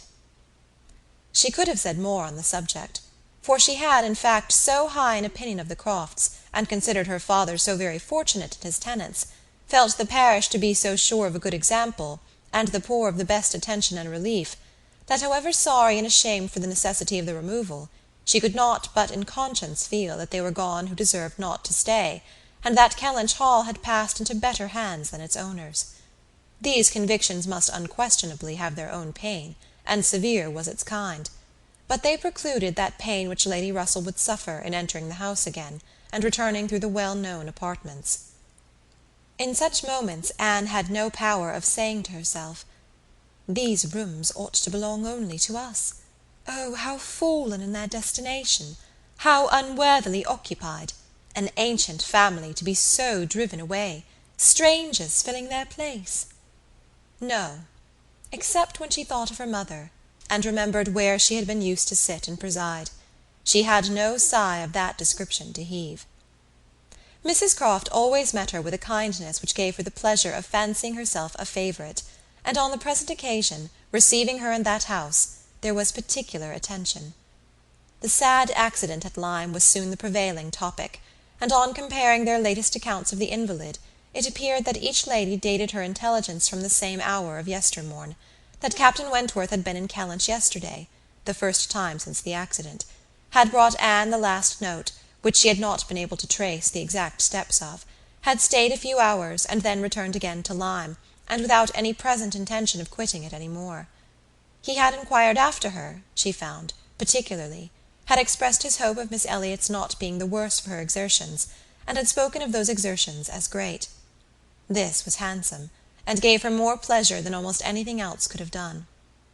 As to the sad catastrophe itself, it could be canvassed only in one style by a couple of steady, sensible women, whose judgments had to work on ascertained events, and it was perfectly decided that it had been the consequence of much thoughtlessness and much imprudence, that its effects were most alarming, and that it was frightful to think how long Miss Musgrove's recovery might yet be doubtful, and how liable she would still remain to suffer from the concussion hereafter. The Admiral wound it up summarily by exclaiming, "Ay, a very bad business indeed. A new sort of way this, for a young fellow to be making love, by breaking his mistress's head, is it not, Miss Elliot? This is breaking a head and giving a plaster, truly." Admiral Croft's manners were not quite of the tone to suit Lady Russell, but they delighted Anne. His goodness of heart and simplicity of character were irresistible. "Now this must be very bad for you," said he, suddenly rousing from a little reverie, "to be coming and finding us here. I had not recollected it before, I declare, but it must be very bad. But now do not stand upon ceremony. Get up and go over all the rooms in the house, if you like it." "Another time, sir, I thank you. Not now." "Well, whenever it suits you. You can slip in from the shrubbery at any time, and there you will find we keep our umbrellas hanging up by that door. A good place, is it not? But," checking himself, "you will not think it a good place, for yours were always kept in the butler's room. Ay, so it always is, I believe. One man's ways may be as good as another's, but we all like our own best. And so you must judge for yourself whether it would be better for you to go about the house or not." Anne, finding she might decline it, did so, very gratefully. "We have made very few changes either," continued the Admiral, after thinking a moment. "Very few. We told you about the laundry door at Uppercross. That has been a very great improvement. The wonder was how any family upon earth could bear with the inconvenience of its opening as it did, so long. You will tell Sir Walter what we have done, and that Mr. Shepherd thinks it the greatest improvement the house ever had. Indeed, I must do ourselves the justice to say that the few alterations we have made have been all very much for the better. My wife should have the credit of them, however. I have done very little besides sending away some of the large looking-glasses from my dressing-room, which was your father's. A very good man, and very much the gentleman, I am sure, but I should think, Miss Elliot," looking with serious reflection, "I should think he must be rather a dressy man for his time of life. Such a number of looking-glasses! Oh, Lord! There was no getting away from oneself. So I got Sophy to lend me a hand, and we soon shifted their quarters, and now I am quite snug, with my little shaving-glass in one corner, and another great thing that I never go near." Anne, amused in spite of herself, was rather distressed for an answer, and the Admiral, fearing he might not have been civil enough, took up the subject again, to say, "The next time you write to your good father, Miss Elliot, pray give him my compliments, and Mrs. Croft's, and say that we are settled here quite to our liking, and have no fault at all to find with the place. The breakfast-room chimney smokes a little, I grant you, but it is only when the wind is due north and blows hard, which may not happen 3 times a winter. And take it altogether, now that we have been into most of the houses hereabouts and can judge, there is not one that we like better than this. Pray say so with my compliments. He will be glad to hear it." Lady Russell and Mrs. Croft were very well pleased with each other, but the acquaintance which this visit began was fated not to proceed far at present, for when it was returned, the Crofts announced themselves to be going away for a few weeks, to visit their connections in the north of the county, and probably might not be at home again before Lady Russell would be removing to Bath. So ended all danger to Anne of meeting Captain Wentworth at Kellynch Hall, or of seeing him in company with her friend. Everything was safe enough, and she smiled over the many anxious feelings she had wasted on the subject. Chapter 14. Though Charles and Mary had remained at Lyme much longer after Mr. and Mrs. Musgrove's going than Anne conceived they could have been at all wanted, they were yet the first of the family to be at home again. and as soon as possible after their return to Uppercross, they drove over to the lodge. They had left Louisa beginning to sit up, but her head, though clear, was exceedingly weak, and her nerves susceptible to the highest extreme of tenderness, and though she might be pronounced to be altogether doing very well, it was still impossible to say when she might be able to bear the removal home, and her father and mother, who must return in time to receive their younger children for the Christmas holidays, had hardly a hope of being allowed to bring her with them. They had been all in lodgings together. Mrs. Musgrove had got Mrs. Harville's children away as much as she could. Every possible supply from Uppercross had been furnished, to lighten the inconvenience to the Harvilles, while the Harvilles had been wanting them to come to dinner every day. And in short, it seemed to have been only a struggle on each side as to which should be most disinterested and hospitable. Mary had had her evils, but on the whole, as was evident by her staying so long, she had found more to enjoy than to suffer. Charles Hayter had been at Lyme oftener than suited her, and when they dined with the Harvilles there had been only a maidservant to wait, and at first Mrs. Harville had always given Mrs. Musgrove precedence. But then she had received so very handsome an apology from her on finding out whose daughter she was, and there had been so much going on every day, there had been so many walks between their lodgings and the Harvilles', and she had got books from the library, and changed them so often, that the balance had certainly been much in favour of Lyme. She had been taken to Charmouth too, and she had bathed, and she had gone to church, and there were a great many more people to look at in the church at Lyme than at Uppercross, and all this, joined to the sense of being so very useful, had made really an agreeable fortnight. Anne inquired after Captain Benwick. Mary's face was clouded directly. Charles laughed. "Oh, Captain Benwick is very well, I believe, but he is a very odd young man. I do not know what he would be at. We asked him to come home with us for a day or two. Charles undertook to give him some shooting, and he seemed quite delighted, and for my part, I thought it was all settled, when behold, on Tuesday night, he made a very awkward sort of excuse. He never shot, and he had been quite misunderstood, and he had promised this, and he had promised that, and the end of it was, I found, that he did not mean to come. I suppose he was afraid of finding it dull. But upon my word, I should have thought we were lively enough at the cottage for such a heartbroken man as Captain Benwick." Charles laughed again and said, "Now, Mary, you know very well how it really was. It was all your doing," turning to Anne. "He fancied that if he went with us, he should find you close by. He fancied everybody to be living in Uppercross, and when he discovered that Lady Russell lived 3 miles off, his heart failed him, and he had not courage to come. That is the fact. Upon my honour, Mary knows it is." But Mary did not give in to it very graciously, whether from not considering Captain Benwick entitled by birth and situation to be in love with an Elliot, or from not wanting to believe Anne a greater attraction to Uppercross than herself, must be left to be guessed. Anne's goodwill, however, was not to be lessened by what she heard. She boldly acknowledged herself flattered, and continued her inquiries. "Oh, he talks of you," cried Charles, "in such terms—" Mary interrupted him. "I declare, Charles, I never heard him mention Anne twice all the time I was there. I declare, Anne, he never talks of you at all." "No," admitted Charles, "I do not know that he ever does in a general way, but however it is a very clear thing that he admires you exceedingly. His head is full of some books that he is reading upon your recommendation, and he wants to talk to you about them. He has found out something or other in one of them which he thinks—oh, I cannot pretend to remember it, but it was something very fine. I overheard him telling Henrietta all about it, and then Miss Elliot was spoken of in the highest terms. Now, Mary, I declare it was so. I heard it myself, and you were in the other room. Elegance, sweetness, beauty. Oh, there was no end of Miss Elliot's charms." "And I am sure," cried Mary warmly, "it was a very little to his credit if he did. Miss Harville only died last June. Such a heart is very little worth having, is it, Lady Russell? I am sure you will agree with me." "I must see Captain Benwick before I decide," said Lady Russell, smiling. "And that you are very likely to do very soon, I can tell you, mum," said Charles. "Though he had not nerves for coming away with us, and setting off again afterwards to pay a formal visit here, he will make his way over to Kellynch one day by himself, you may depend upon it.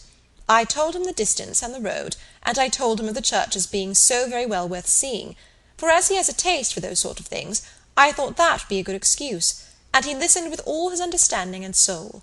And I am sure from his manner that you will have him calling here soon.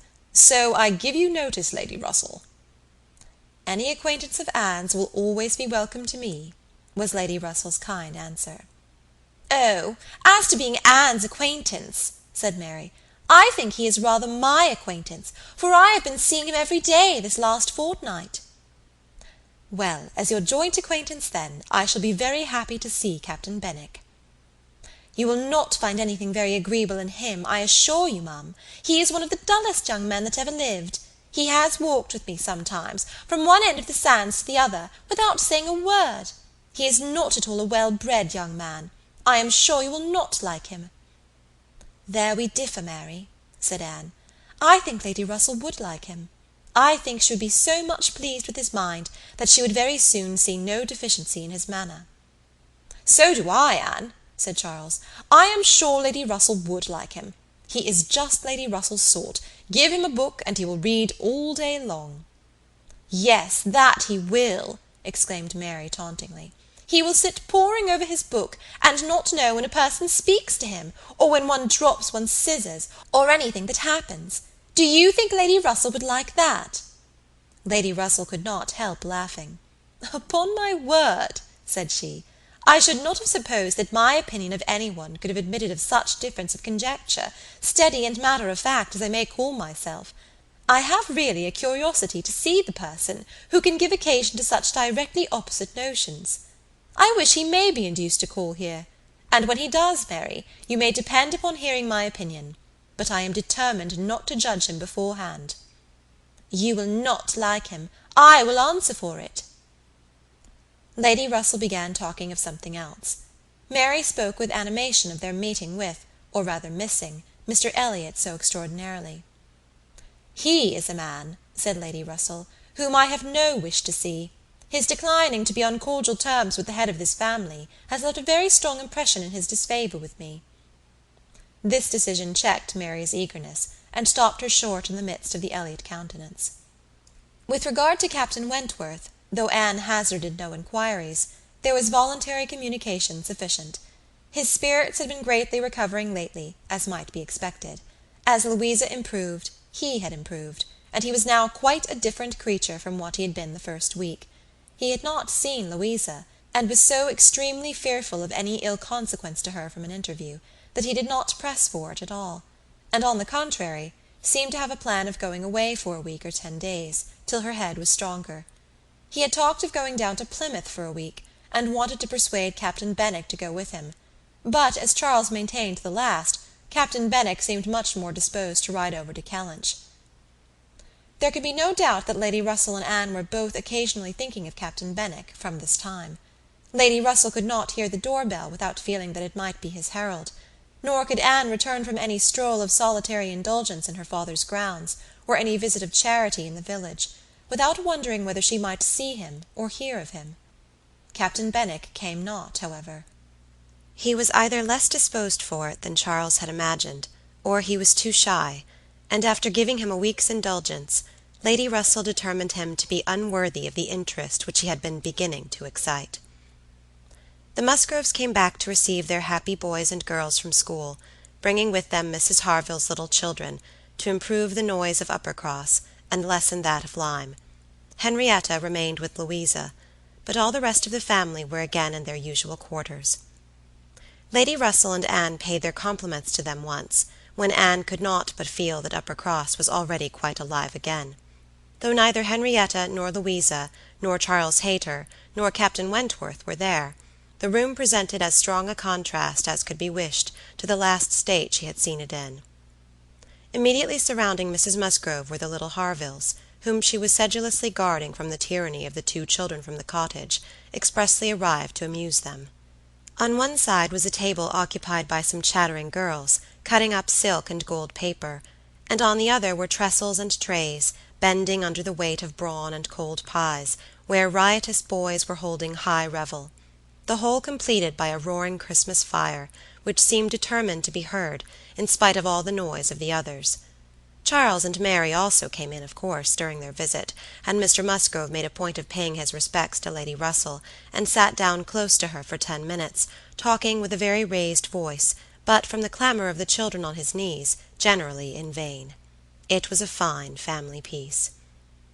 Anne, judging from her own temperament, would have deemed such a domestic hurricane a bad restorative of the nerves, which Louisa's illness must have so greatly shaken.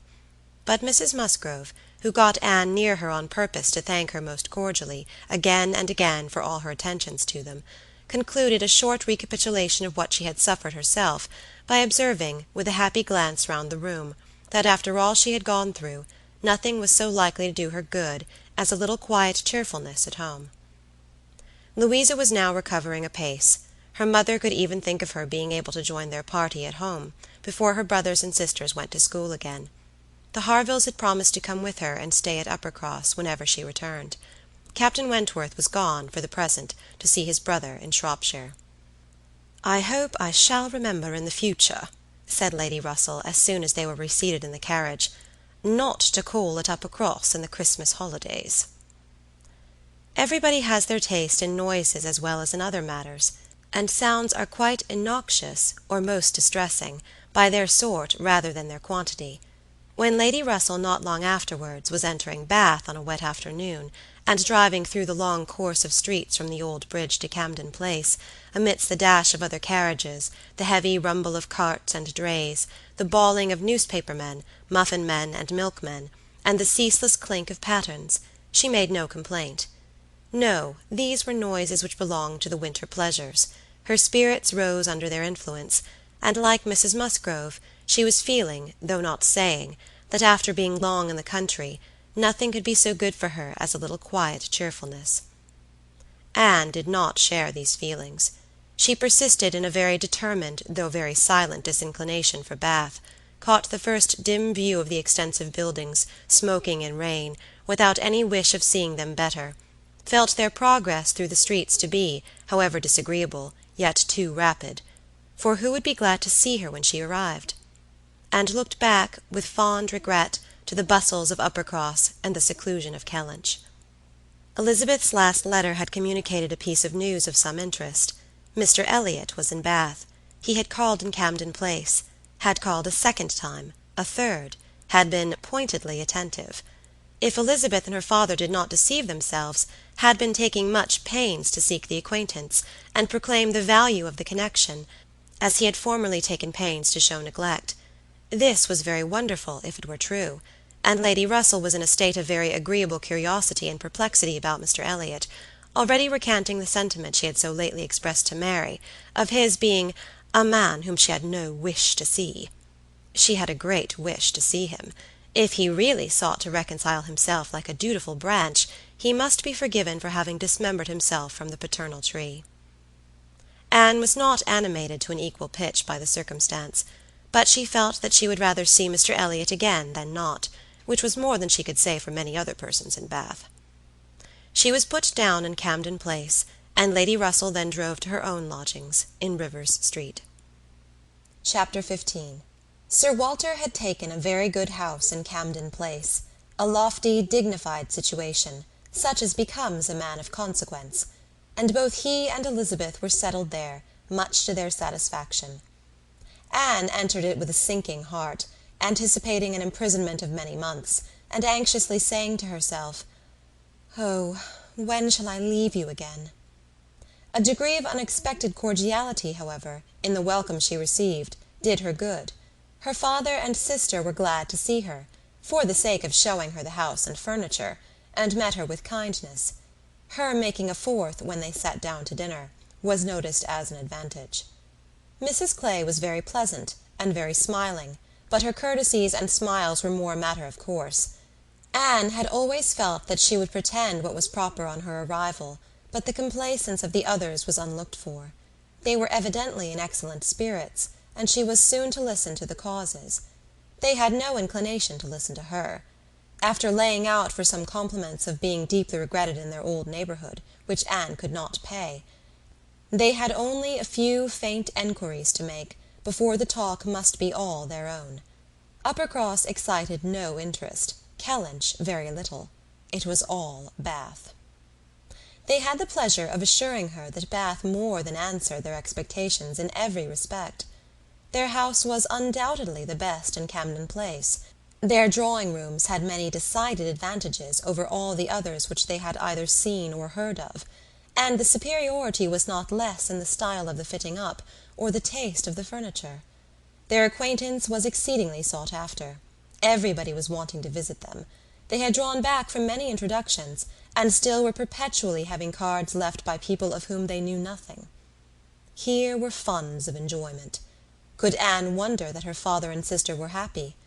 She might not wonder, but she must sigh that her father should feel no degradation in his change, should see nothing to regret in the duties and dignity of the resident landholder, should find so much to be vain of in the littleness of a town, and she must sigh and smile, and wonder too, as Elizabeth threw open the folding doors and walked with exultation from one drawing-room to the other, boasting of their space, at the possibility of that woman who had been mistress of Kellynch Hall finding extent to be proud of between two walls, perhaps 30 feet asunder. But this was not all which they had to make them happy. They had Mr. Elliot too. Anne had a great deal to hear of Mr. Elliot. He was not only pardoned, they were delighted with him. He had been in Bath about a fortnight. He had passed through Bath in November, in his way to London, when the intelligence of Sir Walter's being settled there had of course reached him, though only 24 hours in the place, but he had not been able to avail himself of it.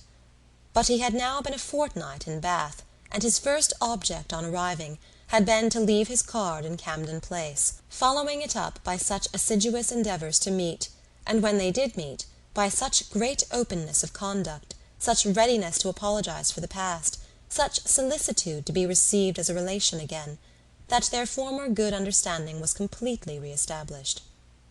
They had not a fault to find in him. He had explained away all the appearance of neglect on his own side. It had originated in misapprehension entirely. He had never had an idea of throwing himself off. He had feared that he was thrown off, but knew not why, and delicacy had kept him silent. Upon the hint of having spoken disrespectfully or carelessly of the family and the family honours, he was quite indignant. He, who had ever boasted of being an Elliot, and whose feelings, as to connection, were only too strict to suit the unfeudal tone of the present day. He was astonished, indeed, but his character and general conduct must refute it. He could refer Sir Walter to all who knew him, and certainly the pains he had been taking on this, the first opportunity of reconciliation, to be restored to the footing of a relation and heir presumptive, was a strong proof of his opinions on the subject. The circumstances of his marriage, too, were found to admit of much extenuation. This was an article not to be entered on by himself, but a very intimate friend of his, a Colonel Wallis, a highly respectable man, perfectly the gentleman, and not an ill-looking man, Sir Walter added, who was living in very good style in Marlborough Buildings, and had, at his own particular request, been admitted to their acquaintance through Mr. Elliot, had mentioned one or two things relative to the marriage, which made a material difference in the discredit of it. Colonel Wallis had known Mr. Elliot long, had been well acquainted also with his wife, had perfectly understood the whole story. She was certainly not a woman of family, but well educated, accomplished, rich, and excessively in love with his friend. There had been the charm. She had sought him. Without that attraction, not all her money would have tempted Elliot, and Sir Walter was, moreover, assured of her having been a very fine woman. Here was a great deal to soften the business. A very fine woman with a large fortune, in love with him. Sir Walter seemed to admit it as a complete apology, and though Elizabeth could not see the circumstance in quite so favourable a light, she allowed it to be a great extenuation. Mr. Elliot had called repeatedly, had dined with them once, evidently delighted by the distinction of being asked, for they gave no dinners in general, delighted in short by every proof of cousinly notice, and placing his whole happiness in being on intimate terms in Camden Place. Anne listened, but without quite understanding it. Allowances, large allowances, she knew, must be made for the ideas of those who spoke. She heard it all under embellishment. All that sounded extravagant or irrational in the progress of the reconciliation might have no origin but in the language of the relators. Still, however, She had the sensation of there being something more than immediately appeared, in Mr. Elliot's wishing, after an interval of so many years, to be well received by them. In a worldly view, he had nothing to gain by being on terms with Sir Walter, nothing to risk by a state of variance. In all probability, he was already the richer of the two, and the Kellynch estate would as surely be his hereafter as the title. A sensible man, and he had looked like a very sensible man, why should it be an object to him? She could only offer one solution. It was, perhaps, for Elizabeth's sake. There might really have been a liking formerly, though convenience and accident had drawn him a different way. And now that he could afford to please himself, he might mean to pay his addresses to her. Elizabeth was certainly very handsome, with well-bred, elegant manners, and her character might never have been penetrated by Mr. Elliot, knowing her but in public, and when very young himself. How her temper and understanding might bear the investigation of his present keener time of life was another concern, and rather a fearful one. Most earnestly did she wish that he might not be too nice, or too observant, if Elizabeth were his object. And that Elizabeth was disposed to believe herself so, and that her friend Mrs. Clay was encouraging the idea, seemed apparent by a glance or two between them, while Mr. Elliot's frequent visits were talked of. Anne mentioned the glimpses she had had of him at Lyme, but without being much attended to. "Oh, yes, perhaps it had been Mr. Elliot. They did not know. It might be him, perhaps." They could not listen to her description of him. They were describing him themselves, Sir Walter especially. He did justice to his very gentlemanlike appearance, his air of elegance and fashion, his good-shaped face, his sensible eye. But at the same time, must lament his being very much underhung, a defect which time seemed to have increased, nor could he pretend to say that 10 years had not altered almost every feature for the worse. Mr. Elliot appeared to think that he, Sir Walter, was looking exactly as he had done when they last parted. But Sir Walter had not been able to return the compliment entirely, which embarrassed him. He did not mean to complain, however. Mr. Elliot was better to look at than most men, and he had no objection to being seen with him anywhere. Mr. Elliot and his friends in Marlborough Buildings were talked of the whole evening. Colonel Wallis had been so impatient to be introduced to them, and Mr. Elliot so anxious that he should. And there was a Mrs. Wallis, at present known only to them by description, as she was in daily expectation of her confinement. But Mr. Elliot spoke of her as a most charming woman, quite worthy of being known in Camden Place. And as soon as she recovered, they were to be acquainted. Sir Walter thought much of Mrs. Wallis. She was said to be an excessively pretty woman, beautiful. He longed to see her. He hoped she might make some amends for the many very plain faces he was continually passing in the streets. The worst of Bath was the number of its plain women. He did not mean to say that there were no pretty women, but the number of the plain was out of all proportion. He had frequently observed, as he walked, that one handsome face would be followed by 30 or 35 frights, and once, as he had stood in a shop on Bond Street, he had counted 87 women go by, one after another, without there being a tolerable face among them. It had been a frosty morning, to be sure, a sharp frost, which hardly one woman in 1,000 could stand the test of. But still, there certainly were a dreadful multitude of ugly women in Bath. And as for the men, they were infinitely worse. Such scarecrows as the streets were full of. It was evident how little the women were used to the sight of anything tolerable, by the effect which a man of decent appearance produced. He had never walked anywhere arm in arm with Colonel Wallis, who was a fine military figure, though sandy-haired, without observing that every woman's eye was upon him. Every woman's eye was sure to be upon Colonel Wallis. Modest Sir Walter. He was not allowed to escape, however. His daughter and Mrs. Clay united in hinting that Colonel Wallis's companion might have as good a figure as Colonel Wallis, and certainly was not sandy-haired. "How is Mary looking?" said Sir Walter, in the height of his good humour. "The last time I saw her she had a red nose, but I hope that may not happen every day." "Oh, no. That must have been quite accidental. In general she has been in very good health, and very good looks since Michaelmas." "If I thought it would not tempt her to go out in sharp winds, and grow coarse, I would send her a new hat and pelisse." Anne was considering whether she should venture to suggest that a gown or a cap would not be liable to any such misuse, when a knock at the door suspended everything. "A knock at the door? And so late? It was 10 o'clock. Could it be Mr. Elliot? They knew he was to dine at Lansdowne Crescent. It was possible that he might stop in his way home to ask them how they did. They could think of no one else. Mrs. Clay decidedly thought it must be Mr. Elliot's knock." Mrs. Clay was right. With all the state which a butler and footboy could give, Mr. Elliot was ushered into the room. It was the very same man, with no difference but of dress. Anne drew a little back, while the others received his compliments, and her sister his apologies for calling at so unusual an hour. But he could not be so near without wishing to know that neither she nor her friend had taken cold the day before, etc., etc., which was all as politely done, and as politely taken, as possible. But her part must follow then. Sir Walter talked of his youngest daughter. "Mr. Elliot must give him leave to present him to his youngest daughter." There was no occasion for remembering Mary.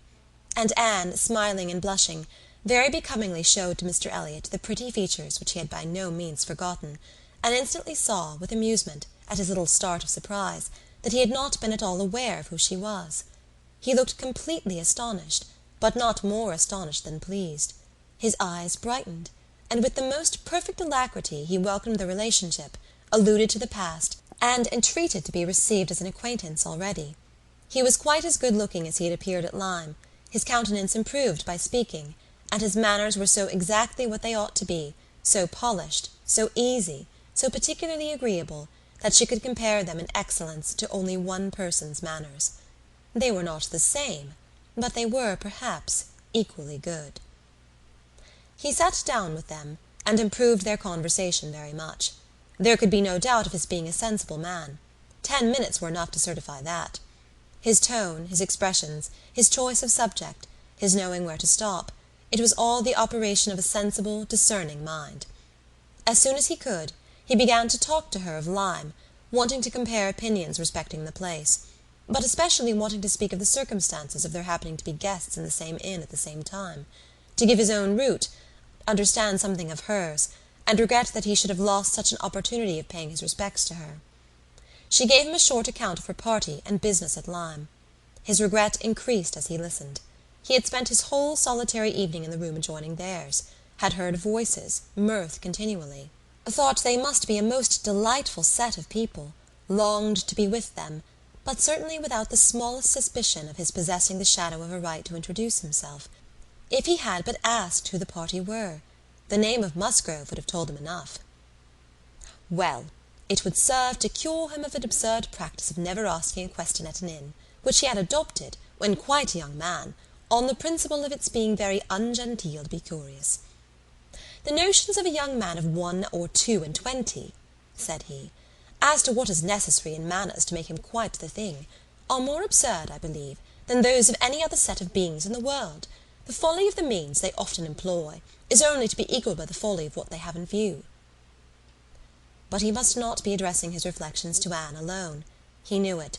He was soon diffused again among the others, and it was only at intervals that he could return to Lyme. His inquiries, however, produced at length an account of the scene she had been engaged in there, soon after his leaving the place. Having alluded to an accident, he must hear the whole. When he questioned, Sir Walter and Elizabeth began to question also. But the difference in their manner of doing it could not be unfelt. She could only compare Mr. Elliot to Lady Russell, in the wish of really comprehending what had passed, and in the degree of concern for what she must have suffered in witnessing it. He stayed an hour with them. The elegant little clock on the mantelpiece had struck 11 with its silver sounds, and the watchman was beginning to be heard at a distance telling the same tale, before Mr. Elliot or any of them seemed to feel that he had been there long. Anne could not have supposed it possible that her first evening in Camden Place could have passed so well. Chapter 16. There was one point which Anne, on returning to her family, would have been more thankful to ascertain even than Mr. Elliot's being in love with Elizabeth, which was her father's not being in love with Mrs. Clay, and she was very far from easy about it, when she had been at home a few hours. On going down to breakfast the next morning, she found there had just been a decent pretence on the lady's side of meaning to leave them. She could imagine Mrs. Clay to have said that, now Miss Anne was come, she could not suppose herself at all wanted. For Elizabeth was replying in a sort of whisper, that must not be any reason indeed. I assure you I feel it none. She is nothing to me, compared with you. And she was in full time to hear her father say, my dear madam, this must not be. As yet you have seen nothing of Bath. You have been here only to be useful. You must not run away from us now. You must stay to be acquainted with Mrs. Wallis, the beautiful Mrs. Wallis. To your fine mind, I well know the sight of beauty is a real gratification. He spoke and looked so much in earnest that Anne was not surprised to see Mrs. Clay stealing a glance at Elizabeth and herself. Her countenance, perhaps, might express some watchfulness, but the praise of the fine mind did not appear to excite a thought in her sister. The lady could not but yield to such joint entreaties, and promised to stay. In the course of the same morning, Anne and her father chancing to be alone together, he began to compliment her on her improved looks. He thought her less thin in her person, in her cheeks, her skin, her complexion greatly improved, clearer, fresher. Had she been using anything in particular? No, nothing. Merely Goland, he supposed. No, nothing at all. Ha! He was surprised at that, and added, certainly you cannot do better than to continue as you are. You cannot be better than well. Or I should recommend Goland, the constant use of Goland during the spring months. Mrs. Clay has been using it at my recommendation, and you see what it has done for her. You see how it has carried away her freckles. If Elizabeth could but have heard this, such personal praise might have struck her, especially as it did not appear to Anne that the freckles were at all lessened. But everything must take its chance. The evil of a marriage would be much diminished if Elizabeth were also to marry. As for herself, she might always command a home with Lady Russell. Lady Russell's composed mind and polite manners were put to some trial on this point in her intercourse in Camden Place. The sight of Mrs. Clay in such favour, and of Anne so overlooked, was a perpetual provocation to her there, and vexed her as much as when she was away, as a person in Bath who drinks the water, gets all the new publications, and has a very large acquaintance, has time to be vexed. As Mr. Elliot became known to her, she grew more charitable, or more indifferent, towards the others. His manners were an immediate recommendation, and on conversing with him, she found the solid so fully supporting the superficial that she was at first, as she told Anne, almost ready to exclaim, "Can this be Mr. Elliot?" and could not seriously picture to herself a more agreeable or estimable man. Everything united in him, good understanding, correct opinions, knowledge of the world, and a warm heart. He had strong feelings of family attachment and family honour, without pride or weakness. He lived with the liberality of a man of fortune, without display.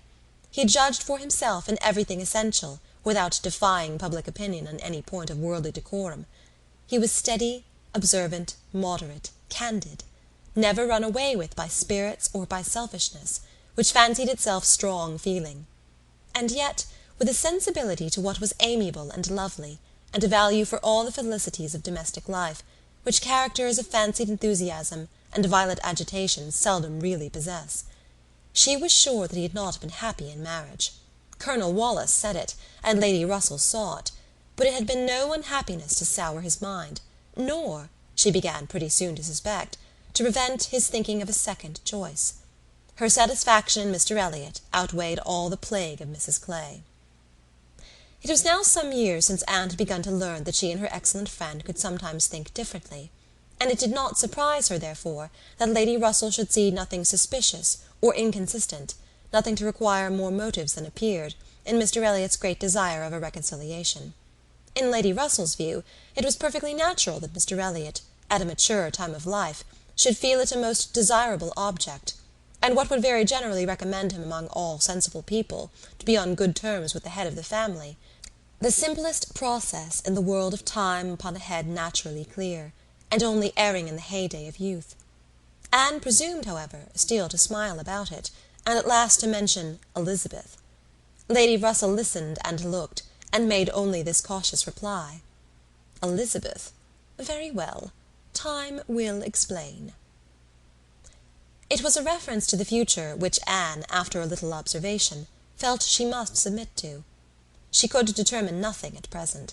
In that house Elizabeth must be first, and she was in the habit of such general observance as Miss Elliot that any particularity of attention seemed almost impossible. Mr. Elliot, too, it must be remembered, had not been a widower 7 months. A little delay on his side might be very excusable. In fact, Anne could never see the crape round his hat without fearing that she was the inexcusable one, in attributing to him such imaginations; for though his marriage had not been very happy, still it had existed so many years that she could not comprehend the very rapid recovery from the awful impression of its being dissolved. However it might end, he was without any question their pleasantest acquaintance in Bath. She saw nobody equal to him, and it was a great indulgence now and then to talk to him about Lyme, which he seemed to have as lively wish to see again, and to see more of, as herself. They went through the particulars of their first meeting a great many times. He gave her to understand that he had looked at her with some earnestness. She knew it well, and she remembered another person's look also. They did not always think alike. His value for rank and connection, she perceived, was greater than hers. It was not merely complacence, it must be a liking to the cause, which made him enter warmly into her father and sister's solicitudes on a subject which she thought unworthy to excite them. The Bath paper one morning announced the arrival of the Dowager Viscountess Dalrymple and her daughter, the Honourable Miss Carteret, and all the comfort of No. Camden Place was swept away for many days, for the Dalrymples, in Anne's opinion, most unfortunately, were cousins of the Elliots, and the agony was how to introduce themselves properly. Anne had never seen her father and sister before in contact with nobility, and she must acknowledge herself disappointed. She had hoped better things from their high ideas of their own situation in life, and was reduced to form a wish which she had never foreseen, a wish that they had more pride. For "our cousins, Lady Dalrymple and Miss Carteret, our cousins, the Dalrymples," sounded in her ears all day long. Sir Walter had once been in company with the late Viscount, but had never seen any of the rest of the family, and the difficulties of the case arose from there having been a suspension of all intercourse by letters of ceremony, ever since the death of that said late Viscount, when, in consequence of a dangerous illness of Sir Walter's at the same time, there had been an unlucky omission at Kellynch. No letter of condolence had been sent to Ireland. The neglect had been visited on the head of the sinner, for when poor Lady Elliot died herself, no letter of condolence was received at Kellynch, and consequently there was but too much reason to apprehend that the Dalrymples considered the relationship as closed. How to have this anxious business set to rights, and be admitted as cousins again, was the question, and it was a question which, in a more rational manner, neither Lady Russell nor Mr. Elliot thought unimportant. Family connections were always worth preserving, good company always worth seeking. Lady Dalrymple had taken a house for 3 months in Laura Place, and reliving in style. She had been at Bath the year before, and Lady Russell had heard her spoken of as a charming woman. It was very desirable that the connection should be renewed, if it could be done, without any compromise of propriety on the side of the Elliots. Sir Walter, however, would choose his own means, and at last wrote a very fine letter of ample explanation, regret, and entreaty, to his right honourable cousin. Neither Lady Russell nor Mr. Elliot could admire the letter, but it did all that was wanted in bringing 3 lines of scrawl from the Dowager Viscountess.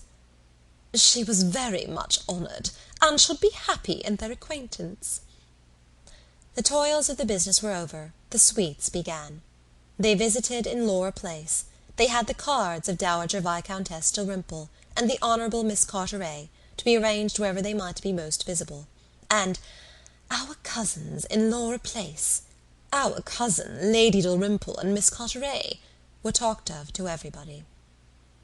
Anne was ashamed. Had Lady Dalrymple and her daughter even been very agreeable, she would still have been ashamed of the agitation they created, but they were nothing. There was no superiority of manner, accomplishment, or understanding. Lady Dalrymple had acquired the name of a charming woman, because she had a smile and a civil answer for everybody.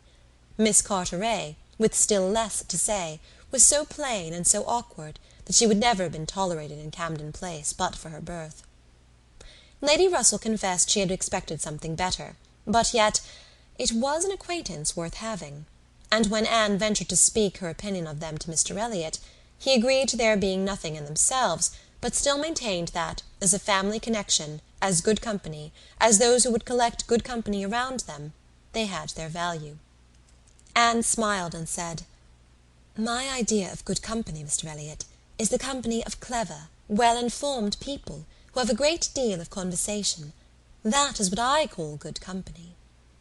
"You are mistaken," said he gently. "That is not good company. That is the best. Good company requires only birth, education, and manners. And with regard to education, is not very nice. Birth and good manners are essential, but a little learning is by no means a dangerous thing in good company. On the contrary, it will do very well. My cousin Anne shakes her head. She is not satisfied. She is fastidious.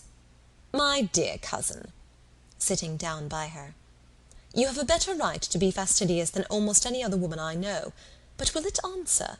Will it make you happy? Will it not be wiser to accept the society of these good ladies in Laura Place, and enjoy all the advantages of the connection as far as possible?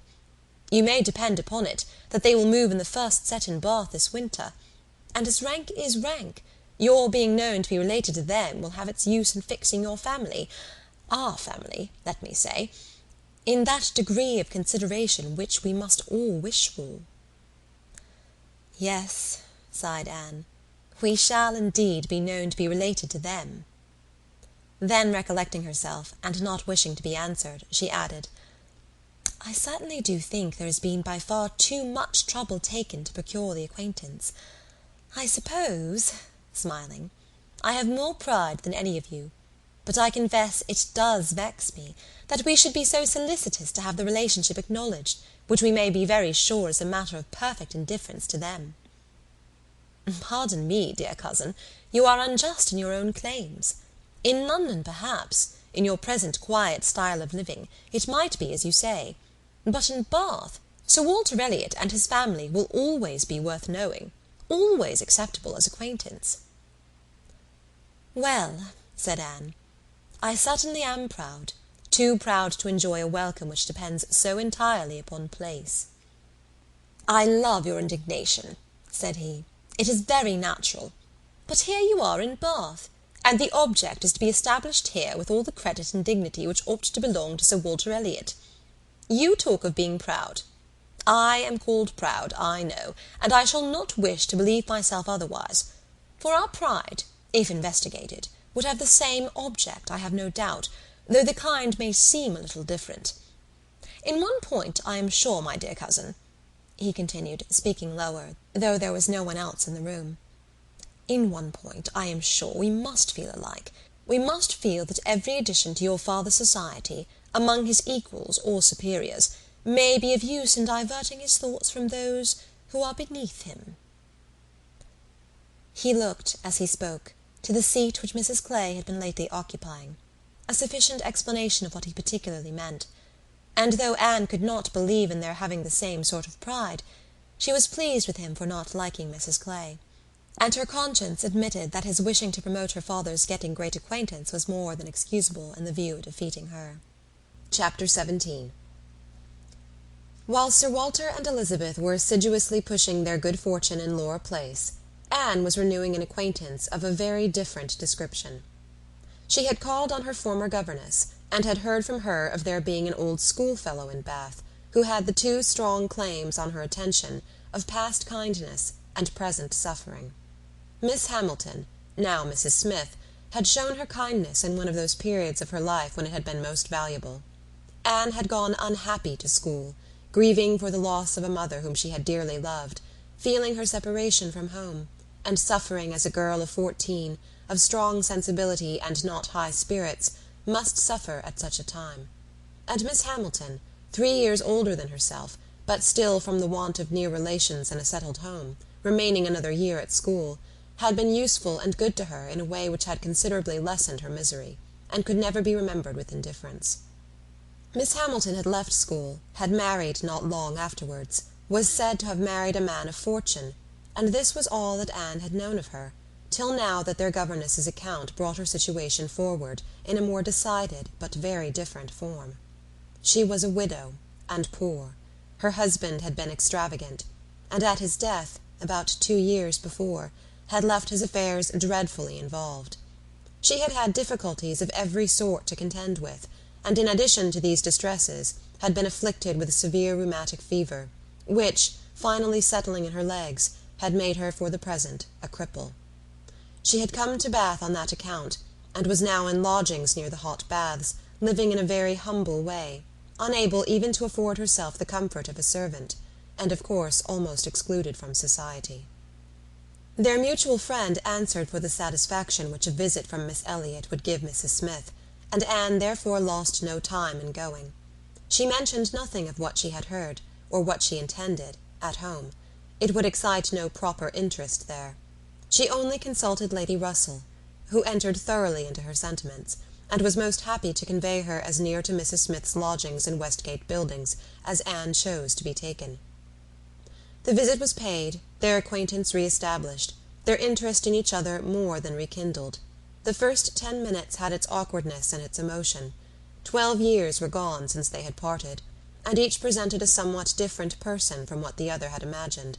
12 years had changed Anne from the blooming, silent, unformed girl of 15 to the elegant little woman of 27, with every beauty except bloom, and with manners as consciously right as they were invariably gentle.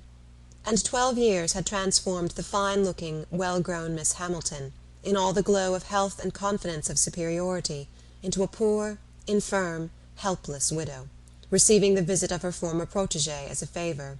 But all that was uncomfortable in the meeting had soon passed away, and left only the interesting charm of remembering former partialities and talking over old times.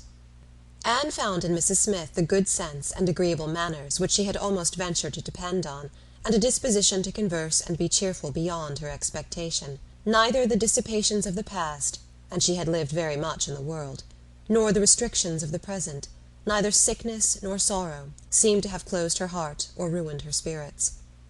In the course of a second visit she talked with great openness, and Anne's astonishment increased. She could scarcely imagine a more cheerless situation in itself than Mrs. Smith's. She had been very fond of her husband. She had buried him. She had been used to affluence. It was gone. She had no child to connect her with life and happiness again, no relations to assist in the arrangement of perplexed affairs, no health to make all the rest supportable. Her accommodations were limited to a noisy parlour and a dark bedroom behind, with no possibility of moving from one to the other without assistance, which there was only one servant in the house to afford, and she never quitted the house but to be conveyed into the warm bath. Yet in spite of all this, Anne had reason to believe that she had moments only of languor and depression, 2 hours of occupation and enjoyment. How could it be? She watched, observed, reflected, and finally determined that this was not a case of fortitude or resignation only. A submissive spirit might be patient, a strong understanding would supply resolution, but here was something more. Here was that elasticity of mind, that disposition to be comforted, that power of turning readily from evil to good, and of finding employment which carried her out of herself, which was from nature alone. It was the choicest gift of heaven, and Anne viewed her friend as one of those instances in which, by a merciful appointment, it seems designed to counterbalance almost every other want. There had been a time, Mrs. Smith told her, when her spirits had nearly failed. She could not call herself an invalid now, compared with her state on first reaching Bath. Then she had, indeed, been a pitiable object, for she had caught cold on the journey, and had hardly taken possession of her lodgings before she was again confined to her bed and suffering under severe and constant pain. And all this among strangers, with the absolute necessity of having a regular nurse, and finances at that moment particularly unfit to meet any extraordinary expense. She had weathered it, however, and could truly say that it had done her good. It had increased her comforts by making her feel herself to be in good hands. She had seen too much of the world to expect sudden or disinterested attachment anywhere, but her illness had proved to her that her landlady had a character to preserve, and would not use her ill, and she had been particularly fortunate in her nurse, as a sister of her landlady, a nurse by profession, and who had always a home in that house when unemployed, chanced to be at liberty just in time to attend her. "And she," said Mrs. Smith, "besides nursing me most admirably, has really proved an invaluable acquaintance. As soon as I could use my hands, she taught me to knit, which has been a great amusement, and she put me in the way of making these little thread cases, pin cushions, and card racks, which you always find me so busy about, and which supply me with the means of doing a little good to one or two very poor families in this neighbourhood. She had a large acquaintance, of course, professionally, among those who can afford to buy, and she disposes of my merchandise. She always takes the right time for applying. Everybody's heart is open, you know, when they have recently escaped from severe pain, or are recovering the blessing of health, and Nurse Rooke thoroughly understands when to speak. She is a shrewd, intelligent, sensible woman. Hers is a line for seeing human nature, and she has a fund of good sense and observation, which, as a companion, make her infinitely superior to thousands of those who, having only received the best education in the world, know nothing worth attending to. Call it gossip if you will, but when Nurse Rooke has half an hour's leisure to bestow on me, she is sure to have something to relate that is entertaining and profitable, something that makes one know one's species better. One likes to hear what is going on, to be au fait as to the newest modes of being trifling and silly. To me, who live so much alone, her conversation, I assure you, is a treat." Anne, far from wishing to cavil at the pleasure, replied, "I can easily believe it.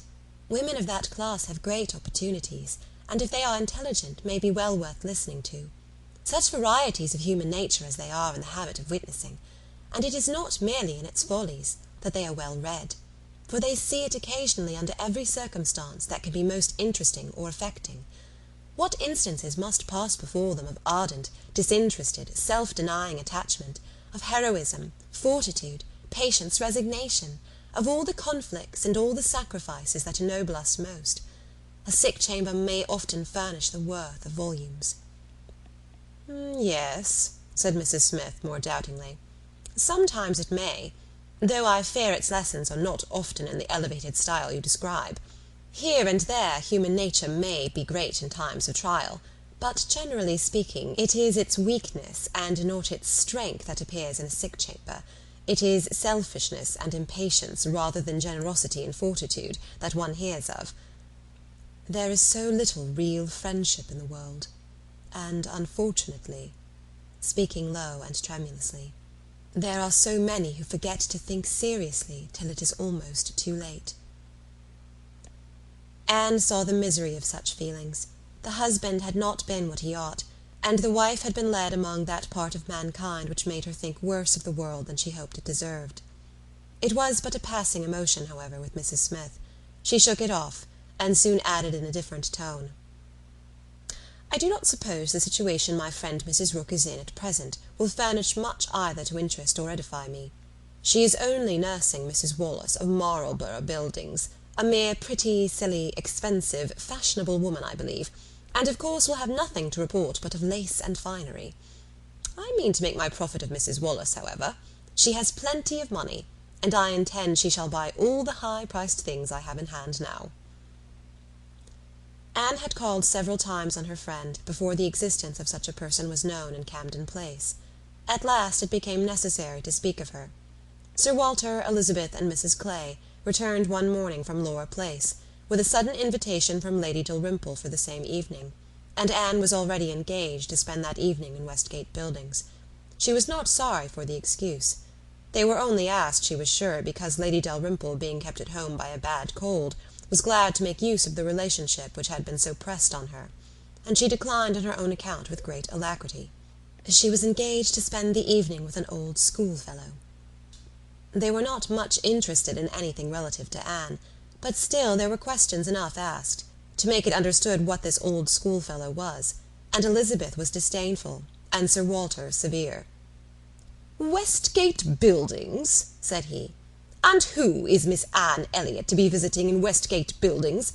A Mrs. Smith, a widow Mrs. Smith, and who was her husband? One of 5,000 Mr. Smiths whose names are to be met with everywhere. And what is her attraction? That she is old and sickly. Upon my word, Miss Anne Elliot, you have the most extraordinary taste. Everything that revolts other people, low company, paltry rooms, foul air, disgusting associations, are inviting to you. But surely you may put off this old lady till to-morrow. She is not so near her end, I presume, but that she may hope to see another day. What is her age? 40? No, sir, she is not 31, but I do not think I can put off my engagement, because it is the only evening for some time which will at once suit her and myself.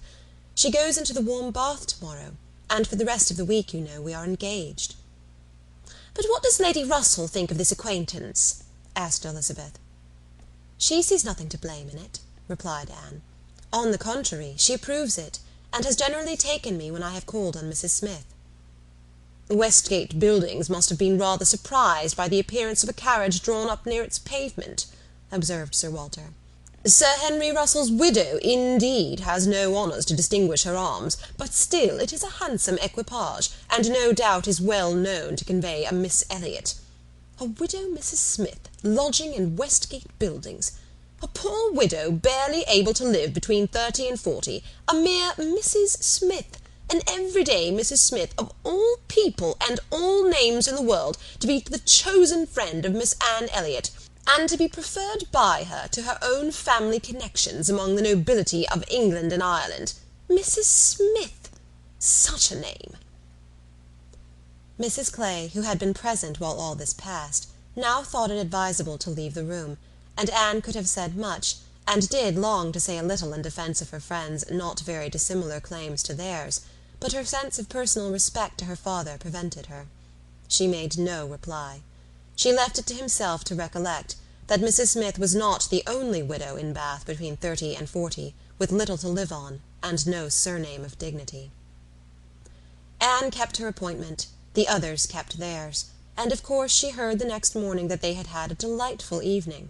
She had been the only one of the set absent, for Sir Walter and Elizabeth had not only been quite at her ladyship's service themselves, but had actually been happy to be employed by her in collecting others, and had been at the trouble of inviting both Lady Russell and Mr. Elliot, and Mr. Elliot had made a point of leaving Colonel Wallis early, and Lady Russell had fresh arranged all her evening engagements in order to wait on her. Anne had the whole history of all that such an evening could supply from Lady Russell. To her, its greatest interest must be in having been very much talked of between her friend and Mr. Elliot, in having been wished for, regretted, and at the same time honoured for staying away in such a cause. Her kind, compassionate visits to this old schoolfellow, sick and reduced, seemed to have quite delighted Mr. Elliot. He thought her a most extraordinary young woman, in her temper, manners, mind, a model of female excellence. He could meet even Lady Russell in a discussion of her merits, and Anne could not be given to understand so much by her friend, could not know herself to be so highly rated by a sensible man, without many of those agreeable sensations which her friend meant to create. Lady Russell was now perfectly decided in her opinion of Mr. Elliot. She was as much convinced of his meaning to gain Anne in time as of his deserving her, and was beginning to calculate the number of weeks which would free him from all the remaining restraints of widowhood, and leave him at liberty to exert his most open powers of pleasing. She would not speak to Anne with half the certainty she felt on the subject. She would venture on little more than hints of what might be hereafter, of a possible attachment on his side, of the desirableness of the alliance, supposing such attachment to be real and returned. Anne heard her, and made no violent exclamations. She only smiled, blushed, and gently shook her head. "I am no matchmaker, as you well know," said Lady Russell, "being much too well aware of the uncertainty of all human events and calculations. I only mean that if Mr. Elliot should some time hence pay his addresses to you, and if you should be disposed to accept him, I think there would be every possibility of your being happy together. A most suitable connection, everybody must consider it, but I think it might be a very happy one." "Mr. Elliot is an exceedingly agreeable man, and in many respects I think highly of him," said Anne, "but we should not suit." Lady Russell let this pass, and said only in rejoinder, "I own that to be able to regard you as the future mistress of Kellynch, the future Lady Elliot, to look forward and see you occupying your dear mother's place, succeeding to all her rights, and all her popularity, as well as to all her virtues, would be the highest possible gratification to me. You are your mother's self in countenance and disposition, and if I might be allowed to fancy you such as she was, in situation and name, and home, presiding and blessing in the same spot, and only superior to her in being more highly valued, my dearest Anne, it would give me more delight than is often felt at my time of life." Anne was obliged to turn away, to rise, to walk to a distant table, and leaning there in pretended employment, tried to subdue the feelings this picture excited. For a few moments her imagination and her heart were bewitched. The idea of becoming what her mother had been, of having the precious name of Lady Elliot first revived in herself, of being restored to Kellynch, calling it her home again, her home for ever, was a charm which she could not immediately resist. Lady Russell said not another word, willing to leave the matter to its own operation, and believing that, could Mr. Elliot at that moment with propriety have spoken for himself, she believed, in short, what Anne did not believe. The same image of Mr. Elliot speaking for himself brought Anne to composure again. The charm of Kellynch and of Lady Elliot all faded away. She never could accept him, and it was not only that her feelings were still adverse to any man save one. Her judgment, on a serious consideration of the possibilities of such a case, was against Mr. Elliot. Though they had now been acquainted a month, she could not be satisfied that she really knew his character. That he was a sensible man, an agreeable man, that he talked well, professed good opinions, seemed to judge properly and as a man of principle, this was all clear enough. He certainly knew what was right, nor could she fix on any one article of moral duty evidently transgressed, but yet she would have been afraid to answer for his conduct. She distrusted the past, if not the present. The names which occasionally dropped of former associates, the allusions to former practices and pursuits, suggested suspicions not favourable of what he had been. She saw that there had been bad habits, that Sunday travelling had been a common thing, that there had been a period of his life, and probably not a short one, when he had been, at least, careless in all serious matters, and though he might now think very differently, who could answer for the true sentiments of a clever, cautious man, grown old enough to appreciate a fair character?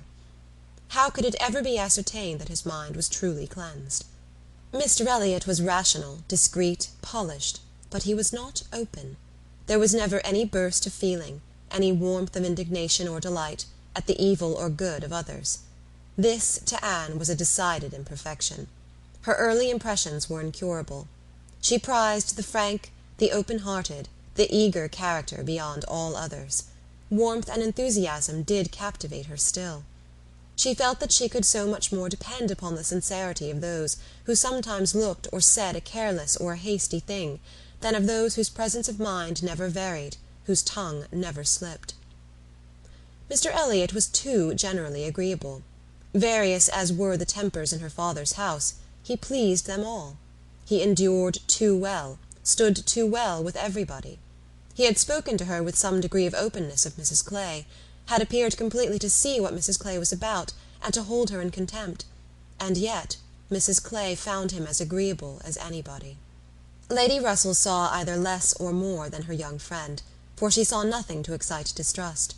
She could not imagine a man more exactly what he ought to be than Mr. Elliot, nor did she ever enjoy a sweeter feeling than the hope of seeing him receive the hand of her beloved Anne in Kellynch Church, in the course of the following autumn. Chapter 18. It was the beginning of February, and Anne, having been a month in Bath, was growing very eager for news from Uppercross and Lyme. She wanted to hear much more than Mary had communicated. It was 3 weeks since she had heard at all. She only knew that Henrietta was at home again, and that Louisa, though considered to be recovering fast, was still in Lyme, and she was thinking of them all very intently one evening, when a thicker letter than usual from Mary was delivered to her, and, to quicken the pleasure and surprise, with Admiral and Mrs. Croft's compliments. The Crofts must be in Bath, a circumstance to interest her. They were people whom her heart turned to very naturally. "What is this?" cried Sir Walter. "The Crofts have arrived in Bath. The Crofts who rent Kellynch. What have they brought you?" "A letter from Uppercross Cottage, sir." "Oh, those letters are convenient passports. They secure an introduction. I should have visited Admiral Croft, however, at any rate. I know what is due to my tenant." Anne could listen no longer. She could not even have told how the poor Admiral's complexion escaped. Her letter engrossed her. It had been begun several days back. February 1st. My dear Anne, I make no apology for my silence, because I know how little people think of letters in such a place as Bath. You must be a great deal too happy to care for Uppercross, which, as you well know, affords little to write about. We have had a very dull Christmas. Mr. and Mrs. Musgrove have not had one dinner party all the holidays. I do not reckon the Hayters as anybody. The holidays, however, are over at last. I believe no children ever had such long ones. I am sure I had not. The house was cleared yesterday, except of the little Harvilles. But you will be surprised to hear they have never gone home. Mrs. Harville must be an odd mother to part with them so long. I do not understand it. They are not at all nice children, in my opinion, but Mrs. Musgrove seems to like them quite as well, if not better, than her grandchildren. What dreadful weather we have had! It may not be felt in Bath, with your nice pavements, but in the country it is of some consequence. I have not had a creature call on me since the 2nd week in January, except Charles Hayter, who had been calling much oftener than was welcome. Between ourselves, I think it a great pity Henrietta did not remain at Lyme as long as Louisa. It would have kept her a little out of his way. The carriage is gone to-day, to bring Louisa and the Harvilles to-morrow. We are not asked to dine with them, however, till the day after. Mrs. Musgrove is so afraid of her being fatigued by the journey, which is not very likely, considering the care that will be taken of her, and it would be much more convenient to me to dine there to-morrow. I am glad you find Mr. Elliot so agreeable, and wish I could be acquainted with him too, but I have my usual luck. I am always out of the way when anything desirable is going on, always the last of my family to be noticed. What an immense time Mrs. Clay has been staying with Elizabeth! Does she never mean to go away? But perhaps if she were to leave the room vacant, we might not be invited. Let me know what you think of this. I do not expect my children to be asked, you know. I can leave them at the great house very well, for a month or 6 weeks. I have this moment heard that the Crofts are going to Bath almost immediately. They think the Admiral gouty. Charles heard it quite by chance. They have not had the civility to give me any notice, or of offering to take anything. I do not think they improve at all as neighbours. We see nothing of them, and this is really an instance of gross inattention. Charles joins me in love and everything proper. Yours affectionately, Mary M. I am sorry to say that I am very far from well, and Jemima has just told me that the butcher says there is a bad sore throat very much about. I dare say I shall catch it, and my sore throats, you know, are always worse than anybody's. So ended the first part, which had been afterwards put into an envelope, containing nearly as much more. I kept my letter open, that I might send you word how Louisa bore her journey, and now I am extremely glad I did, having a great deal to add. In the first place, I had a note from Mrs. Croft yesterday, offering to convey anything to you. A very kind, friendly note indeed, addressed to me, just as it ought. I shall therefore be able to make my letter as long as I like. The Admiral does not seem very ill, and I sincerely hope Bath will do him all the good he wants. I shall be truly glad to have them back again. Our neighbourhood cannot spare such a pleasant family. But now for Louisa. I have something to communicate that will astonish you not a little. She and the Harvilles came on Tuesday very safely, and in the evening we went to ask her how she did, when we were rather surprised not to find Captain Benwick of the party, for he had been invited as well as the Harvilles. And what do you think was the reason? Neither more nor less than his being in love with Louisa, and not choosing to venture to Uppercross till he had had an answer from Mr. Musgrove, for it was all settled between him and her before she came away, and he had written to her father by Captain Harville. True, upon my honour! Are you not astonished? I shall be surprised, at least, if you ever received a hint of it, for I never did. Mrs. Musgrove protests solemnly that she knew nothing of the matter. We are all very well pleased, however, for though it is not equal to her marrying Captain Wentworth, it is infinitely better than Charles Hayter, and Mr. Musgrove has written his consent, and Captain Benwick is expected to-day. Mrs. Harville says her husband feels a good deal on his poor sister's account, but, however, Louisa is a great favourite with both. Indeed, Mrs. Harville and I quite agree that we love her the better for having nursed her. Charles wonders what Captain Wentworth will say. But if you remember, I never thought him attached to Louisa. I never could see anything of it. And this is the end, you see, of Captain Benwick's being supposed to be an admirer of yours. How Charles could take such a thing into his head was always incomprehensible to me. I hope he will be more agreeable now. Certainly not a great match for Louisa Musgrove, but 1,000,000 times better than marrying among the Hayters." Mary need not have feared her sister's being in any degree prepared for the news. She had never in her life been more astonished. Captain Benwick and Louisa Musgrove! It was almost too wonderful for belief, and it was with the greatest effort that she could remain in the room, preserve an air of calmness, and answer the common questions of the moment. Happily for her, they were not many. Sir Walter wanted to know whether the Crofts travelled with 4 horses, and whether they were likely to be situated in such a part of Bath as it might suit Miss Elliot and himself to visit in, but had little curiosity beyond. "How is Mary?" said Elizabeth, and without waiting for an answer, "And pray, what brings the Crofts to Bath?" "They come on the Admiral's account. He is thought to be gouty." "Gout and decrepitude," said Sir Walter. "Poor old gentleman." "Have they any acquaintance here?" asked Elizabeth. "I do not know, but I can hardly suppose that, at Admiral Croft's time of life, and in his profession, he should not have many acquaintance in such a place as this." "I suspect," said Sir Walter coolly, "that Admiral Croft will be best known in Bath as the renter of Kellynch Hall. Elizabeth, may we venture to present him and his wife in Laura Place?" "Oh, no, I think not. Situated as we are with Lady Dalrymple, cousins, we ought to be very careful not to embarrass her with acquaintance she might not approve. If we were not related, it would not signify. But as cousins, she should feel scrupulous as to any proposal of ours. We had better leave the Crofts to find their own level. There are several odd-looking men walking about here who, I am told, are sailors. The Crofts will associate with them." This was Sir Walter and Elizabeth's share of interest in the letter. When Mrs. Clay had paid her tribute of more decent attention, in an enquiry after Mrs. Charles Musgrove and her fine little boys, Anne was at liberty. In her own room she tried to comprehend it. Well might Charles wonder how Captain Wentworth would feel. Perhaps he had quitted the field, had given Louisa up, had ceased to love, had found he did not love her. She could not endure the idea of treachery or levity, or anything akin to ill usage between him and his friend. She could not endure that such a friendship as theirs should be severed unfairly. Captain Benwick and Louisa Musgrove!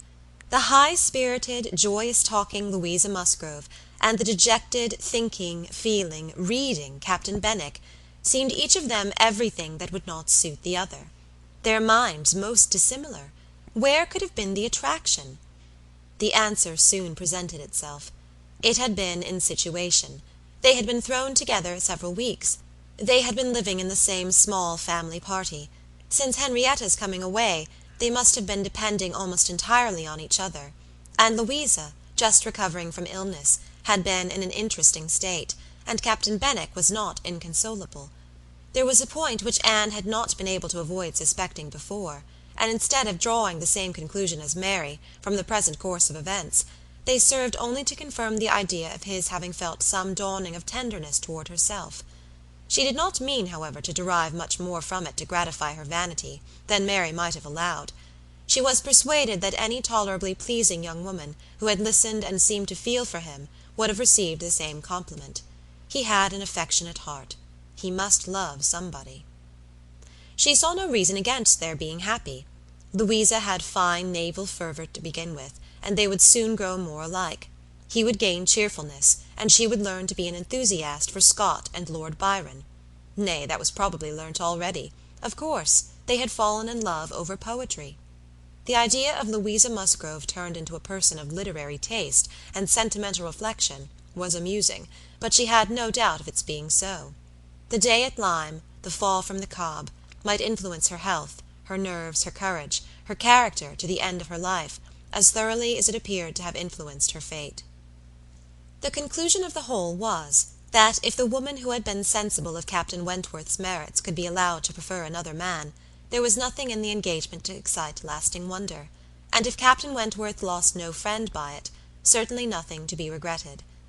No, it was not regret which made Anne's heart beat in spite of herself, and brought the colour into her cheeks when she thought of Captain Wentworth unshackled and free. She had some feelings which she was ashamed to investigate. They were too much like joy, senseless joy. She longed to see the Crofts, but when the meeting took place, it was evident that no rumour of the news had yet reached them.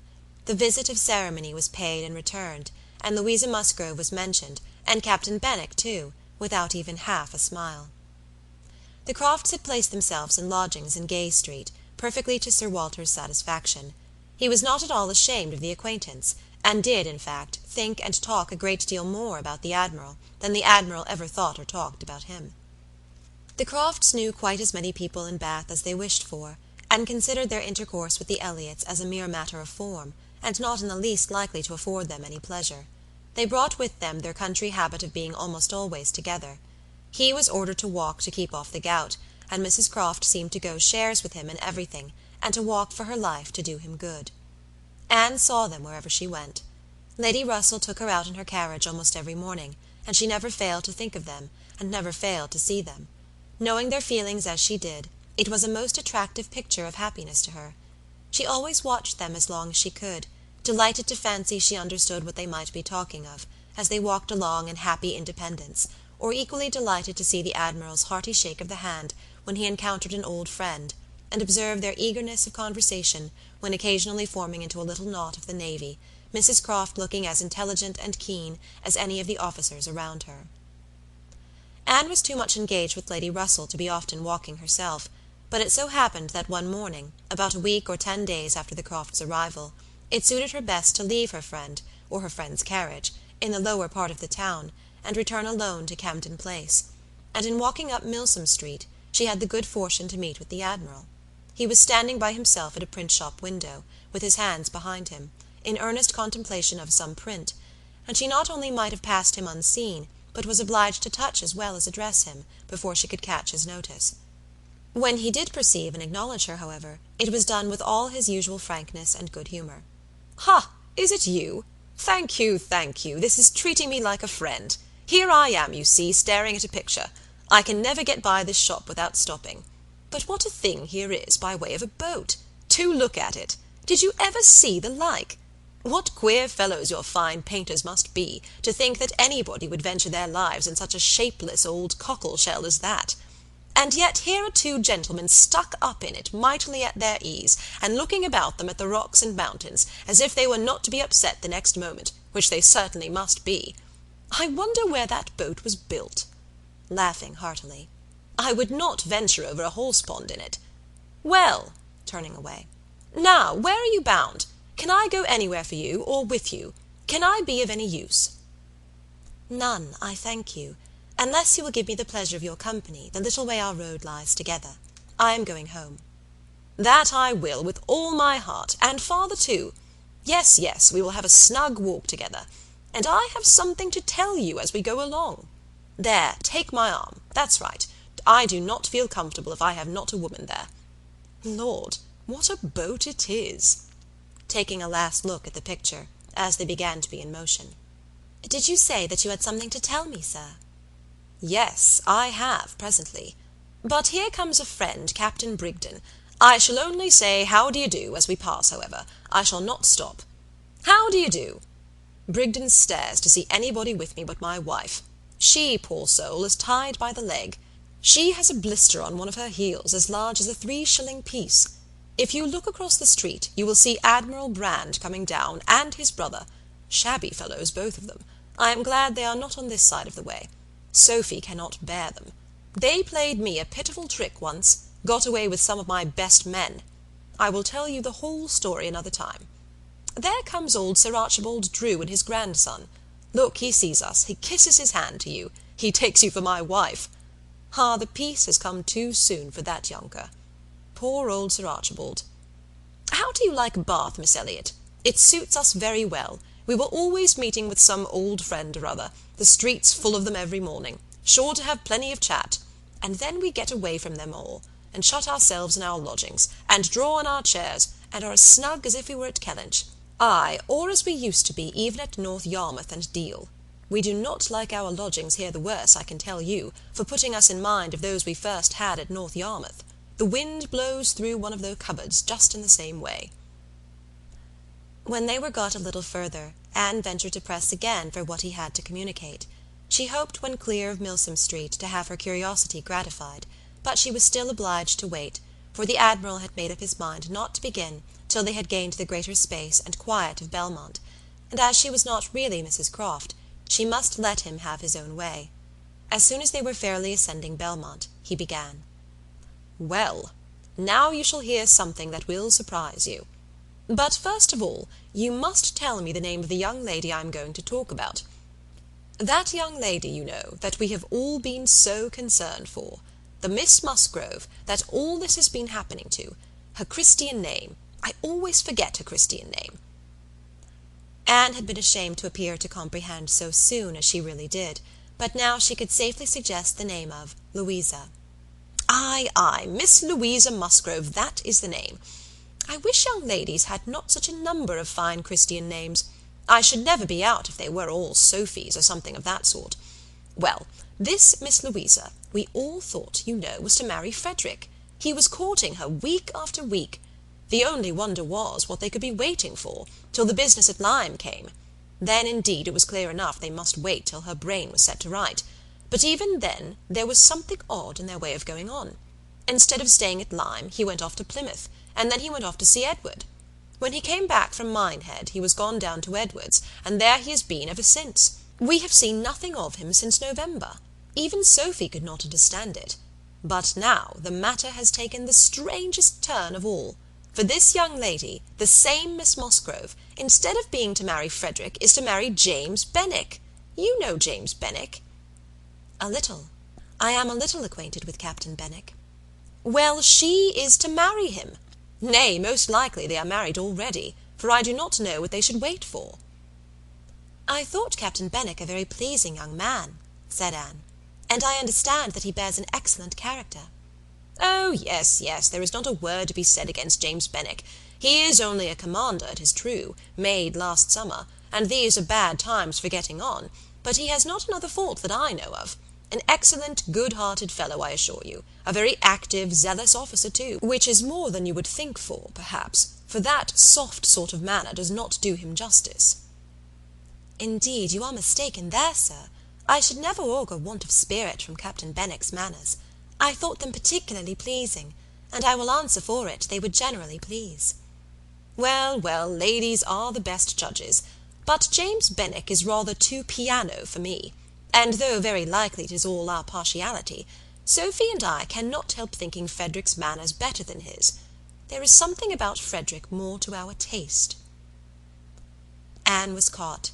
She had only meant to oppose the too common idea of spirit and gentleness being incompatible with each other, and not at all to represent Captain Benwick's manners as the very best that could possibly be, and after a little hesitation she was beginning to say, "I was not entering into any comparison of the two friends," but the Admiral interrupted her with, "And the thing is certainly true. It is not a mere bit of gossip.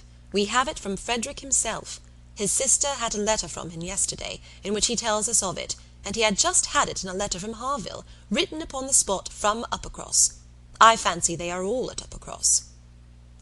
This was an opportunity which Anne could not resist. She said, therefore, "I hope, Admiral, I hope there is nothing in the style of Captain Wentworth's letter to make you and Mrs Croft particularly uneasy. It did seem, last autumn, as if there were an attachment between him and Louisa Musgrove, but I hope it may be understood to have worn out on each side equally, and without violence.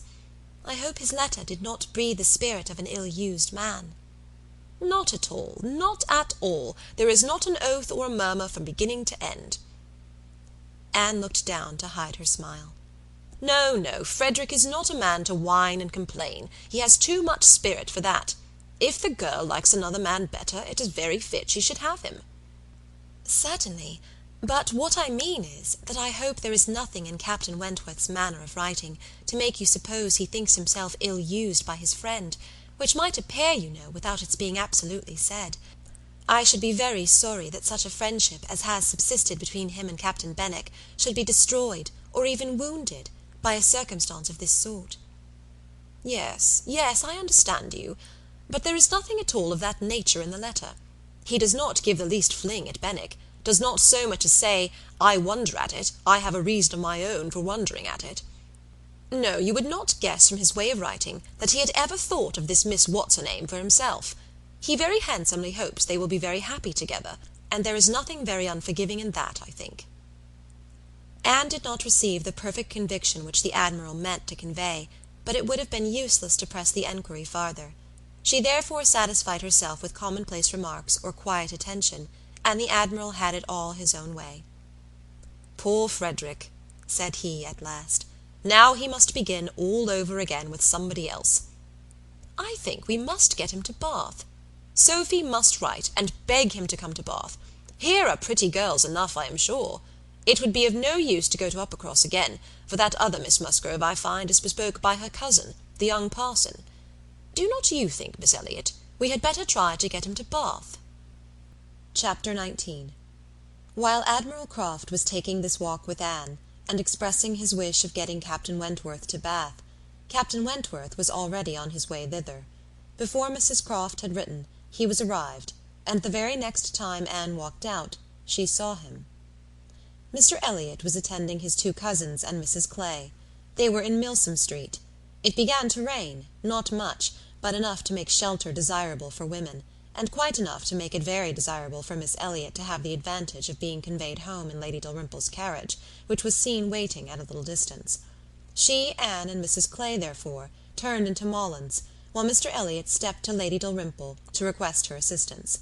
He soon joined them again, successful, of course. Lady Dalrymple would be most happy to take them home, and would call for them in a few minutes. Her ladyship's carriage was a barouche, and did not hold more than 4 with any comfort.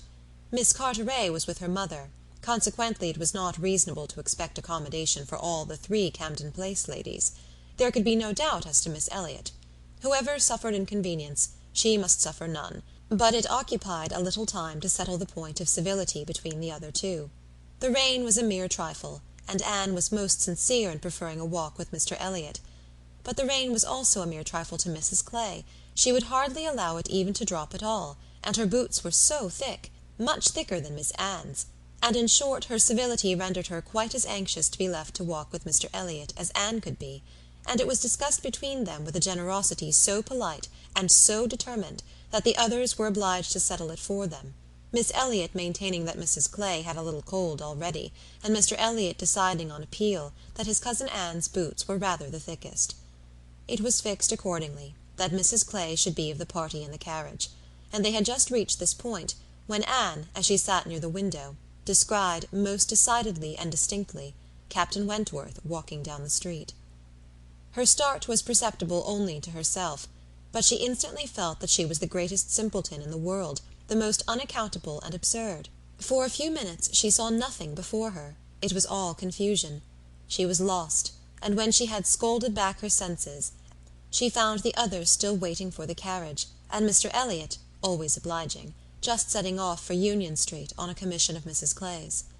She now felt a great inclination to go to the outer door. She wanted to see if it rained. Why was she to suspect herself of another motive? Captain Wentworth must be out of sight. She left her seat. She would go. One half of her should not be always so much wiser than the other half, or always suspecting the other of being worse than it was. She would see if it rained. She was sent back, however, in a moment by the entrance of Captain Wentworth himself, among a party of gentlemen and ladies, evidently his acquaintance, and whom he must have joined a little below Milsom Street. He was more obviously struck and confused by the sight of her than she had ever observed before. He looked quite red. For the first time since their renewed acquaintance, she felt that she was betraying the least sensibility of the 2. She had the advantage of him in the preparation of the last few moments. All the overpowering, blinding, bewildering first effects of strong surprise were over with her. Still, however, she had enough to feel. It was agitation, pain, pleasure, a something between delight and misery. He spoke to her, and then turned away. The character of his manner was embarrassment. She could not have called it either cold or friendly, or anything so certainly as embarrassed. After a short interval, however, he came towards her, and spoke again. Mutual inquiries on common subjects passed. neither of them probably much the wiser for what they heard, and Anne continuing fully sensible of his being less at ease than formerly. They had, by dint of being so very much together, got to speak to each other with a considerable portion of apparent indifference and calmness, but he could not do it now. Time had changed him, or Louisa had changed him. There was consciousness of some sort or another. He looked very well, not as if he had been suffering in health or spirits, and he talked of Uppercross, of the Musgroves, nay, even of Louisa, and had even a momentary look of his own arch significance as he named her, but yet it was Captain Wentworth not comfortable, not easy, not able to feign that he was. It did not surprise, but it grieved Anne to observe that Elizabeth would not know him. She saw that he saw Elizabeth, that Elizabeth saw him, that there was complete internal recognition on each side. She was convinced that he was ready to be acknowledged as an acquaintance, expecting it, and she had the pain of seeing her sister turn away with unalterable coldness. Lady Dalrymple's carriage, for which Miss Elliot was growing very impatient, now drew up. The servant came in to announce it. It was beginning to rain again, and altogether there was a delay, and a bustle, and a talking, which must make all the little crowd in the shop understand that Lady Dalrymple was calling to convey Miss Elliot. At last Miss Elliot and her friend, unattended but by the servant, for there was no cousin returned, were walking off, and Captain Wentworth, watching them, turned again to Anne, and by manner rather than words was offering his services to her. "I am much obliged to you," was her answer, "but I am not going with them. The carriage would not accommodate so many. I walk. I prefer walking." "But it rains." "Oh, very little. Nothing that I regard."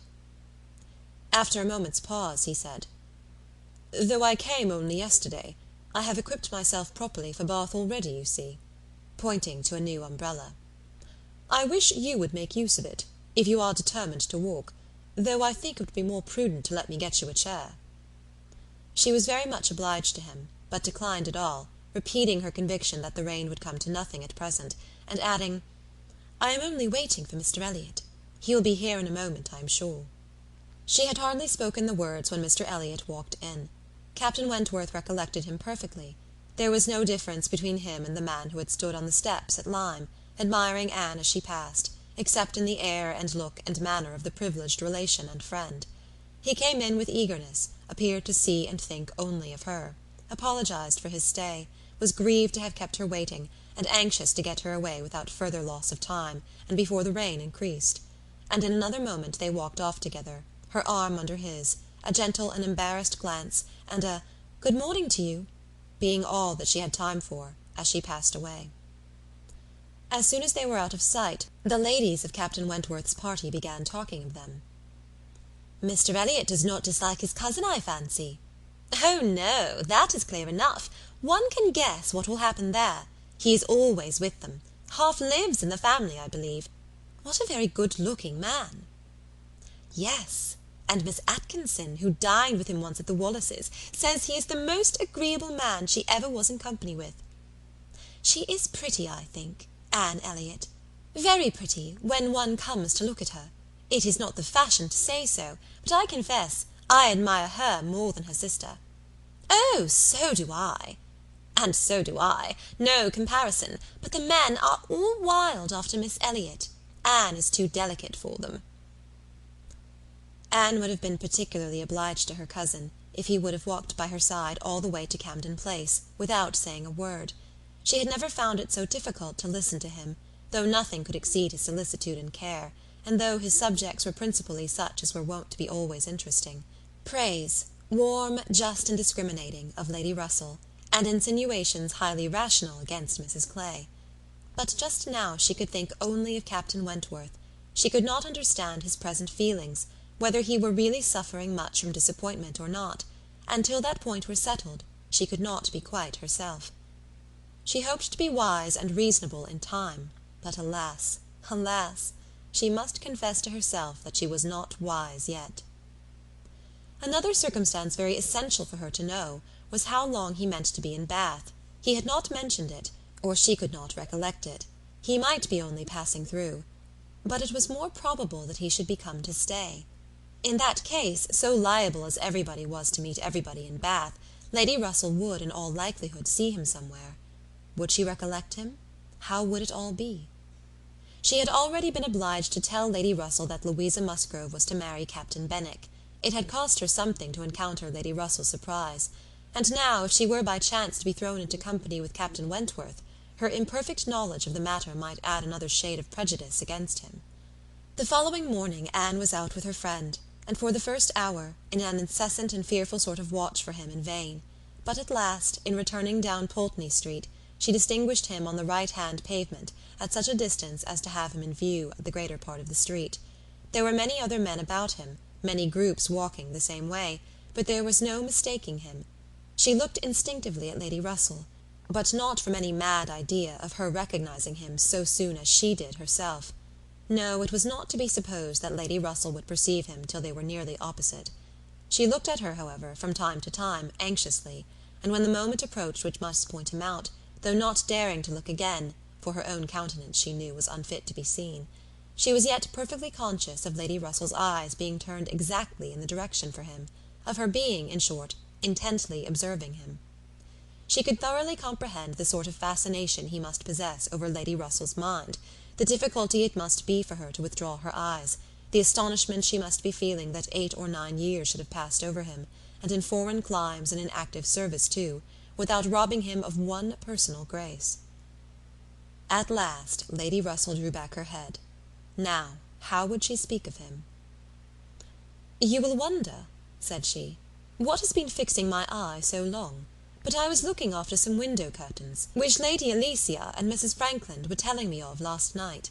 They described the drawing-room window curtains of one of the houses on this side of the way, and this part of the street, as being the handsomest and best hung of any in Bath, but could not recollect the exact number, and I have been trying to find out which it could be.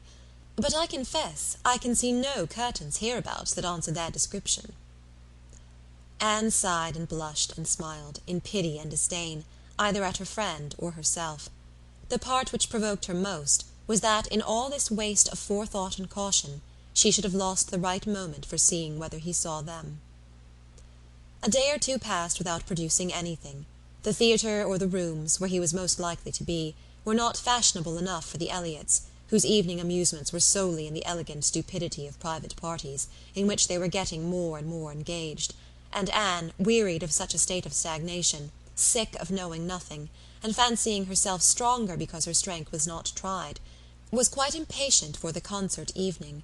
It was a concert for the benefit of a person patronized by Lady Dalrymple. Of course they must attend. It was really expected to be a good one, and Captain Wentworth was very fond of music.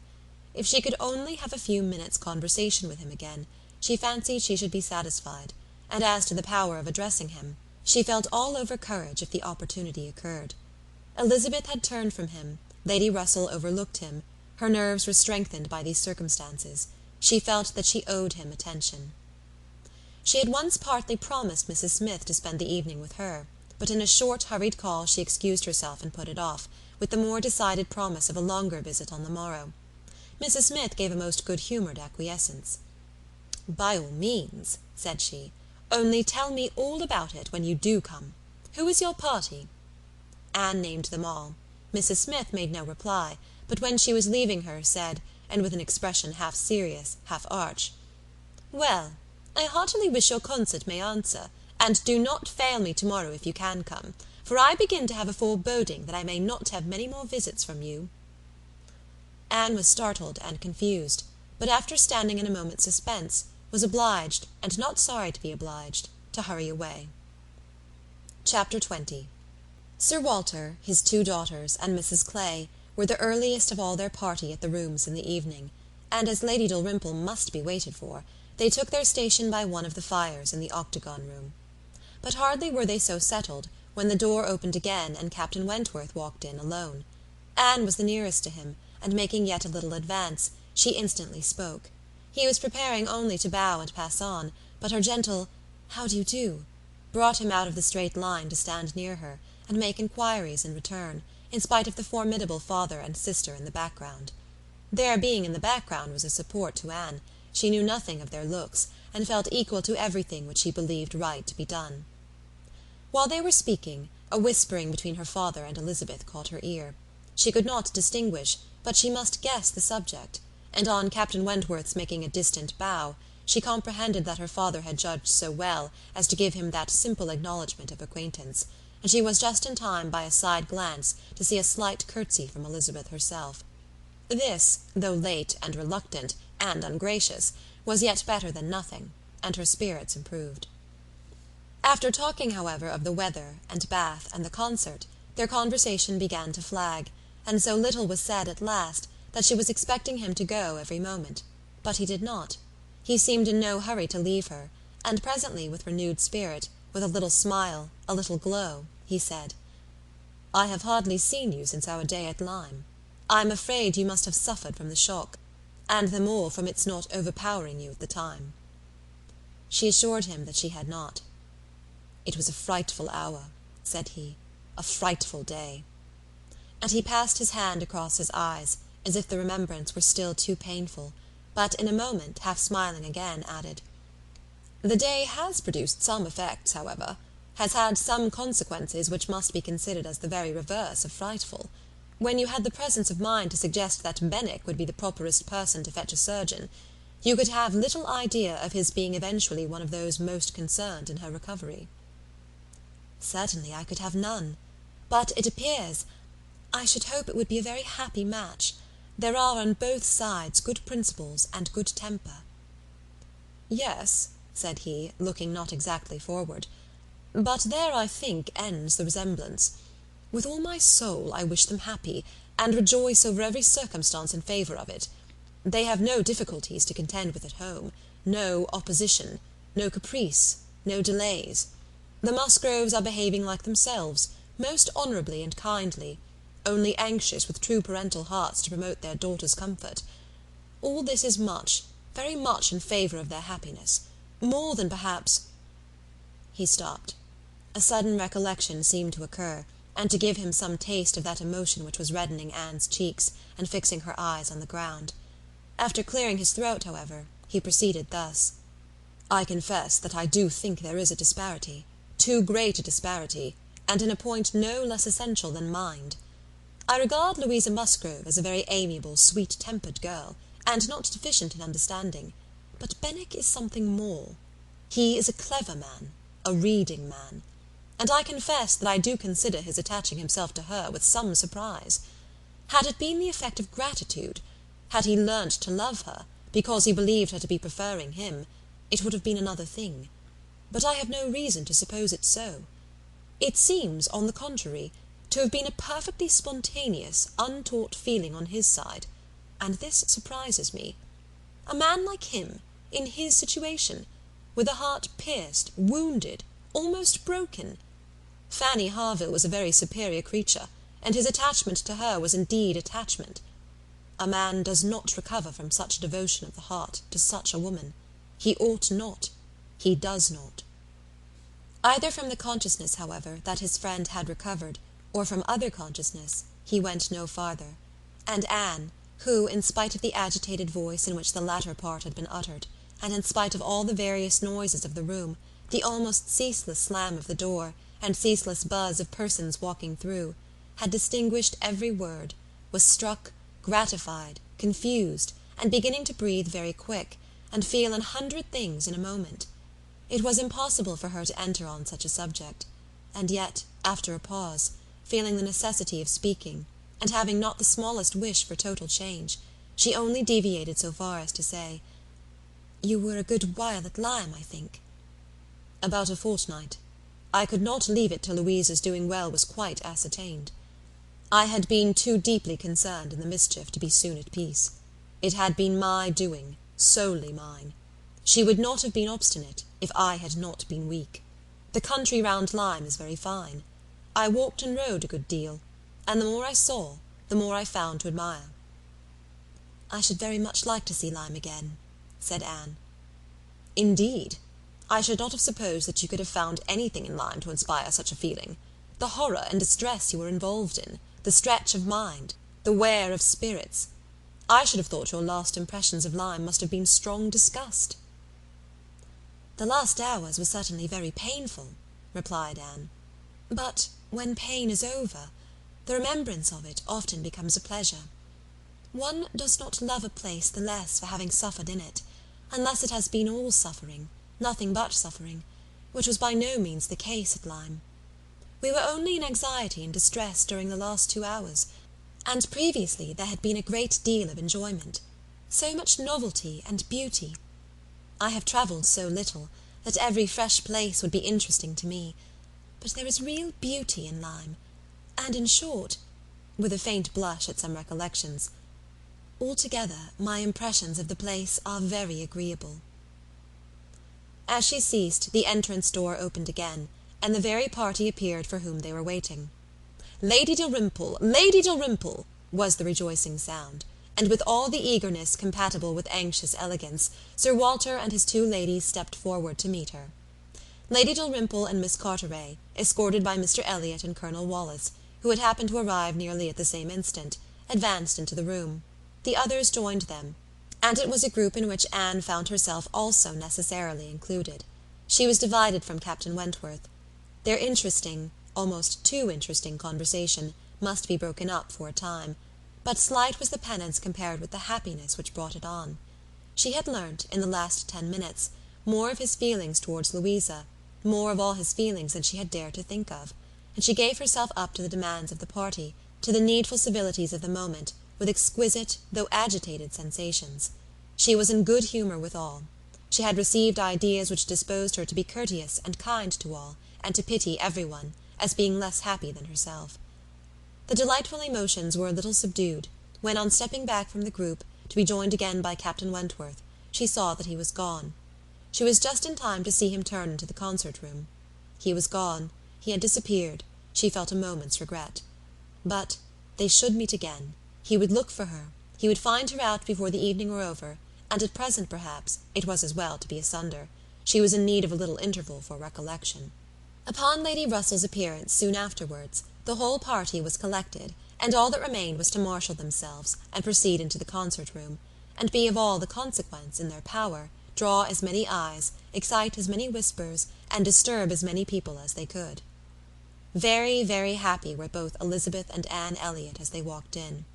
Elizabeth, arm in arm with Miss Carteret, and looking on the broad back of the Dowager Viscountess Dalrymple before her, had nothing to wish for which did not seem within her reach, and Anne, but it would be an insult to the nature of Anne's felicity to draw any comparison between it and her sisters, the origin of one all selfish vanity, of the other all generous attachment. Anne saw nothing, thought nothing of the brilliancy of the room. Her happiness was from within. Her eyes were bright, and her cheeks glowed, but she knew nothing about it. She was thinking only of the last half-hour, and as they passed to their seats, her mind took a hasty range over it. His choice of subjects, his expressions, and still more his manner and look, had been such as she could see in only one light. His opinion of Louisa Musgrove's inferiority, an opinion which he had seemed solicitous to give, his wonder at Captain Benwick, his feelings as to a first strong attachment, sentences begun which he could not finish, his half-averted eyes and more than half-expressive glance, all declared that he had a heart returning to her at least, that anger, resentment, avoidance were no more, and that they were succeeded, not merely by friendship and regard, but by the tenderness of the past. Yes, some share of the tenderness of the past. She could not contemplate the change as implying less. He must love her. These were thoughts with their attendant visions which occupied and flurried her too much to leave her any power of observation, and she passed along the room without having a glimpse of him, without even trying to discern him. When their places were determined on, and they were all properly arranged, she looked round to see if he should happen to be in the same part of the room, but he was not. Her eye could not reach him, and the concert being just opening, she must consent for a time to be happy in a humbler way. The party was divided and disposed of on 2 contiguous benches. Anne was among those on the foremost, and Mr. Elliot had manoeuvred so well, with the assistance of his friend Colonel Wallis, as to have a seat by her. Miss Elliot, surrounded by her cousins, and the principal object of Colonel Wallis's gallantry, was quite contented. Anne's mind was in a most favourable state for the entertainment of the evening. It was just occupation enough. She had feelings for the tender, spirits for the gay, attention for the scientific, and patience for the wearisome, and had never liked a concert better, at least during the first act. Towards the close of it, in the interval succeeding an Italian song, she explained the words of the song to Mr. Elliot. They had a concert bill between them. "This," said she, "is nearly the sense, or rather the meaning of the words, for certainly the sense of an Italian love song must not be talked of, but it is as nearly the meaning as I can give, for I do not pretend to understand the language. I am a very poor Italian scholar." "Yes, yes, I see you are. I see you know nothing of the matter. You have only knowledge enough of the language to translate at sight these inverted, transposed, curtailed Italian lines into clear, comprehensible, elegant English. You need not say anything more of your ignorance. Here is complete proof." "I will not oppose such kind politeness, but I should be sorry to be examined by a real proficient." "I have not had the pleasure of visiting in Camden Place so long," replied he, "without knowing something of Miss Anne Elliot, and I do regard her as one who is too modest for the world in general to be aware of half her accomplishments, and too highly accomplished for modesty to be natural in any other woman." For shame! For shame! This is too much flattery. I forget what we are to have next," turning to the bill.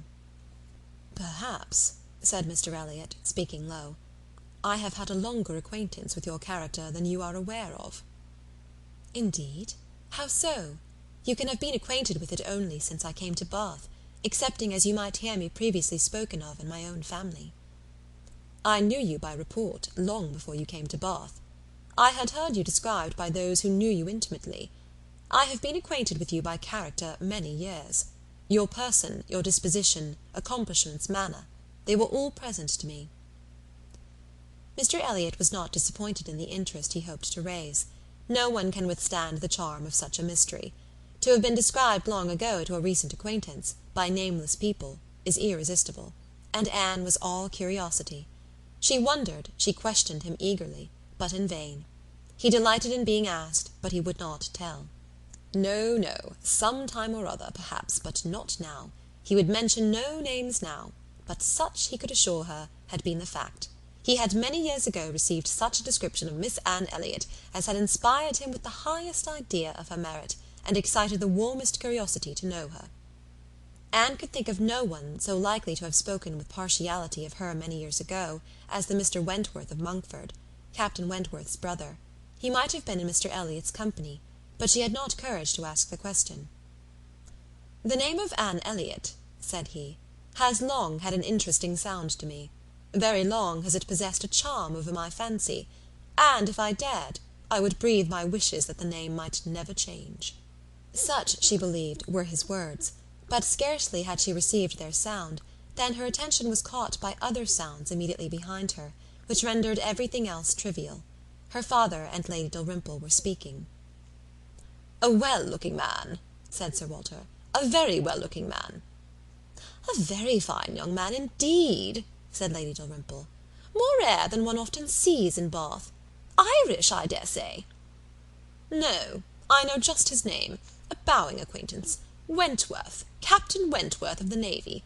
His sister married my tenant in Somersetshire, the Croft who rents Kellynch." Before Sir Walter had reached this point, Anne's eyes had caught the right direction, and distinguished Captain Wentworth standing among a cluster of men at a little distance. As her eyes fell on him, his seemed to be withdrawn from her. It had that appearance. It seemed as if she had been one moment too late, and as long as she dared observe, he did not look again. But the performance was recommencing, and she was forced to seem to restore her attention to the orchestra and look straight forward. When she could give another glance, he had moved away. He could not have come nearer to her if he would. She was so surrounded and shut in, but she would rather have caught his eye. Mr. Elliot's speech, too, distressed her. She had no longer any inclination to talk to him. She wished him not so near her. The first act was over. Now she hoped for some beneficial change, and after a period of nothing saying amongst the party, some of them did decide on going in quest of tea. Anne was one of the few who did not choose to move. She remained in her seat, and so did Lady Russell, but she had the pleasure of getting rid of Mr. Elliot, and she did not mean, whatever she might feel on Lady Russell's account, to shrink from conversation with Captain Wentworth, if he gave her the opportunity. She was persuaded by Lady Russell's countenance that she had seen him. He did not come, however. Anne sometimes fancied she discerned him at a distance, but he never came. The anxious interval wore away unproductively. The others returned, the room filled again, benches were reclaimed and repossessed, and another hour of pleasure or of penance was to be sat out. Another hour of music was to give delight, or the gapes, as real or affected taste for it prevailed. To Anne, it chiefly wore the prospect of an hour of agitation. She could not quit that room in peace without seeing Captain Wentworth once more, without the interchange of one friendly look. In resettling themselves there were now many changes, the result of which was favourable for her. Colonel Wallis declined sitting down again, and Mr. Elliot was invited by Elizabeth and Miss Carteret, in a manner not to be refused, to sit between them, and by some other removals, and a little scheming of her own, Anne was enabled to place herself much nearer the end of the bench than she had been before, much more within reach of a passer-by. She could not do so without comparing herself with Miss Larolles, the inimitable Miss Larolles, but still she did it, and not with much happier effect, though by what seemed prosperity in the shape of an early abdication in her next neighbours, she found herself at the very end of the bench before the concert closed. Such was her situation, with a vacant space at hand, when Captain Wentworth was again in sight. She saw him not far off. He saw her too, yet he looked grave, and seemed irresolute, and only by very slow degrees came at last near enough to speak to her. She felt that something must be the matter. The change was indubitable. The difference between his present air and what it had been in the octagon room was strikingly great. Why was it? She thought of her father, of Lady Russell. Could there have been any unpleasant glances? He began by speaking of the concert gravely, more like the Captain Wentworth of Uppercross, owned himself disappointed, had expected singing, and, in short, must confess that he should not be sorry when it was over. Anne replied, and spoke in defence of the performance so well, and yet in allowance for his feelings so pleasantly, that his countenance improved, and he replied again with almost a smile. They talked for a few minutes more. The improvement held. He even looked down towards the bench, as if he saw a place on it well worth occupying, when at that moment a touch on her shoulder obliged Anne to turn round. It came from Mr. Elliot. He begged her pardon, but she must be applied to explain Italian again. Miss Carteret was very anxious to have a general idea of what was next to be sung. Anne could not refuse, but never had she sacrificed to politeness with a more suffering spirit. A few minutes, though as few as possible, were inevitably consumed, and when her own mistress again, when able to turn and look as she had done before, she found herself accosted by Captain Wentworth, in a reserved yet hurried sort of farewell. He must wish her good night. He was going. He should get home as fast as he could. "Is not this song worth staying for?" said Anne, suddenly struck by an idea which made her yet more anxious to be encouraging. "No," he replied impressively. "There is nothing worth my staying for." And he was gone directly. Jealousy of Mr. Elliot. It was the only intelligible motive. Captain Wentworth jealous of her affection. Could she have believed it a week ago, 3 hours ago? For a moment the gratification was exquisite. But alas, there were very different thoughts to succeed. How was such jealousy to be quieted? How was the truth to reach him? How, in all the peculiar disadvantages of their respective situations, would he ever learn of her real sentiments? It was misery to think of Mr. Elliot's attentions. Their evil was incalculable. Chapter 21. Anne recollected with pleasure the next morning her promise of going to Mrs. Smith, meaning that it should engage her from home at the time when Mr. Elliot would be most likely to call, for to avoid Mr. Elliot was almost a first object. She felt a great deal of good-will towards him. In spite of the mischief of his attentions, she owed him gratitude and regard, perhaps compassion. She could not help thinking much of the extraordinary circumstances attending their acquaintance, of the right which he seemed to have to interest her, by everything in situation, by his own sentiments, by his early prepossession. It was altogether very extraordinary, flattering, but painful. There was much to regret. How she might have felt had there been no Captain Wentworth in the case was not worth enquiry, for there was a Captain Wentworth, and be the conclusion of the present suspense good or bad, her affection would be his for ever. Their union, she believed, could not divide her more from other men than their final separation. Prettier musings of high-wrought love and eternal constancy could never have passed along the streets of Bath than Anne was sporting with from Camden Place to Westgate Buildings. It was almost enough to spread purification and perfume all the way. She was sure of a pleasant reception, and her friend seemed this morning particularly obliged to her for coming, seemed hardly to have expected her, though it had been an appointment. An account of the concert was immediately claimed, and Anne's recollections of the concert were quite happy enough to animate her features and make her rejoice to talk of it. All that she could tell she told most gladly, but the all was little for one who had been there, and unsatisfactory for such an inquirer as Mrs. Smith, who had already heard, through the short-cut of a laundress and a waiter, rather more of the general success and produce of the evening than Anne could relate, and who now asked in vain for several particulars of the company. Everybody of any consequence or notoriety in Bath was well known by name to Mrs. Smith. "The little Durands were there, I conclude," said she, "with their mouths open to catch the music, like unfledged sparrows ready to be fed. They never miss a concert." "Yes, I did not see them myself, but I heard Mr. Elliot say they were in the room." "The Ibbotsons, were they there? And the two new beauties, with the tall Irish officer, who is talked of for one of them?" "I do not know. I do not think they were." "Old Lady Mary Maclean? I need not ask after her. She never misses, I know, and you must have seen her. She must have been in your own circle, for as you went with Lady Dalrymple, you were in the seats of grandeur, round the orchestra, of course." "No, that was what I dreaded. It would have been very unpleasant to me in every respect.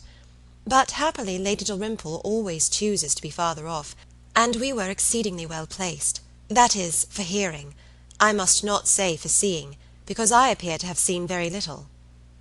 "Oh, you saw enough for your own amusement. I can understand. There is a sort of domestic enjoyment to be known even in a crowd, and this you had. You were a large party in yourselves, and you wanted nothing beyond." "But I ought to have looked about me more," said Anne, conscious while she spoke that there had in fact been no want of looking about, that the object only had been deficient. "No, no, you were better employed. You need not tell me that you had a pleasant evening. I see it in your eye. I perfectly see how the hours passed, that you had always something agreeable to listen to. In the intervals of the concert it was conversation." Anne half smiled and said, "Do you see that in my eye?" "Yes, I do. Your countenance perfectly informs me that you were in company last night with the person whom you think the most agreeable in the world, the person who interests you at this present time more than all the rest of the world put together." A blush overspread Anne's cheeks. She could say nothing. "And such being the case," continued Mrs. Smith, after a short pause, "I hope you believe that I do know how to value your kindness in coming to me this morning. It is really very good of you to come and sit with me, when you must have so many pleasanter demands upon your time." Anne heard nothing of this.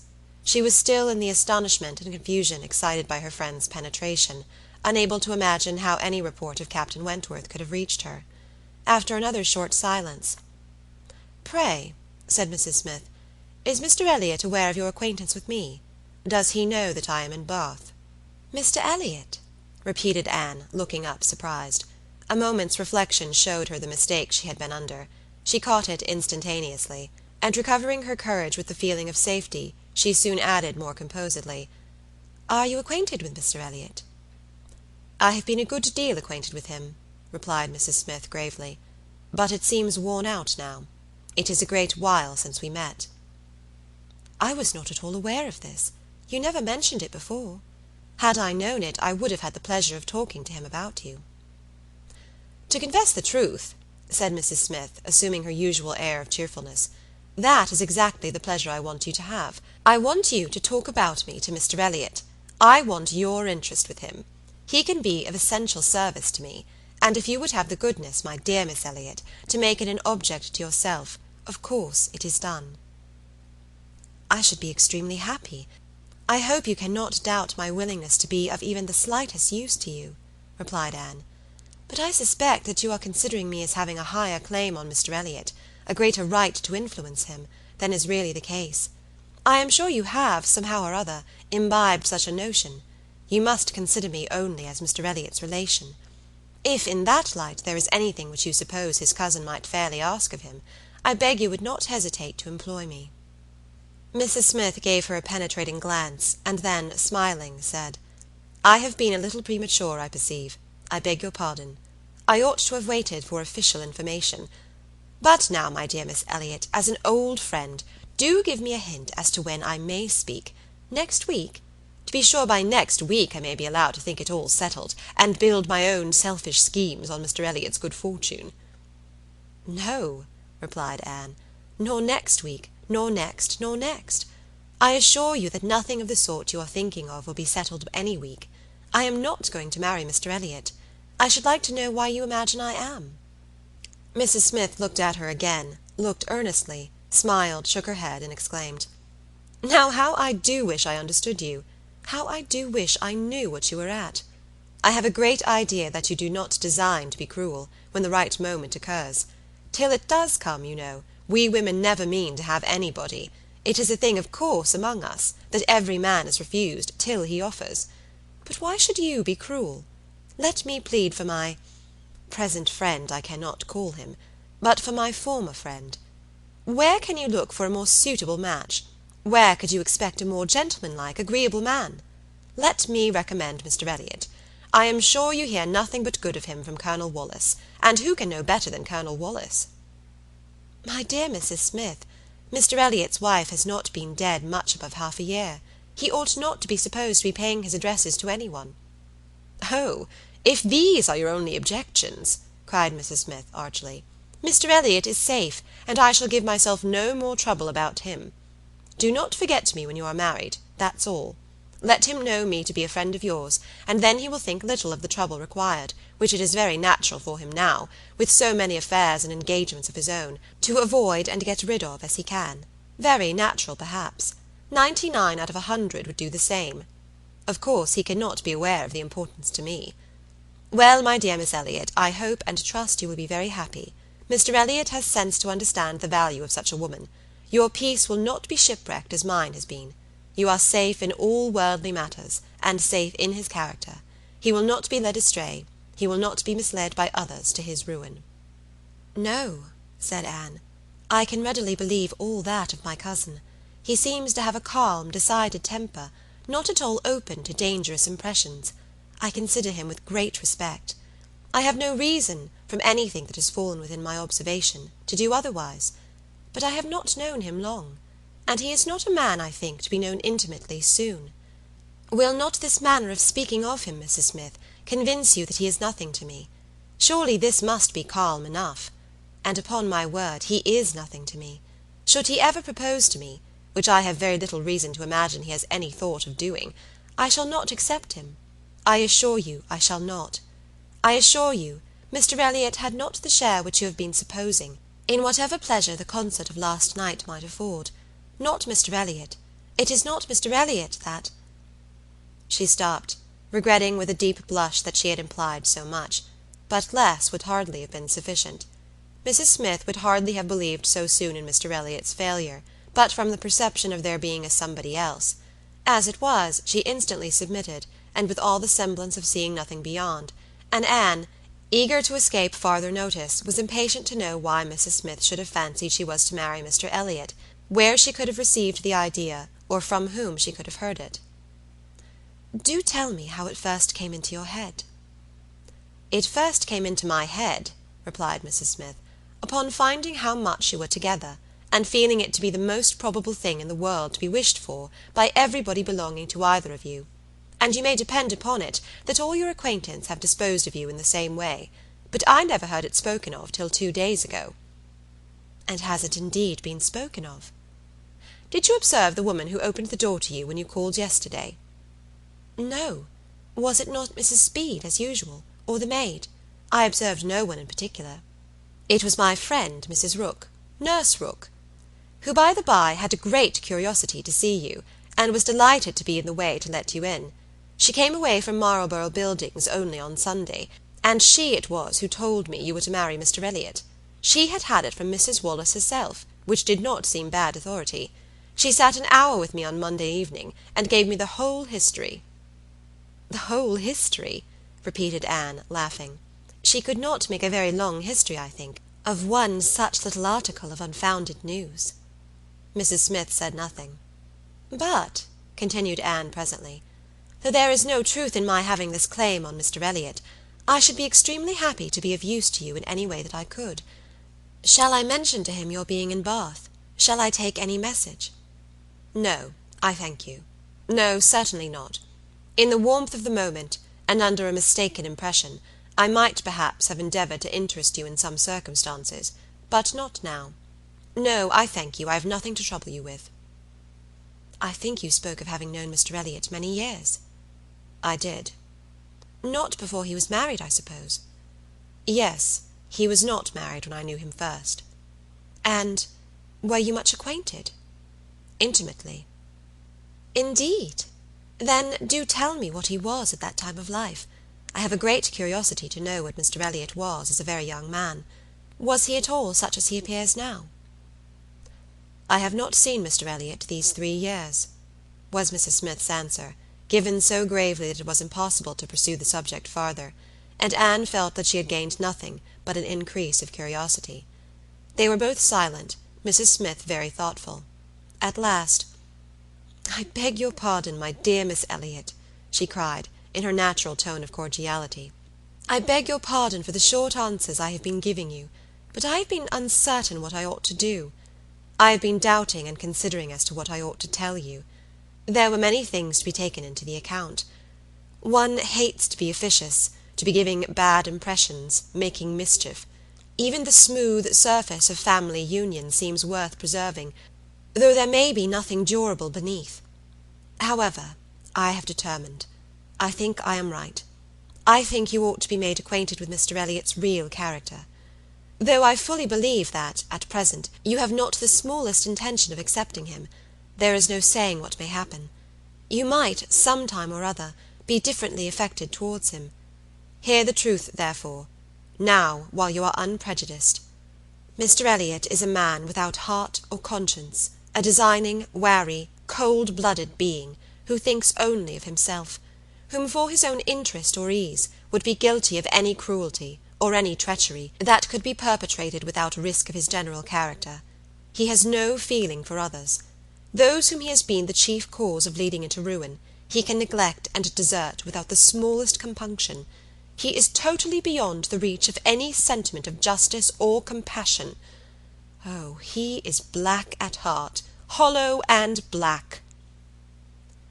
Anne's astonished air and exclamation of wonder made her pause, and in a calmer manner she added, "My expressions startle you. You must allow for an injured, angry woman, but I will try to command myself. I will not abuse him. I will only tell you what I have found him. Facts shall speak. He was the intimate friend of my dear husband, who trusted and loved him, and thought him as good as himself. The intimacy had been formed before our marriage. I found them most intimate friends, and I, too, became excessively pleased with Mr. Elliot, and entertained the highest opinion of him. At 19, you know, one does not think very seriously, but Mr. Elliot appeared to me quite as good as others, and much more agreeable than most others, and we were almost always together. We were principally in town, living in very good style. He was then the inferior in circumstances, he was then the poor one, he had chambers in the Temple, and it was as much as he could do to support the appearance of a gentleman. He had always a home with us whenever he chose it, he was always welcome. He was like a brother. My poor Charles, who had the finest, most generous spirit in the world, would have divided his last farthing with him, and I know that his purse was open to him. I know that he often assisted him." "This must have been about that very period of Mr. Elliot's life," said Anne, "which has always excited my particular curiosity. It must have been about the same time that he became known to my father and sister. I never knew him myself, I only heard of him, but there was a something in his conduct then, with regard to my father and sister, and afterwards in the circumstances of his marriage, which I never could quite reconcile with present times. It seemed to announce a different sort of man." "I know it all, I know it all," cried Mrs. Smith. "He had been introduced to Sir Walter and your sister before I was acquainted with him, but I heard him speak of them forever. I know he was invited and encouraged, and I know he did not choose to go.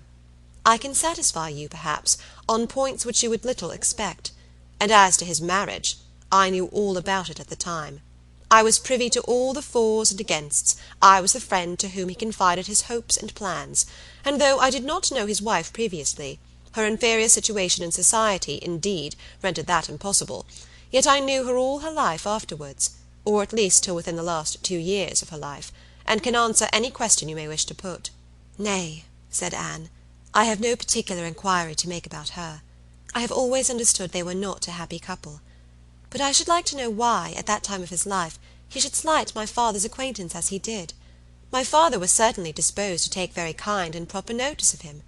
Why did Mr. Elliot draw back?" "Mr. Elliot," replied Mrs. Smith, "at that period of his life, had one object in view, to make his fortune, and by a rather quicker process than the law. He was determined to make it by marriage. He was determined, at least, not to mar it by an imprudent marriage, and I know it was his belief, whether justly or not, of course I cannot decide, that your father and sister, in their civilities and invitations, were designing a match between the heir and the young lady, and it was impossible that such a match should have answered his ideas of wealth and independence.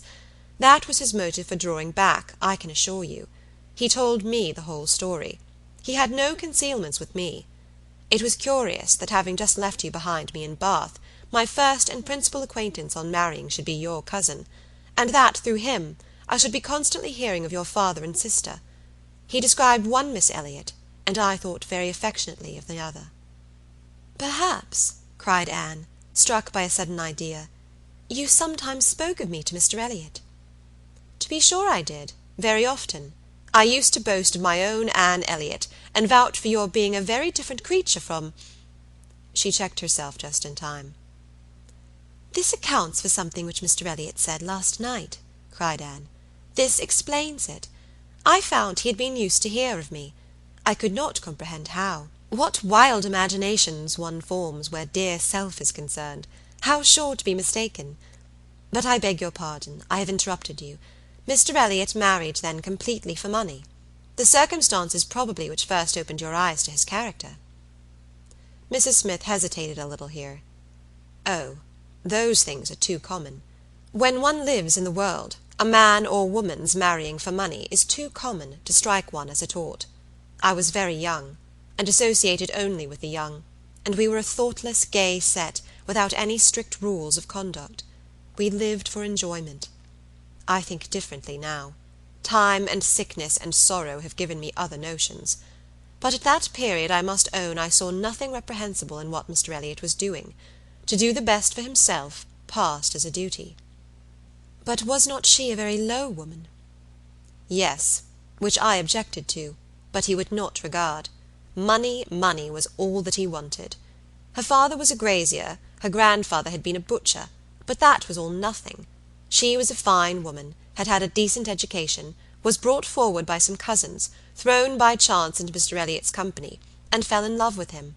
And not a difficulty or a scruple was there on his side with respect to her birth. All his caution was spent in being secured of the real amount of her fortune before he committed himself. Depend upon it, whatever esteem Mr. Elliot may have for his own situation in life now, as a young man he had not the smallest value for it.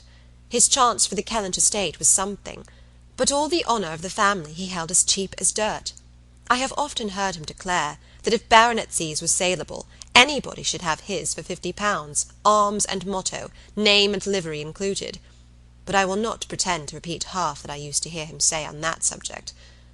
It would not be fair, and yet you ought to have proof, for what is all this but assertion, and you shall have proof." "Indeed, my dear Mrs. Smith, I want none," cried Anne. "You have asserted nothing contradictory to what Mr. Elliot appeared to be some years ago. This is all in confirmation, rather, of what we used to hear and believe. I am more curious to know why he should be so different now. But for my satisfaction, if you will have the goodness to ring for Mary. Stay, I am sure you will have the still greater goodness of going yourself into my bedroom, and bringing me the small inlaid books which you will find in the upper shelf of the closet." Anne, seeing her friend to be earnestly bent on it, did as she was desired. The box was brought and placed before her, and Mrs. Smith, sighing over it as she unlocked it, said, "This is full of papers belonging to him, to my husband, a small portion only of what I had to look over when I lost him. The letter I am looking for was one written by Mr. Elliot to him before our marriage, and happened to be saved. Why, one can hardly imagine. But he was careless and immethodical, like other men, about those things, and when I came to examine his papers, I found it with others still more trivial, from different people scattered here and there, while many letters and memorandums of real importance had been destroyed. Here it is.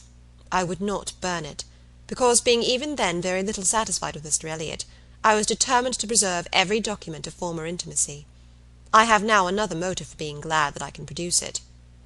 This was the letter, directed to Charles Smith, Esquire, Tunbridge Wells, and dated from London, as far back as July 1803. Dear Smith, I have received yours. Your kindness almost overpowers me. I wish nature had made such hearts as yours more common, but I have lived 23 years in the world, and have seen none like it. At present, believe me, I have no need of your services, being in cash again. Give me joy. I have got rid of Sir Walter and Miss. They are gone back to Kellynch, and almost made me swear to visit them this summer. But my first visit to Kellynch will be with the surveyor, to tell me how to bring it with best advantage to the hammer. The baronet, nevertheless, is not unlikely to marry again. He is quite fool enough.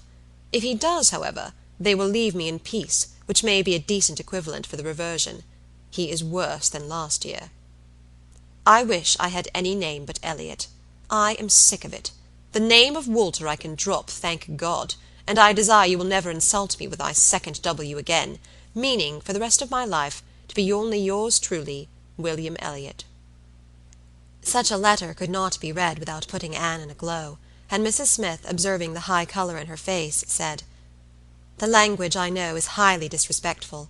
Though I have forgot the exact terms, I have a perfect impression of the general meaning. But it shows you the man. Mark his professions to my poor husband. Can anything be stronger?" Anne could not immediately get over the shock and mortification of finding such words applied to her father. She was obliged to recollect that her seeing the letter was a violation of the laws of honour, that no one ought to be judged or to be known by such testimonies, that no private correspondence could bear the eye of others, before she could recover calmness enough to return the letter which she had been meditating over, and say, "Thank you. This is full proof, undoubtedly, proof of everything you were saying. But why be acquainted with us now?" "I can explain this too," cried Mrs. Smith, smiling. "Can you really?" "Yes. I have shown you Mr. Elliot as he was a dozen years ago, and I will show him as he is now. I cannot produce written proof again, but I can give as authentic oral testimony as you can desire, of what he is now wanting, and what he is now doing. He is no hypocrite now. He truly wants to marry you. His present attentions to your family are very sincere, quite from the heart. I will give you my authority, his friend Colonel Wallis." "Colonel Wallis? You are acquainted with him?" "No, it does not come to me in quite so direct a line as that. It takes a bend or two, but nothing of consequence. The stream is as good as at first. The little rubbish it collects in the turnings is easily moved away. Mr. Elliot talks unreservedly to Colonel Wallis of his views on you, which said Colonel Wallis, I imagine to be, in himself, a sensible, careful, discerning sort of character. But Colonel Wallis has a very pretty, silly wife, to whom he tells things which he had better not, and he repeats it all to her. She, in the overflowing spirits of her recovery, repeats it all to her nurse, and the nurse, knowing my acquaintance with you, very naturally brings it all to me. On Monday evening my good friend Mrs. Rook let me thus much into the secrets of Marlborough Buildings. When I talked of a whole history, therefore, you see I was not romancing so much as you supposed." "My dear Mrs. Smith, your authority is deficient. This will not do. Mr. Elliot's having any views on me will not in the least account for the efforts he made towards a reconciliation with my father. That was all prior to my coming to Bath. I found them on the most friendly terms when I arrived." "I know you did. I know it all perfectly, but—" "Indeed, Mrs. Smith, we must not expect to get real information in such a line. Facts or opinions which are to pass through the hands of so many, to be misconceived by folly in one, and ignorance in another, can hardly have much truth left." "Only give me a hearing. You will soon be able to judge of the general credit due, by listening to some particulars which you can yourself immediately contradict or confirm. Nobody supposes that you were his first inducement. He had seen you, indeed, before he came to Bath, and admired you, but without knowing it to be you. So says my historian, at least. Is this true? Did he see you last summer or autumn, somewhere down in the west, to use her own words, without knowing it to be you?" "He certainly did. So far it is very true. At Lyme. I happened to be at Lyme." "Well," continued Mrs. Smith triumphantly, "grant my friend the credit due to the establishment of the first point asserted. He saw you then at Lyme, and liked you so well as to be exceedingly pleased to meet with you again in Camden Place, as Miss Anne Elliot, and from that moment, I have no doubt, had a double motive in his visits there. But there was another, and an earlier, which I will now explain. If there is anything in my story which you know to be either false or improbable, stop me.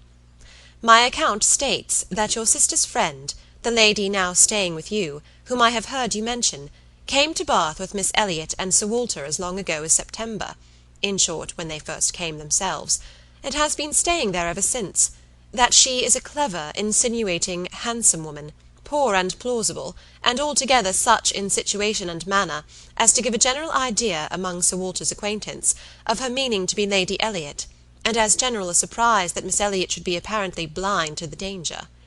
Here Mrs. Smith paused a moment, but Anne had not a word to say, and she continued, "This was the light in which it appeared to those who knew the family, long before you returned to it, and Colonel Wallis had his eye upon your father enough to be sensible of it, though he did not then visit in Camden Place. But his regard for Mr. Elliot gave him an interest in watching all that was going on there, and when Mr. Elliot came to Bath for a day or two, as he happened to do a little before Christmas, Colonel Wallis made him acquainted with the appearance of things, and the reports beginning to prevail. Now you are to understand that time had worked a very material change in Mr. Elliot's opinions as to the value of a baronetcy. Upon all points of blood and connection, he is a completely altered man.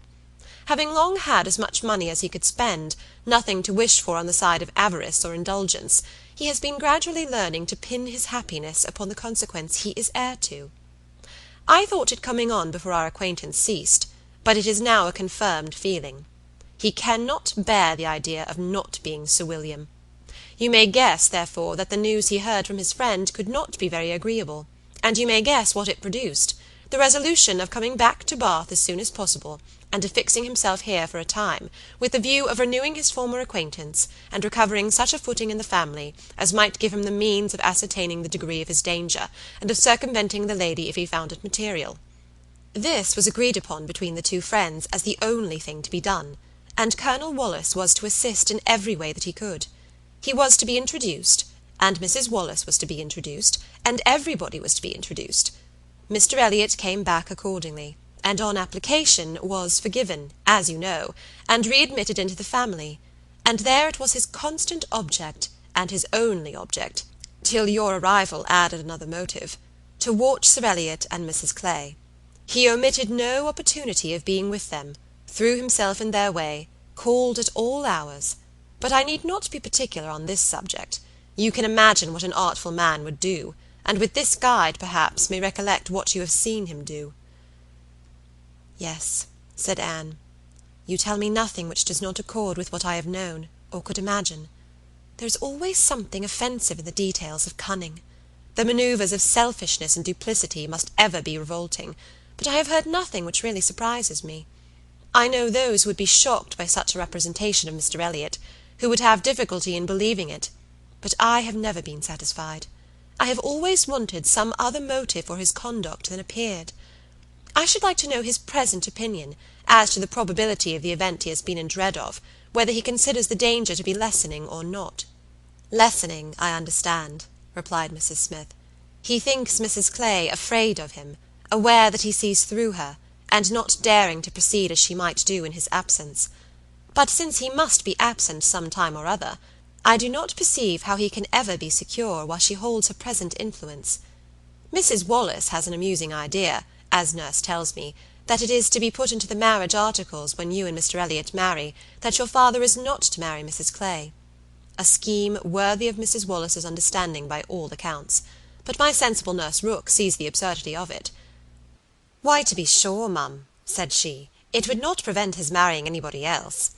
And indeed, to own the truth, I do not think nurse, in her heart, is a very strenuous opposer of Sir Walter's making a second match. She must be allowed to be a favourer of matrimony, you know. And, since self will intrude, who can say that she may not have some flying visions of attending the next Lady Elliot, through Mrs. Wallace's recommendation? I am very glad to know all this, said Anne, after a little thoughtfulness. It will be more painful to me in some respects to be in company with him, but I shall know better what to do. My line of conduct will be more direct. Mr. Elliot is evidently a disingenuous, artificial, worldly man, who has never had any better principle to guide him than selfishness. But Mr. Elliot was not done with.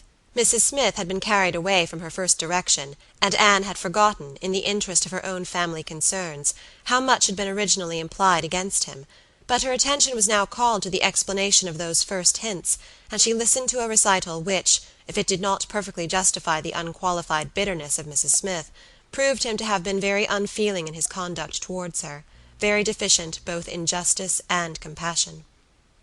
She learned that, the intimacy between them continuing unimpaired by Mr. Elliot's marriage, they had been as before always together, and Mr. Elliot had led his friend into expenses much beyond his fortune. Mrs. Smith did not want to take blame to herself, and was most tender of throwing any on her husband, but Anne could collect that their income had never been equal to their style of living, and that from the first there had been a great deal of general and joint extravagance. From his wife's account of him she could discern Mr. Smith to have been a man of warm feelings, easy temper, careless habits, and not strong understanding, much more amiable than his friend, and very unlike him, led by him, and probably despised by him. Mr. Elliot, raised by his marriage to great affluence, and disposed to every gratification of pleasure and vanity which could be commanded without involving himself, for with all his self-indulgence he had become a prudent man, and beginning to be rich, just as his friend ought to have found himself to be poor, seemed to have had no concern at all for that friend's probable finances, but, on the contrary, had been prompting and encouraging expenses which could only end in ruin, and the Smiths accordingly had been ruined. The husband had died just in time to be spared the full knowledge of it. They had previously known embarrassment enough to try the friendship of their friends, and prove that Mr. Elliot's had better not be tried. But it was not till his death that the wretched state of his affairs was fully known. With a confidence in Mr. Elliot's regard, more creditable to his feelings than his judgment, Mr. Smith had appointed him the executor of his will, but Mr. Elliot would not act, and the difficulties and distress which this refusal had heaped on her, in addition to the inevitable sufferings of her situation, had been such as could not be related without anguish of spirit, or listened to without corresponding indignation. Anne was shown some letters of his on the occasion, answers to urgent applications from Mrs. Smith, which all breathed the same stern resolution of not engaging in a fruitless trouble, and, under a cold civility, the same hard-hearted indifference to any of the evils it might bring on her. It was a dreadful picture of ingratitude and inhumanity, and Anne felt, at some moments, that no flagrant, open crime could have been worse. She had a great deal to listen to, all the particulars of past sad scenes, all the minutiae of distress upon distress, which in former conversations had been merely hinted at, were dwelt on now with a natural indulgence. Anne could perfectly comprehend the exquisite relief, and was only the more inclined to wonder at the composure of her friend's usual state of mind. There was one circumstance in the history of her grievances of particular irritation. She had good reason to believe that some property of her husband in the West Indies, which had been for many years under a sort of sequestration for the payment of its own encumbrances, might be recoverable by proper measures, and this property, though not large, would be enough to make her comparatively rich. But there was nobody to stir in it. Mr. Elliot would do nothing, and she could do nothing herself, equally disabled from personal exertion by her state of bodily weakness, and from employing others by her want of money. She had no natural connections to assist her even with their counsel, and she could not afford to purchase the assistance of the law. This was a cruel aggravation of actually straitened means. To feel that she ought to be in better circumstances, that a little trouble in the right place might do it, and to fear that delay might be even weakening her claims, was hard to bear. It was on this point that she had hoped to engage Anne's good offices with Mr. Elliot. She had previously, in the anticipation of their marriage, been very apprehensive of losing her friend by it, but on being assured that he could have made no attempt of that nature, since he did not even know her to be in Bath, it immediately occurred that something might be done in her favour by the influence of the woman he loved, and she had been hastily preparing to interest Anne's feelings, as far as the observances due to Mr. Elliot's character would allow, when Anne's refutation of the supposed engagement changed the face of everything, and while it took from her the new-formed hope of succeeding in the object of her first anxiety, left her at least the comfort of telling the whole story her own way. After listening to this full description of Mr. Elliot, Anne could not but express some surprise at Mrs. Smith's having spoken of him so favourably in the beginning of their conversation. She had seemed to recommend and praise him.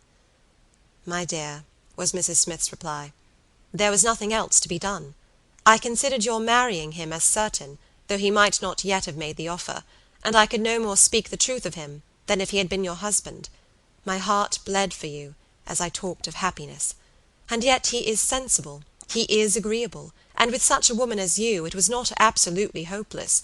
He was very unkind to his first wife. They were wretched together.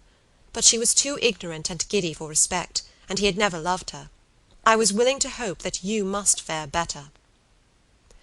Anne could just acknowledge within herself such a possibility of having been induced to marry him as made her shudder at the idea of the misery which must have followed.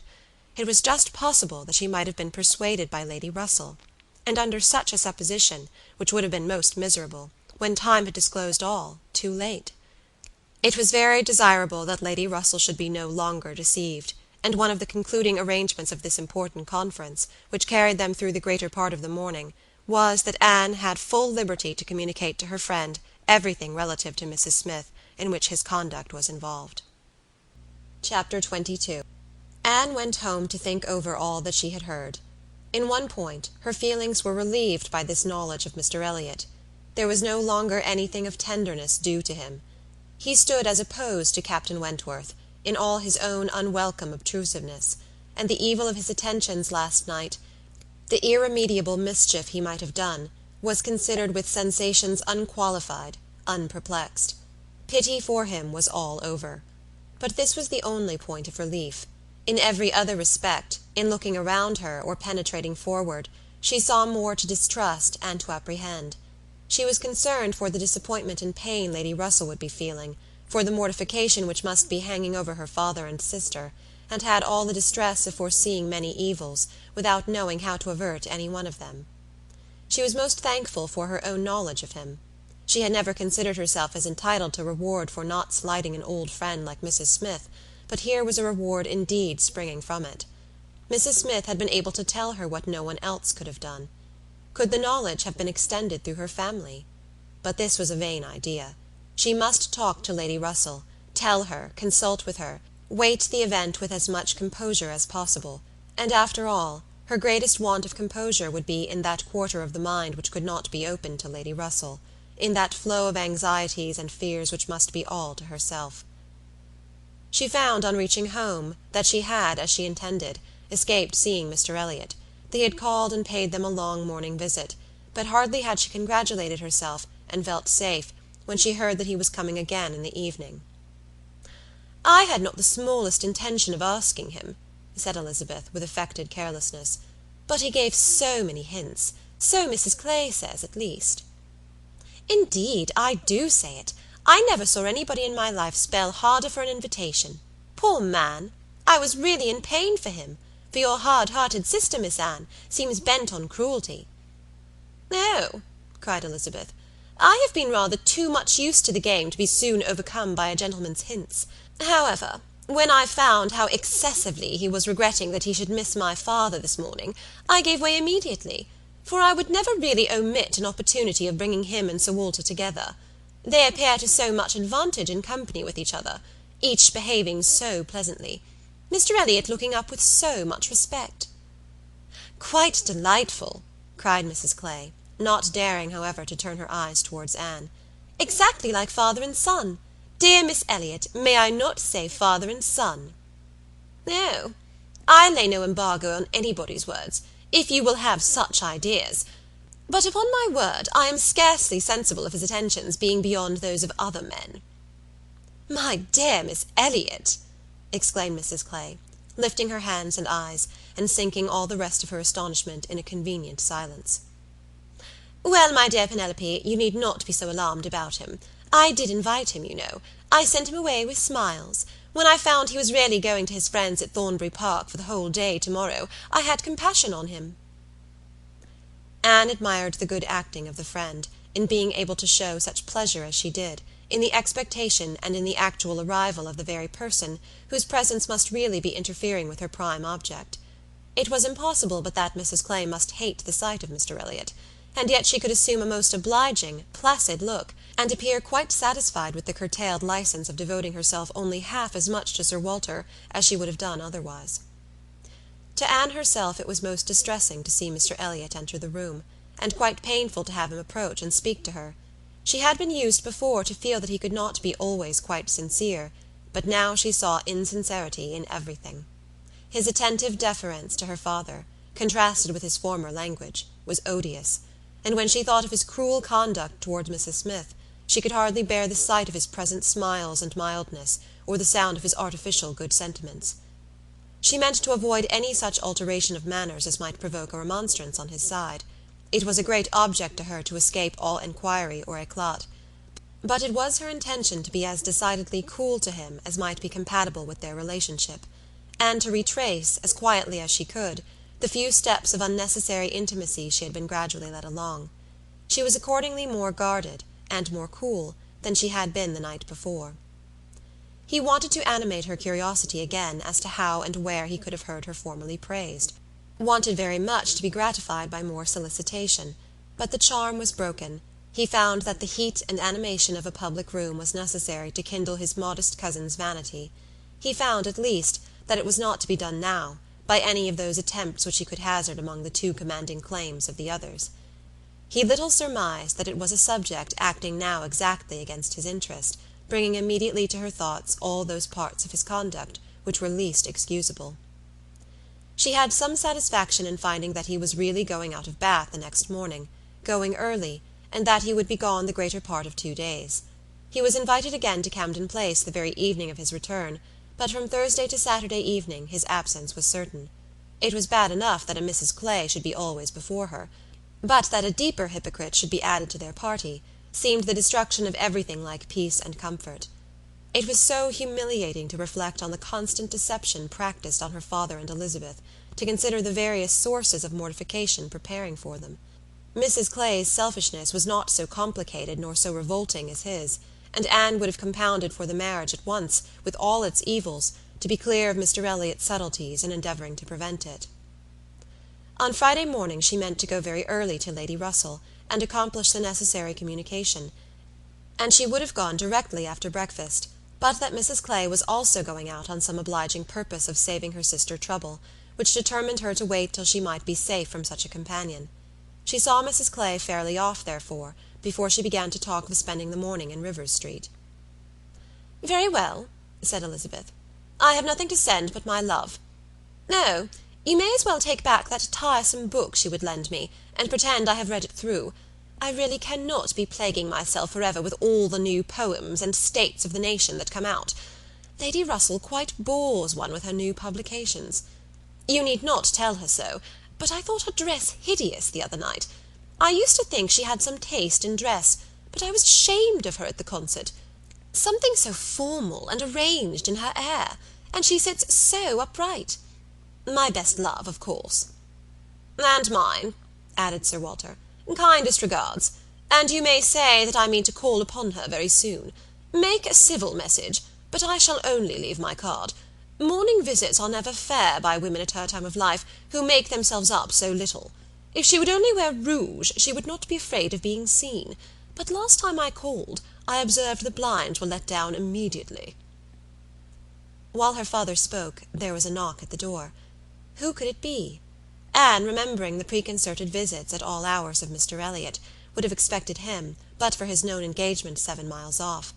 After the usual period of suspense, the usual sounds of approach were heard, and Mr. and Mrs. Charles Musgrove were ushered into the room.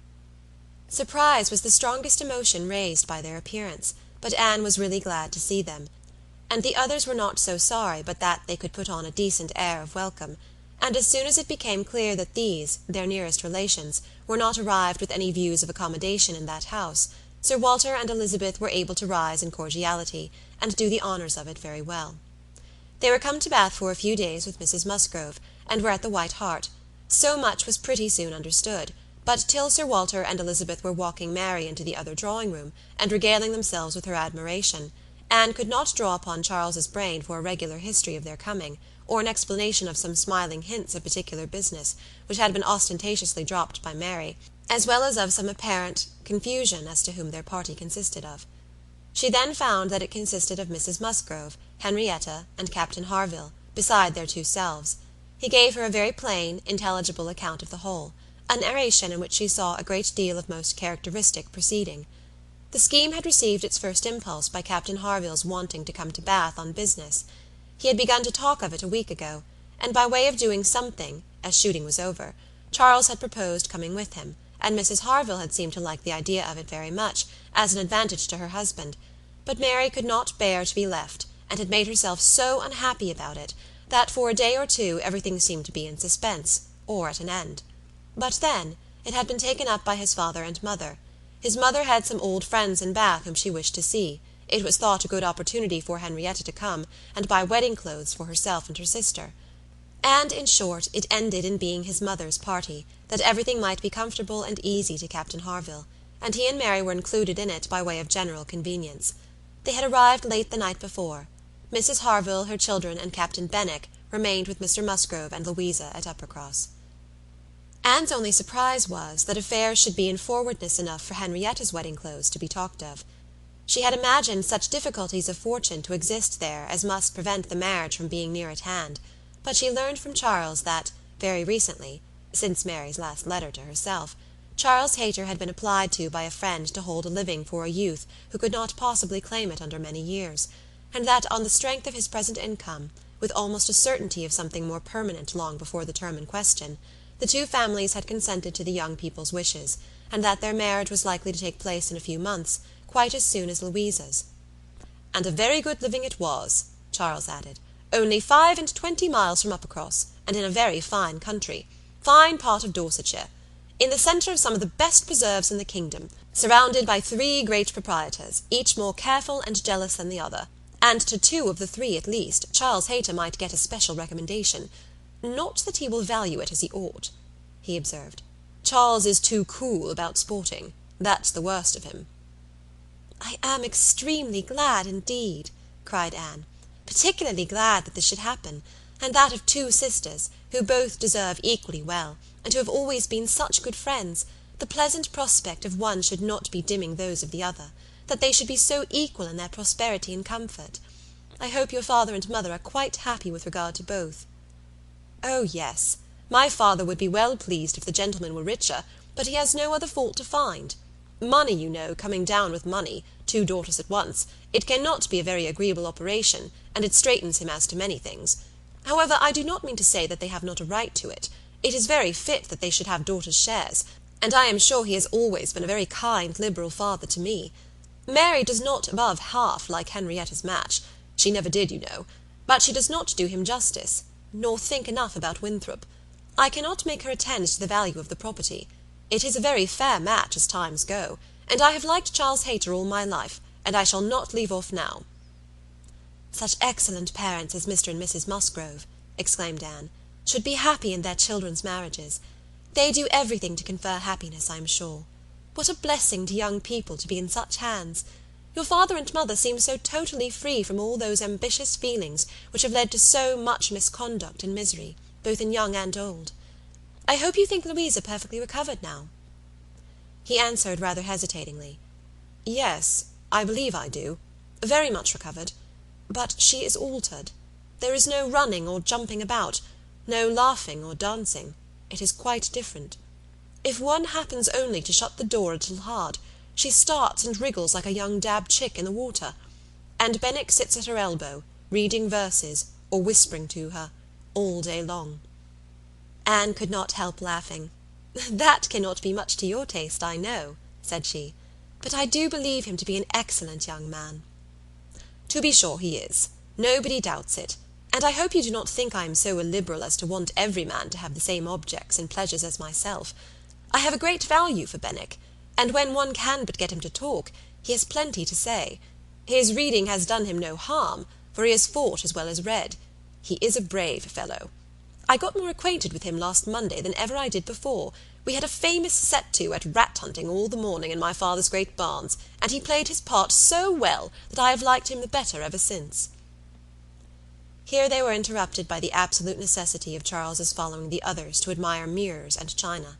But Anne had heard enough to understand the present state of Uppercross, and to rejoice in its happiness, and though she sighed as she rejoiced, her sigh had none of the ill will of envy in it. She would certainly have risen to their blessings if she could, but she did not want to lessen theirs. The visit passed off altogether in high good humour. Mary was in excellent spirits, enjoying the gaiety and the change, and so well satisfied with the journey in her mother-in-law's carriage with 4 horses, and with her own complete independence of Camden Place, that she was exactly in a temper to admire everything as she ought, and enter most readily into all the superiorities of the house, as they were detailed to her.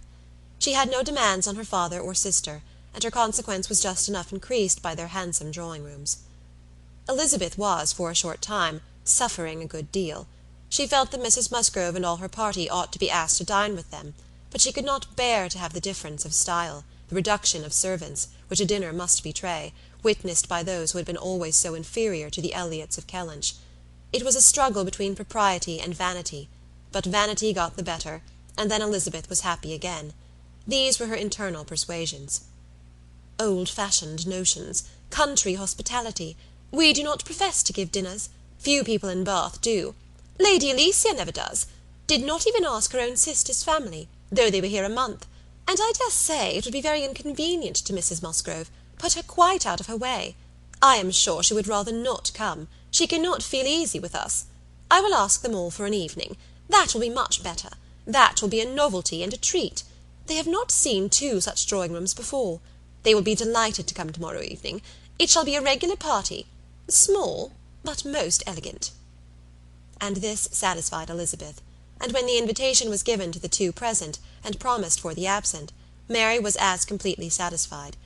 She was particularly asked to meet Mr. Elliot, and be introduced to Lady Dalrymple and Miss Carteret, who were fortunately already engaged to come, and she could not have received a more gratifying attention. Miss Elliot was to have the honour of calling on Mrs. Musgrove in the course of the morning, and Anne walked off with Charles and Mary, to go and see her and Henrietta directly. Her plan of sitting with Lady Russell must give way for the present. They all 3 called in Rivers Street for a couple of minutes, but Anne convinced herself that a day's delay of the intended communication could be of no consequence, and hastened forward to the White Hart, to see again the friends and companions of the last autumn, with an eagerness of goodwill which many associations contributed to form. They found Mrs. Musgrove and her daughter within, and by themselves, and Anne had the kindest welcome from each.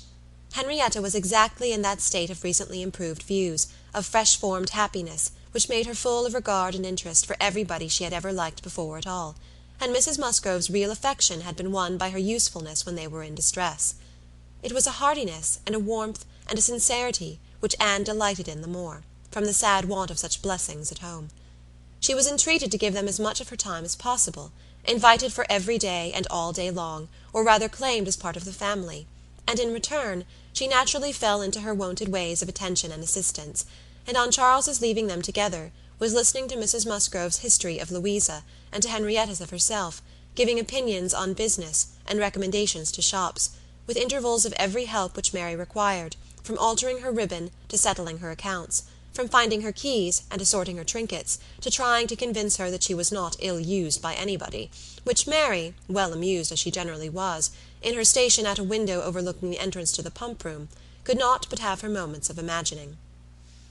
A morning of thorough confusion was to be expected. A large party in an hotel ensured a quick, changing, unsettled scene. 5 minutes brought a note, the next a parcel, and Anne had not been there half an hour when their dining-room, spacious as it was, seemed more than half filled. A party of steady old friends were seated around Mrs. Musgrove, and Charles came back with Captains Harville and Wentworth. The appearance of the latter could not be more than the surprise of the moment. It was impossible for her to have forgotten to feel that his arrival of their common friends must be soon bringing them together again. Their last meeting had been most important in opening his feelings. She had derived from it a delightful conviction, but she feared from his looks that the same unfortunate persuasion, which had hastened him away from the concert-room, still governed. He did not seem to want to be near enough for conversation. She tried to be calm, and leave things to take their course, and tried to dwell much on the argument of rational dependence. Surely, if there be constant attachment on each side, our hearts must understand each other ere long. We are not boy and girl, to be captiously irritable, misled by every moment's inadvertence, and wantonly playing with our own happiness. And yet, a few minutes afterwards, she felt as if their being in company with each other, under their present circumstances, could only be exposing them to inadvertencies and misconstructions of the most mischievous kind. "Anne," cried Mary, still at her window, "there is Mrs. Clay, I am sure, standing under the colonnade, and a gentleman with her. I saw them turn the corner from Bath Street just now. They seemed deep in talk. Who is it? Come and tell me. Good heavens! I recollect. It is Mr. Elliot himself." "No," cried Anne quickly, "it cannot be Mr. Elliot, I assure you. He was to leave Bath at 9 this morning, and does not come back till tomorrow." As she spoke, she felt that Captain Wentworth was looking at her, the consciousness of which vexed and embarrassed her, and made her regret that she had said so much, simple as it was. Mary, resenting that she should be supposed not to know her own cousin, began talking very warmly about the family features, and protesting still more positively that it was Mr. Elliot, calling again upon Anne to come and look for herself, but Anne did not mean to stir, and tried to be cool and unconcerned. Her distress returned, however, on perceiving smiles and intelligent glances pass between 2 or 3 of the lady visitors, as if they believed themselves quite in the secret. It was evident that the report concerning her had spread, and a short pause succeeded, which seemed to ensure that it would now spread farther. "Do come, Anne," cried Mary. "Come and look yourself. You will be too late if you do not make haste. They are parting. They are shaking hands. He is turning away. Not know Mr. Elliot, indeed! You seem to have forgot all about Lyme." To pacify Mary, and perhaps screen her own embarrassment, Anne did move quietly to the window. She was just in time to ascertain that it really was Mr. Elliot, which she had never believed, before he disappeared on one side, as Mrs. Clay walked quickly off on the other, and checking the surprise which she could not but feel at such an appearance of friendly conference between 2 persons of totally opposite interest, she calmly said, "Yes, it is Mr. Elliot, certainly. He has changed his hour of going, I suppose. That is all. Or I may be mistaken. I might not attend." And walked back to her chair, recomposed, and with the comfortable hope of having acquitted herself well. The visitors took their leave, and Charles, having civilly seen them off, and then made a face at them, and abused them for coming, began with, "Well, mother, I have done something for you that you will like. I have been to the theatre, and secured a box for tomorrow night. An't I a good boy? I know you love a play, and there is room for us all. It holds 9. I have engaged Captain Wentworth. Anne will not be sorry to join us, I am sure. We all like a play. Have not I done well, mother?" Mrs. Musgrove was good-humouredly beginning to express her perfect readiness for the play, if Henrietta and all the others liked it, when Mary eagerly interrupted her by exclaiming, "Good heavens, Charles! How can you think of such a thing? Take a box for tomorrow night! Have you forgot that we are engaged in Camden Place tomorrow night, and that we were most particularly asked to meet Lady Dalrymple and her daughter, and Mr. Elliot, and all the principal family connections, on purpose to be introduced to them? How can you be so forgetful?" "Phoo!" replied Charles. "What's an evening party? Never worth remembering. Your father might have asked us to dinner, I think, if he had wanted to see us. You may do as you like, but I shall go to the play." "Oh, Charles, I declare it will be too abominable if you do, when you promised to go." "No, I did not promise. I only smirked and bowed, and said the word 'happy.' There was no promise." "But you must go, Charles. It would be unpardonable to fail. We were asked on purpose to be introduced. There was always such a great connection between the Dalrymples and ourselves. Nothing ever happened on either side that was not announced immediately. We are quite near relations, you know, and Mr. Elliot too, whom you ought so particularly to be acquainted with. Every attention is due Mr. Elliot. Consider, my father's heir, the future representative of the family." "Don't talk to me about heirs and representatives," cried Charles. "I am not one of those who neglect the reigning power to bow to the rising sun. If I would not go for the sake of your father, I should think it scandalous to go for the sake of his heir. What is Mr. Elliot to me?" The careless expression was life to Anne, who saw that Captain Wentworth was all attention, looking and listening with his whole soul, and that the last words brought his inquiring eyes from Charles to herself. Charles and Mary still talked on in the same style. He, half serious and half jesting, maintaining the scheme for the play, and she, invariably serious, most warmly opposing it, and not omitting to make it known that, however determined to go to Camden Place herself, she should not think herself very well used if they went to the play without her. Mrs. Musgrove interposed. "We had better put it off. Charles, you had much better go back and change the books for Tuesday. It would be a pity to be divided, and we should be losing Miss Anne too, if there is a party at her father's, and I am sure neither Henrietta nor I should care at all for the play, if Miss Anne could not be with us." Anne felt truly obliged to her for such kindness, and quite as much so for the opportunity it gave her of decidedly saying, "If it depended only on my inclination, mum, the party at home, excepting on Mary's account, would not be the smallest impediment. I have no pleasure in the sort of meeting, and should be too happy to change it for a play, and with you. But it had better not be attempted, perhaps." She had spoken it, but she trembled when it was done, conscious that her words were listened to, and daring not even to try to observe their effect. It was soon generally agreed that Tuesday should be the day, Charles only reserving the advantage of still teasing his wife, by persisting that he would go to the play tomorrow if nobody else would. Captain Wentworth left his seat, and walked to the fireplace, probably for the sake of walking away from it soon afterwards, and taking a station, with less barefaced design, by Anne. "You have not been long enough in Bath," said he, "to enjoy the evening parties of the place." "Oh, no. The usual character of them has nothing for me. I am no card player." "You were not formerly, I know. You did not used to like cards. But time makes many changes." "I am not yet so much changed," cried Anne, and stopped, fearing she hardly knew what misconstruction. After waiting a few moments, he said, and as if it were the result of immediate feeling, "It is a period indeed. 8 years and a half is a period." Whether he would have proceeded farther was left to Anne's imagination to ponder over in a calmer hour, for while still hearing the sounds he had uttered, she was startled to other subjects by Henrietta, eager to make use of the present leisure for getting out, and calling on her companions to lose no time, lest somebody else should come in. They were obliged to move. Anne talked of being perfectly ready, and tried to look it, but she felt that could Henrietta have known the regret and reluctance of her heart in quitting that chair, in preparing to quit the room, she would have found, in all her own sensations for her cousin, in the very security of his affection, wherewith to pity her. Their preparations, however, were stopped short. Alarming sounds were heard, other visitors approached, and the door was thrown open for Sir Walter and Miss Elliot, whose entrance seemed to give a general chill. Anne felt an instant oppression, and wherever she looked saw symptoms of the same. The comfort, the freedom, the gaiety of the room was over, hushed into cold composure, determined silence, or insipid talk, to meet the heartless elegance of her father and sister. How mortifying to feel that it was so. Her jealous eye was satisfied in one particular. Captain Wentworth was acknowledged again by each, by Elizabeth more graciously than before. She even addressed him once, and looked at him more than once. Elizabeth was, in fact, revolving a great measure. The sequel explained it. After the waste of a few minutes in saying the proper nothings, she began to give the invitation which was to comprise all the remaining dues of the Musgroves. "Tomorrow evening, to meet a few friends. No formal party." It was all said very gracefully, and the cards with which she had provided herself, the "Miss Elliot at home," were laid on the table, with a courteous, comprehensive smile to all, and one smile and one card more decidedly for Captain Wentworth. The truth was that Elizabeth had been long enough in Bath to understand the importance of a man of such an air and appearance as his. The past was nothing.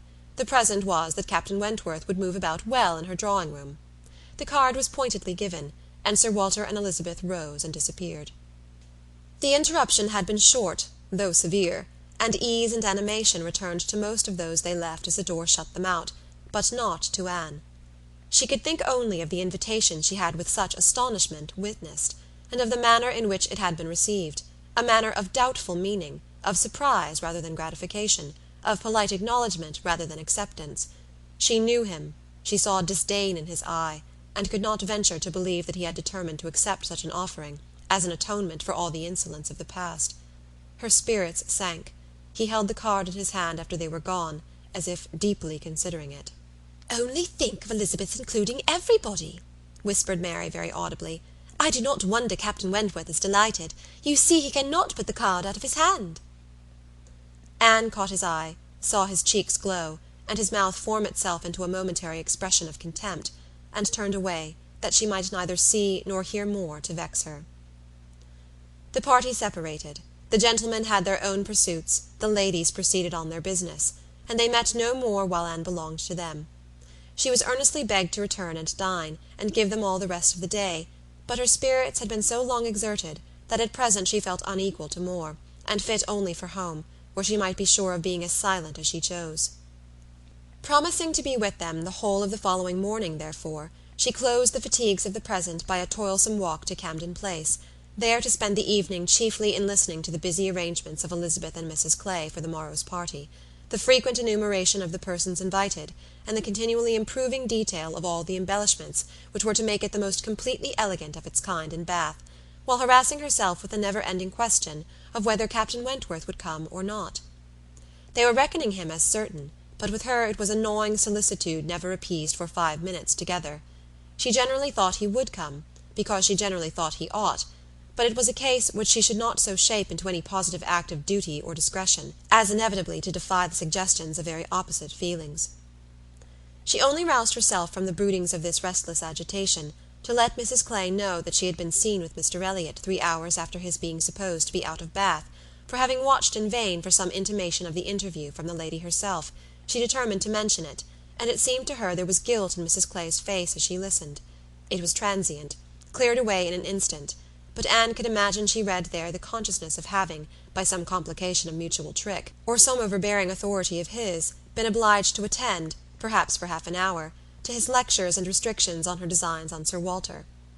She exclaimed, however, with a very tolerable imitation of nature, "Oh, dear, very true!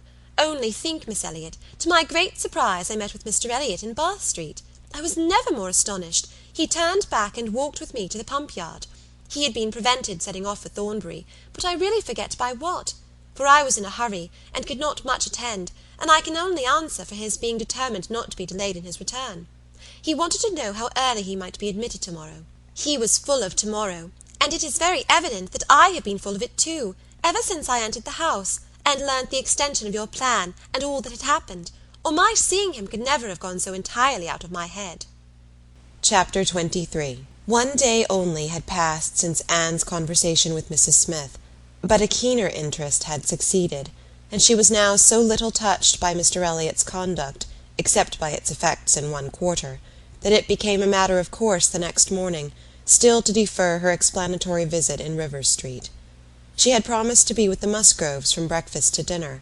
Her faith was plighted, and Mr. Elliot's character, like the Sultaness Scheherazade's head, must live another day. She could not keep her appointment punctually, however.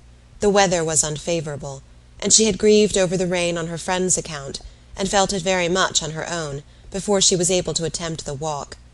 When she reached the White Hart, and made her way to the proper apartment, she found herself neither arriving quite in time, nor the first to arrive.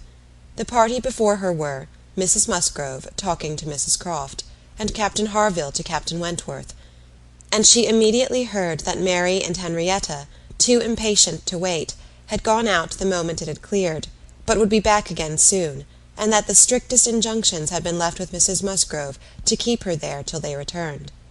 She had only to submit, sit down, be outwardly composed, and feel herself plunged at once in all the agitations which she had merely laid her account of tasting a little before the morning closed. There was no delay, no waste of time. She was deep in the happiness of such misery, or the misery of such happiness, instantly.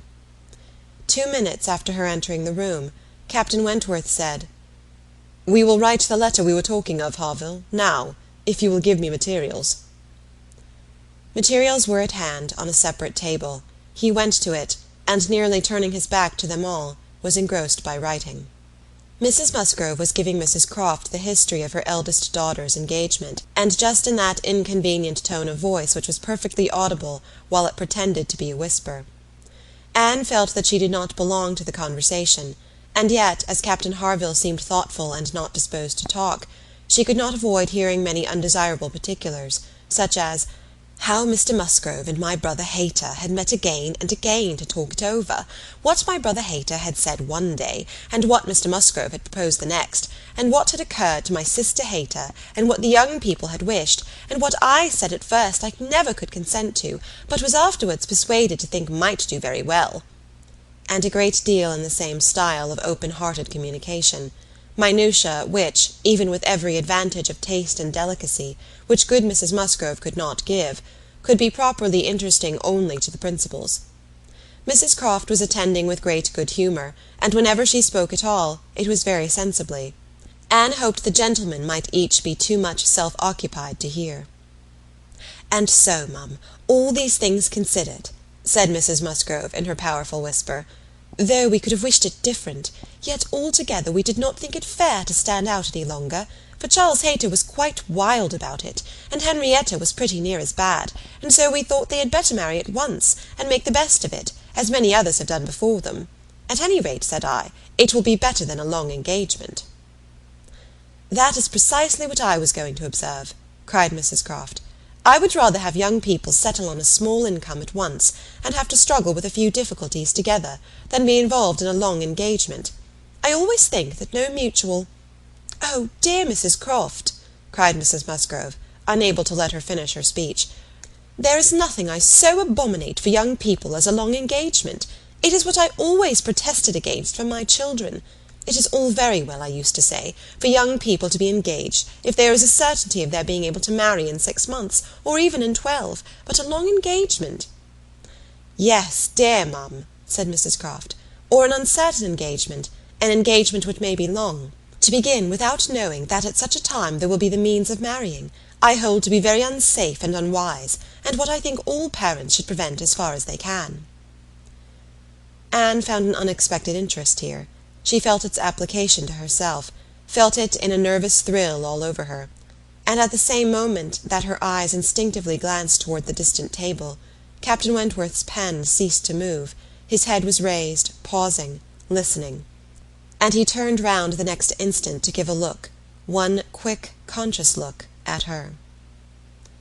The two ladies continued to talk, to re-urge the same admitted truths, and enforce them with such examples of the ill effect of a contrary practice as had fallen within their observation, but Anne heard nothing distinctly.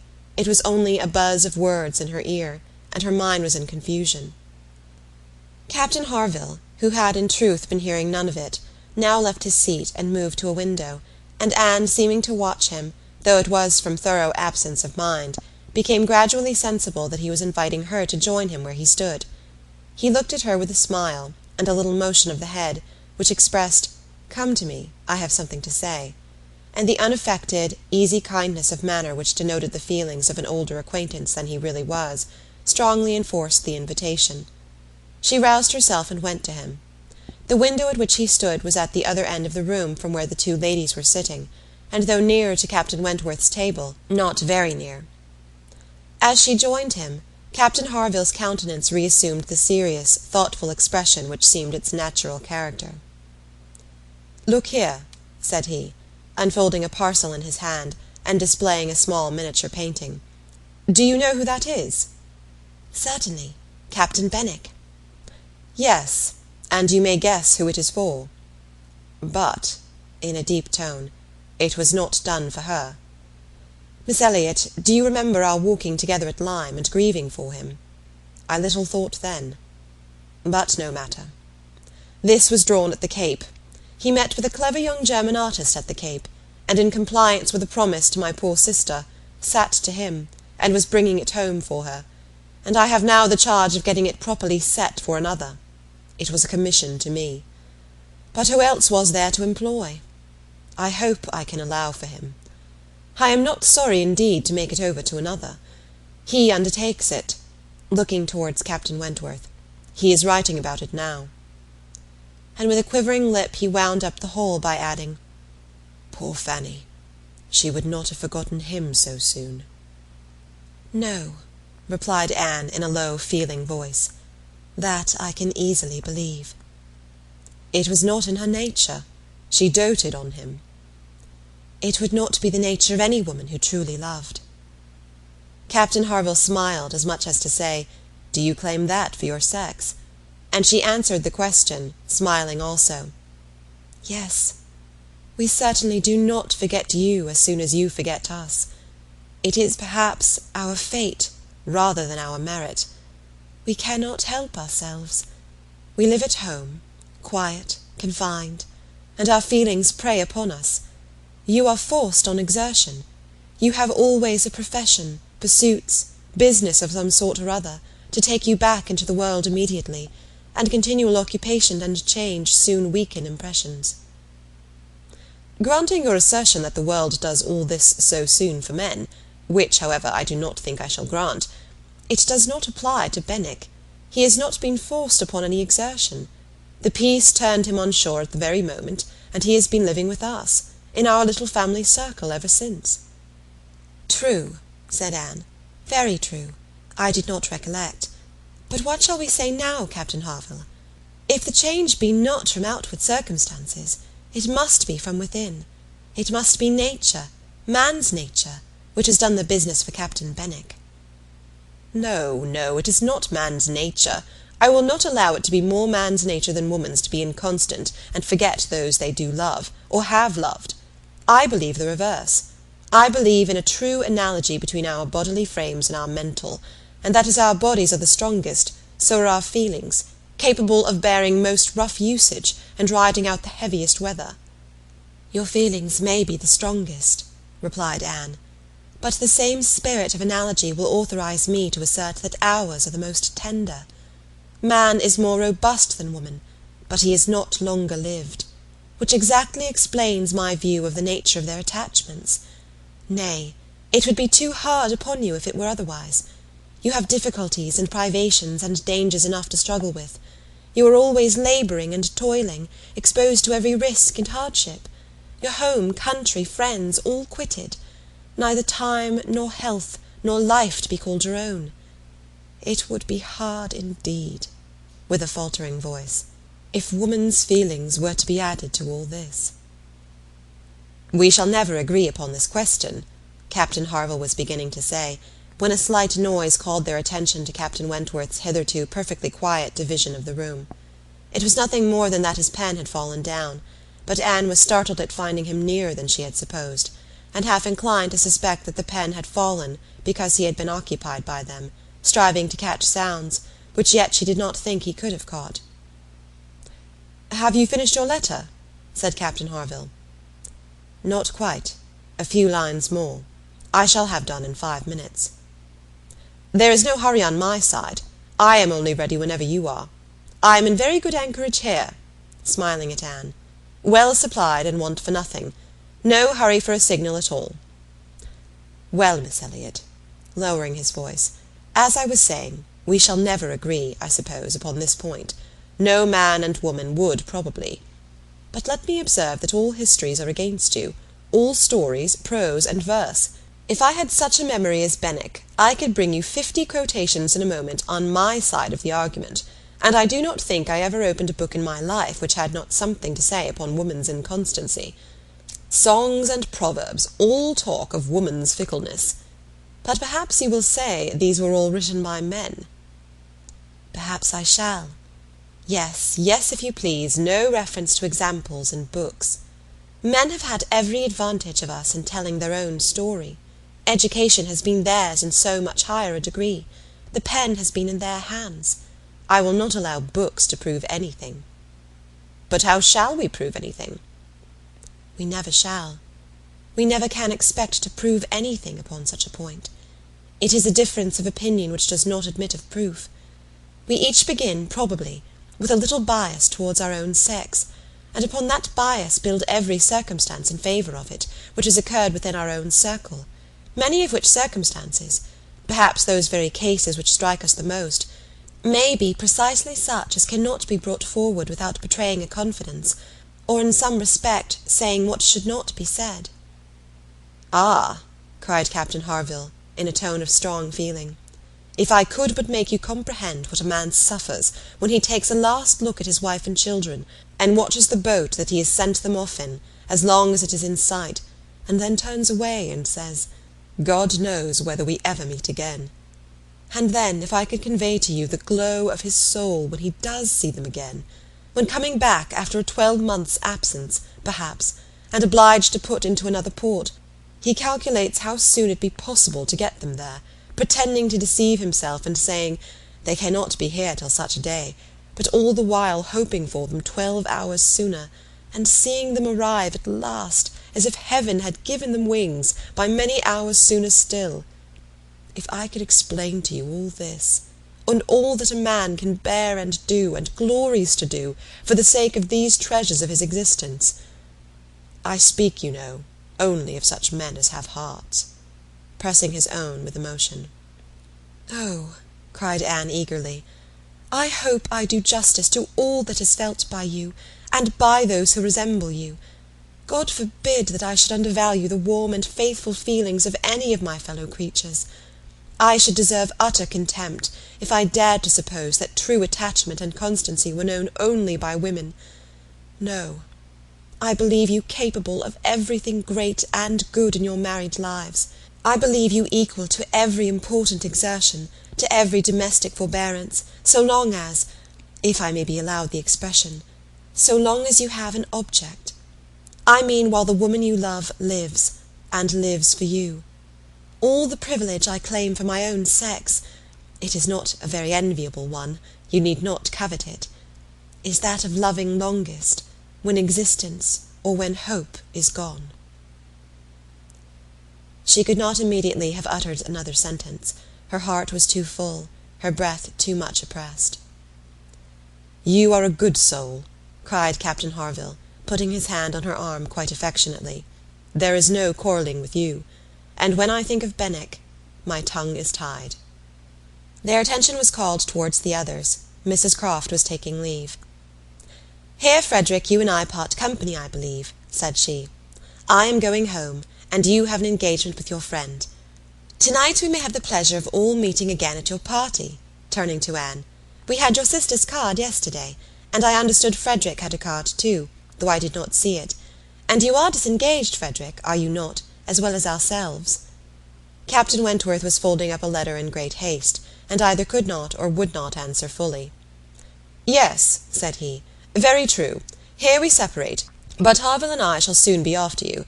That is, Harville, if you are ready. I am in half a minute. I know you will not be sorry to be off. I shall be at your service in half a minute." Mrs. Croft left them, and Captain Wentworth, having sealed his letter with great rapidity, was indeed ready, and had even a hurried, agitated air, which showed impatience to be gone. Anne knew not how to understand it. She had the kindest "Good morning, God bless you," from Captain Harville, but from him not a word, nor a look. He had passed out of the room without a look.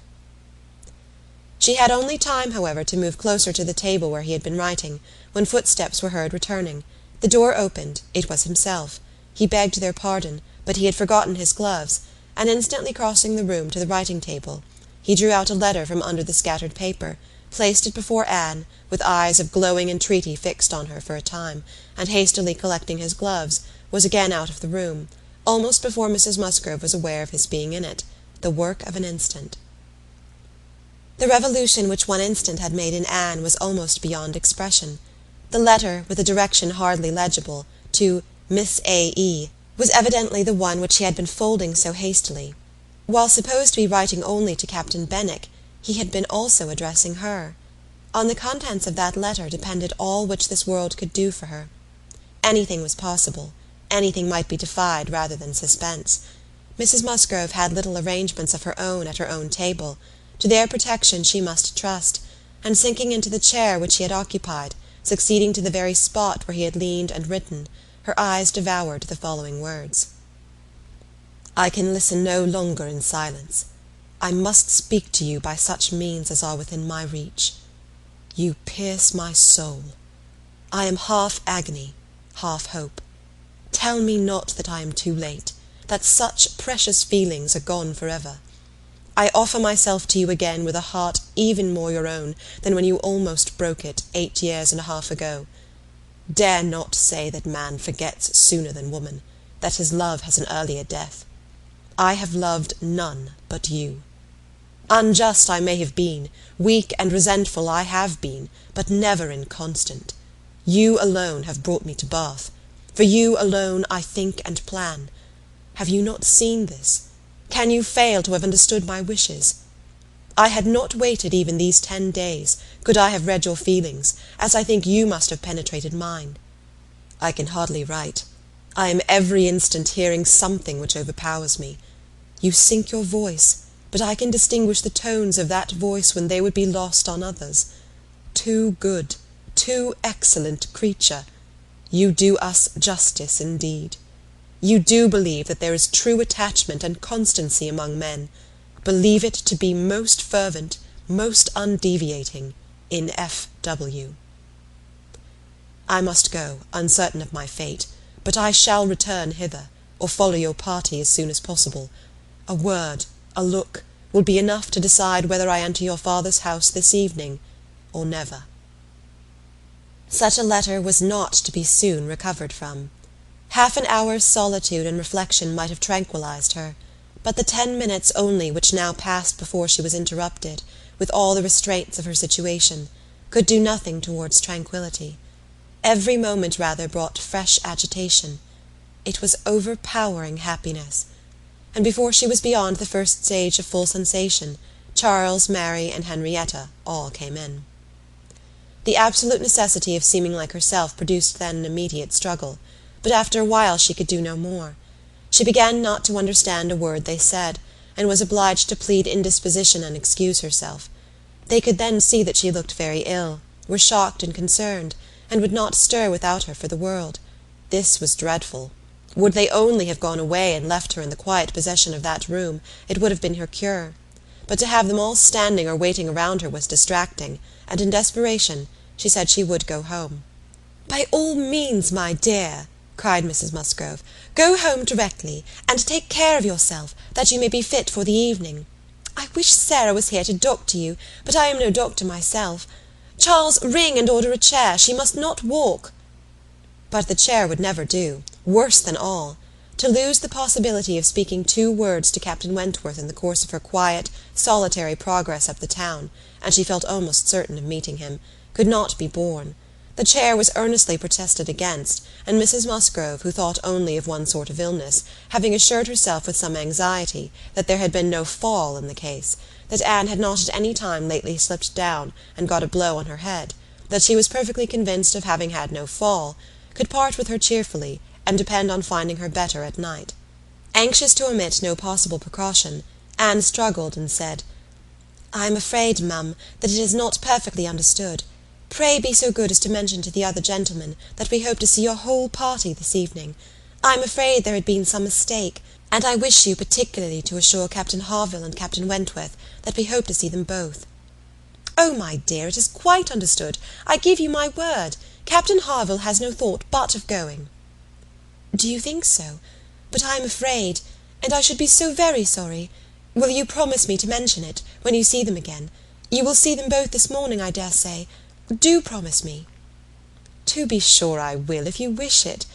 Charles, if you see Captain Harville anywhere, remember to give Miss Anne's message. But indeed, my dear, you need not be uneasy. Captain Harville holds himself quite engaged, I'll answer for it, and Captain Wentworth the same, I dare say."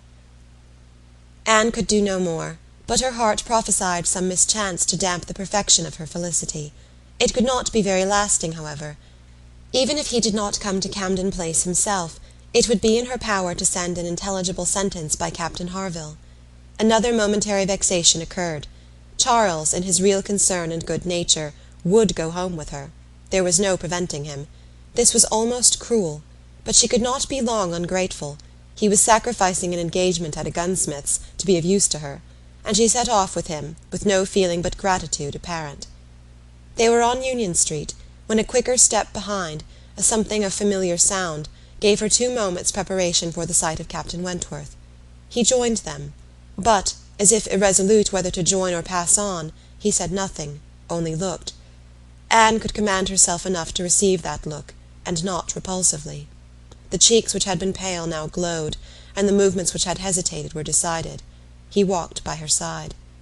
Presently, struck by a sudden thought, Charles said, Captain Wentworth, which way are you going? Only to Gay Street, or farther up the town?" "I hardly know," replied Captain Wentworth, surprised. "Are you going as high as Belmont? Are you going near Camden Place? Because if you are, I shall have no scruple in asking you to take my place, and give Anne your arm to her father's door. She is rather done for this morning, and must not go so far without help, and I ought to be at that fellow's in the market-place. He promised me the sight of a capital gun he is just going to send off, said he would keep it unpacked to the last possible moment, that I might see it, and if I do not turn back now, I have no chance. By his description, a good deal like the second-size double-barrel of mine, which you shot with one day round Winthrop."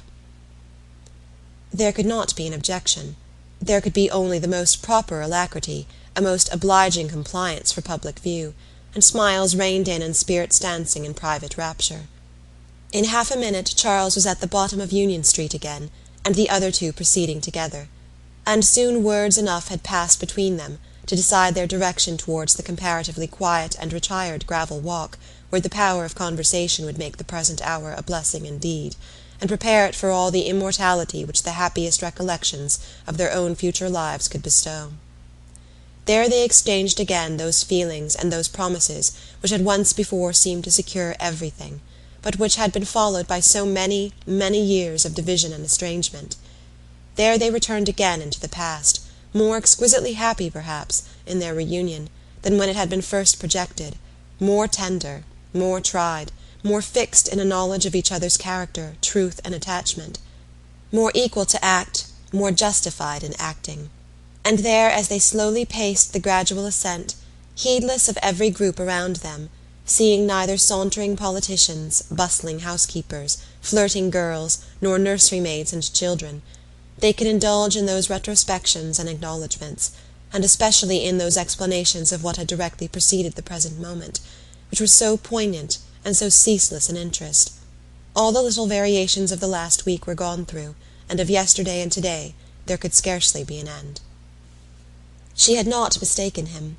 Jealousy of Mr. Elliot had been the retarding weight, the doubt, the torment. That had begun to operate in the very hour of first meeting her in Bath. That had returned, after a short suspension, to ruin the concert. And that had influenced him in everything he had said and done, or omitted to say and do, in the last 24 hours. It had been gradually yielding to the better hopes which her looks, or words, or actions occasionally encouraged.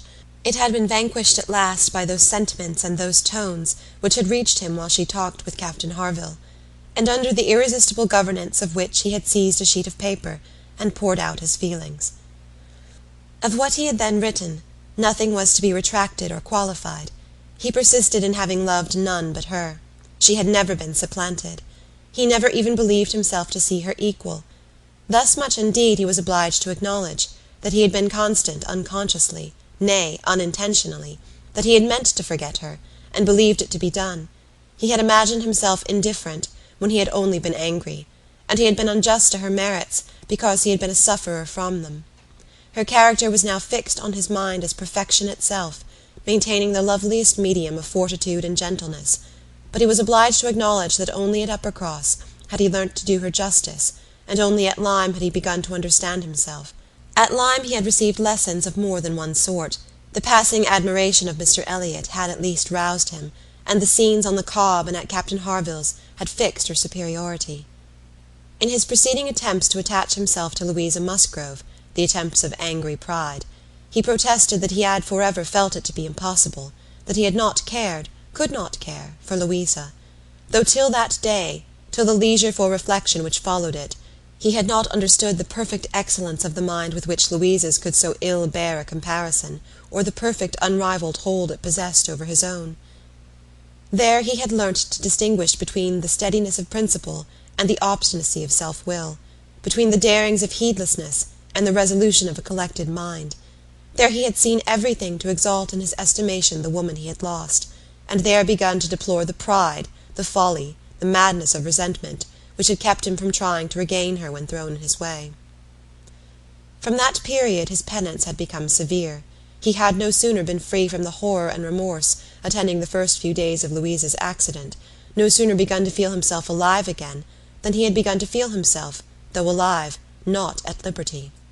"I found," said he, that I was considered by Harville an engaged man, that neither Harville nor his wife entertained a doubt of our mutual attachment. I was startled and shocked. To a degree I could contradict this instantly, but when I began to reflect that others might have felt the same, her own family, nay, perhaps herself, I was no longer at my own disposal. I was hers in honour if she wished it. I had been unguarded. I had not thought seriously on this subject before.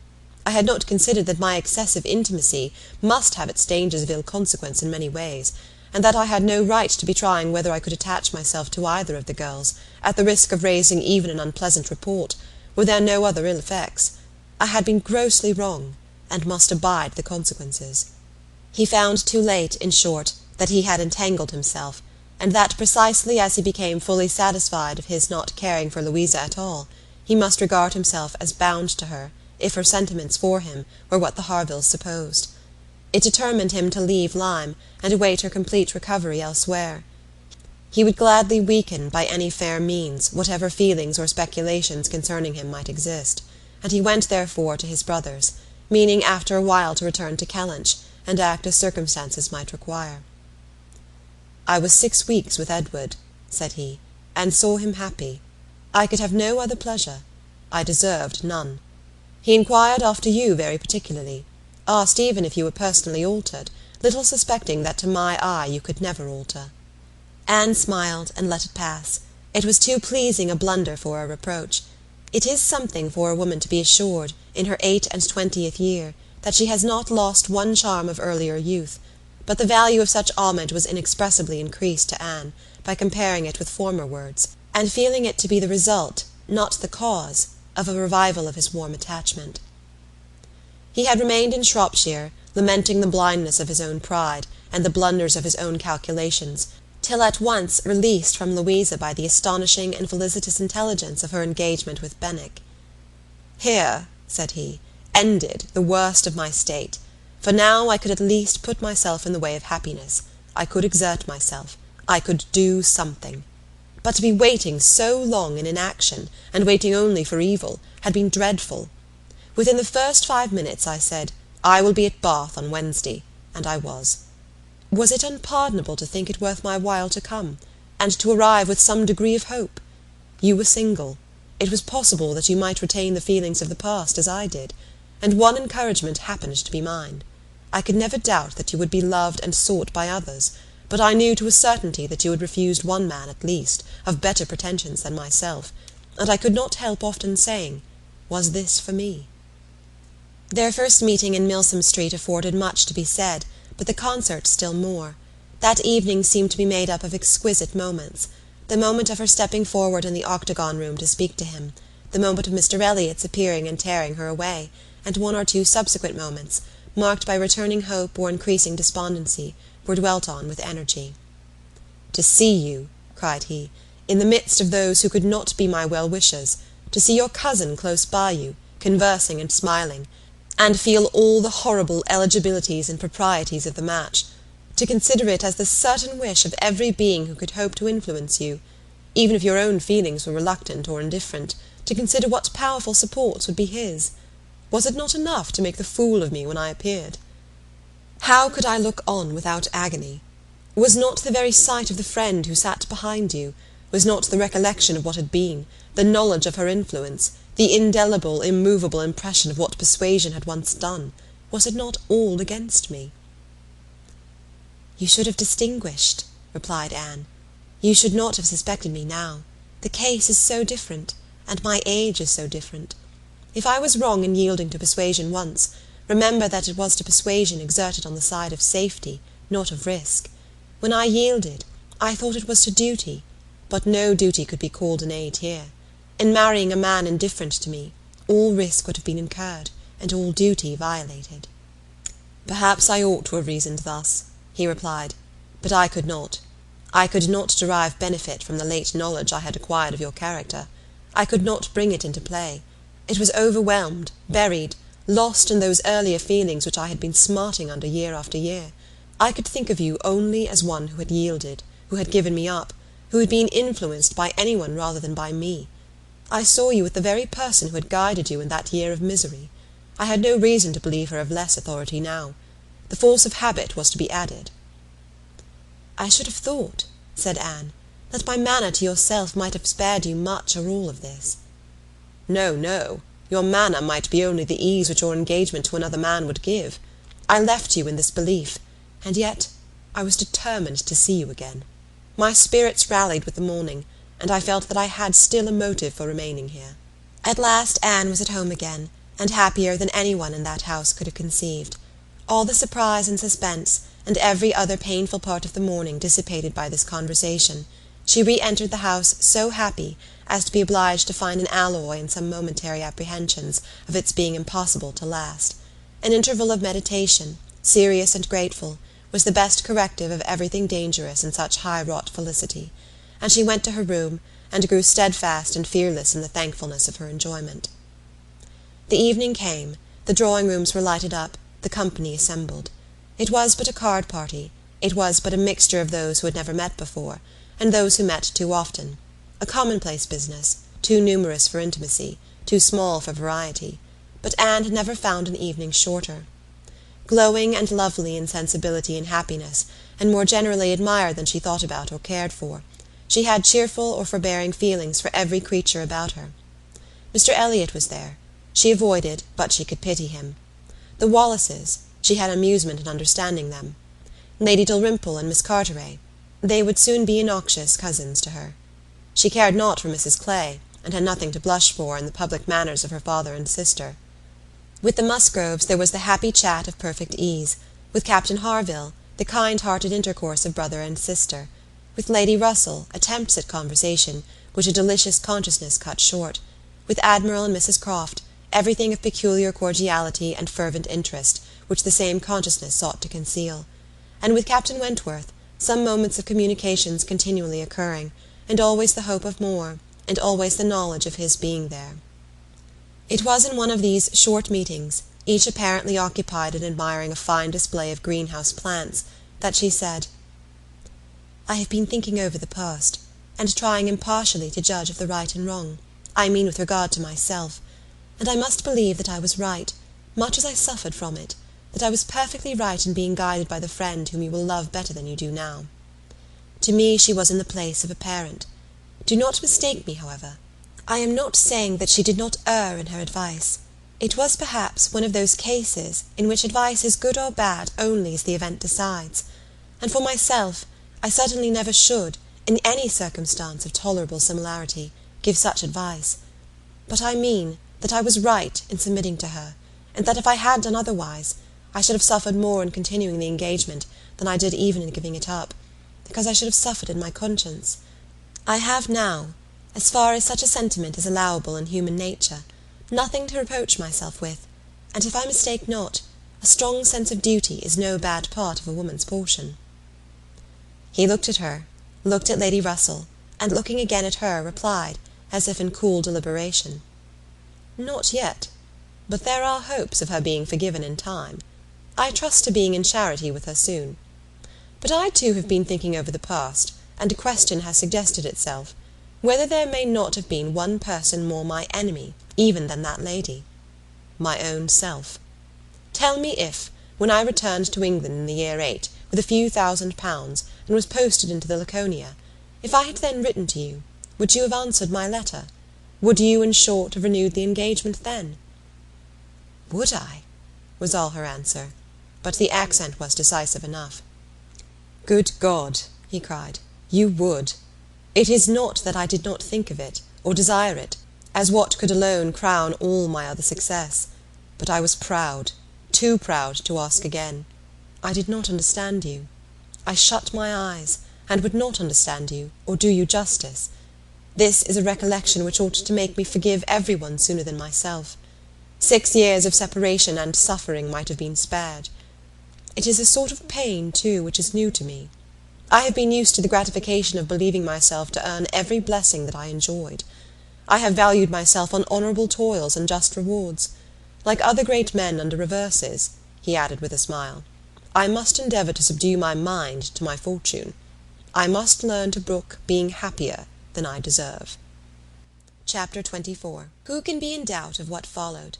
When any two young people take it into their heads to marry, they are pretty sure by perseverance to carry their point, be they ever so poor, or ever so imprudent, or ever so little likely to be necessary to each other's ultimate comfort. This may be bad morality to conclude with, but I believe it to be truth. And if such parties succeed, how should a Captain Wentworth and an Anne Elliot, with the advantage of maturity of mind, consciousness of right, and one independent fortune between them, fail of bearing down every opposition? They might, in fact, have borne down a great deal more than they met with, for there was little to distress them beyond the want of graciousness and warmth. Sir Walter made no objection, and Elizabeth did nothing worse than look cold and unconcerned. Captain Wentworth, with £25,000, and as high in his profession as merit and activity could place him, was no longer nobody. He was now esteemed quite worthy to address the daughter of a foolish, spendthrift baronet, who had not principle or sense enough to maintain himself in the situation in which Providence had placed him, and who could give his daughter at present but a small part of the share of £10,000, which must be hers hereafter. Sir Walter, indeed, though he had no affection for Anne, and no vanity flattered, to make him really happy on the occasion, was very far from thinking it a bad match for her. On the contrary, when he saw more of Captain Wentworth, saw him repeatedly by daylight, and eyed him well, he was very much struck by his personal claims, and felt that his superiority of appearance might not be unfairly balanced against her superiority of rank. And all this, assisted by his well-sounding name, enabled Sir Walter at last to prepare his pen, with a very good grace, for the insertion of the marriage in the volume of honour. The only one among them whose opposition of feeling could excite any serious anxiety was Lady Russell. Anne knew that Lady Russell must be suffering some pain in understanding and relinquishing Mr. Elliot, and be making some struggles to become truly acquainted with and do justice to Captain Wentworth. This, however, was what Lady Russell had now to do. She must learn to feel that she had been mistaken with regard to both, that she had been unfairly influenced by appearance in each, that because Captain Wentworth's manners had not suited her own ideas, she had been too quick in suspecting them to indicate a character of dangerous impetuosity, and that because Mr. Elliot's manners had precisely pleased her in their propriety and correctness, their general politeness and suavity, she had been too quick in receiving them as the certain result of the most correct opinions and well-regulated mind. There was nothing less for Lady Russell to do than to admit that she had been pretty completely wrong, and to take up a new set of opinions and of hopes. There is a quickness of perception in some, a nicety in the discernment of character, a natural penetration, in short, which no experience in others can equal, and Lady Russell had been less gifted in this part of understanding than her young friend. But she was a very good woman, and if her second object was to be sensible and well-judging, her first was to see Anne happy. She loved Anne better than she loved her own abilities, and when the awkwardness of the beginning was over, found little hardship in attaching herself as a mother to the man who was securing the happiness of her other child. Of all the family, Mary was probably the one most immediately gratified by the circumstance.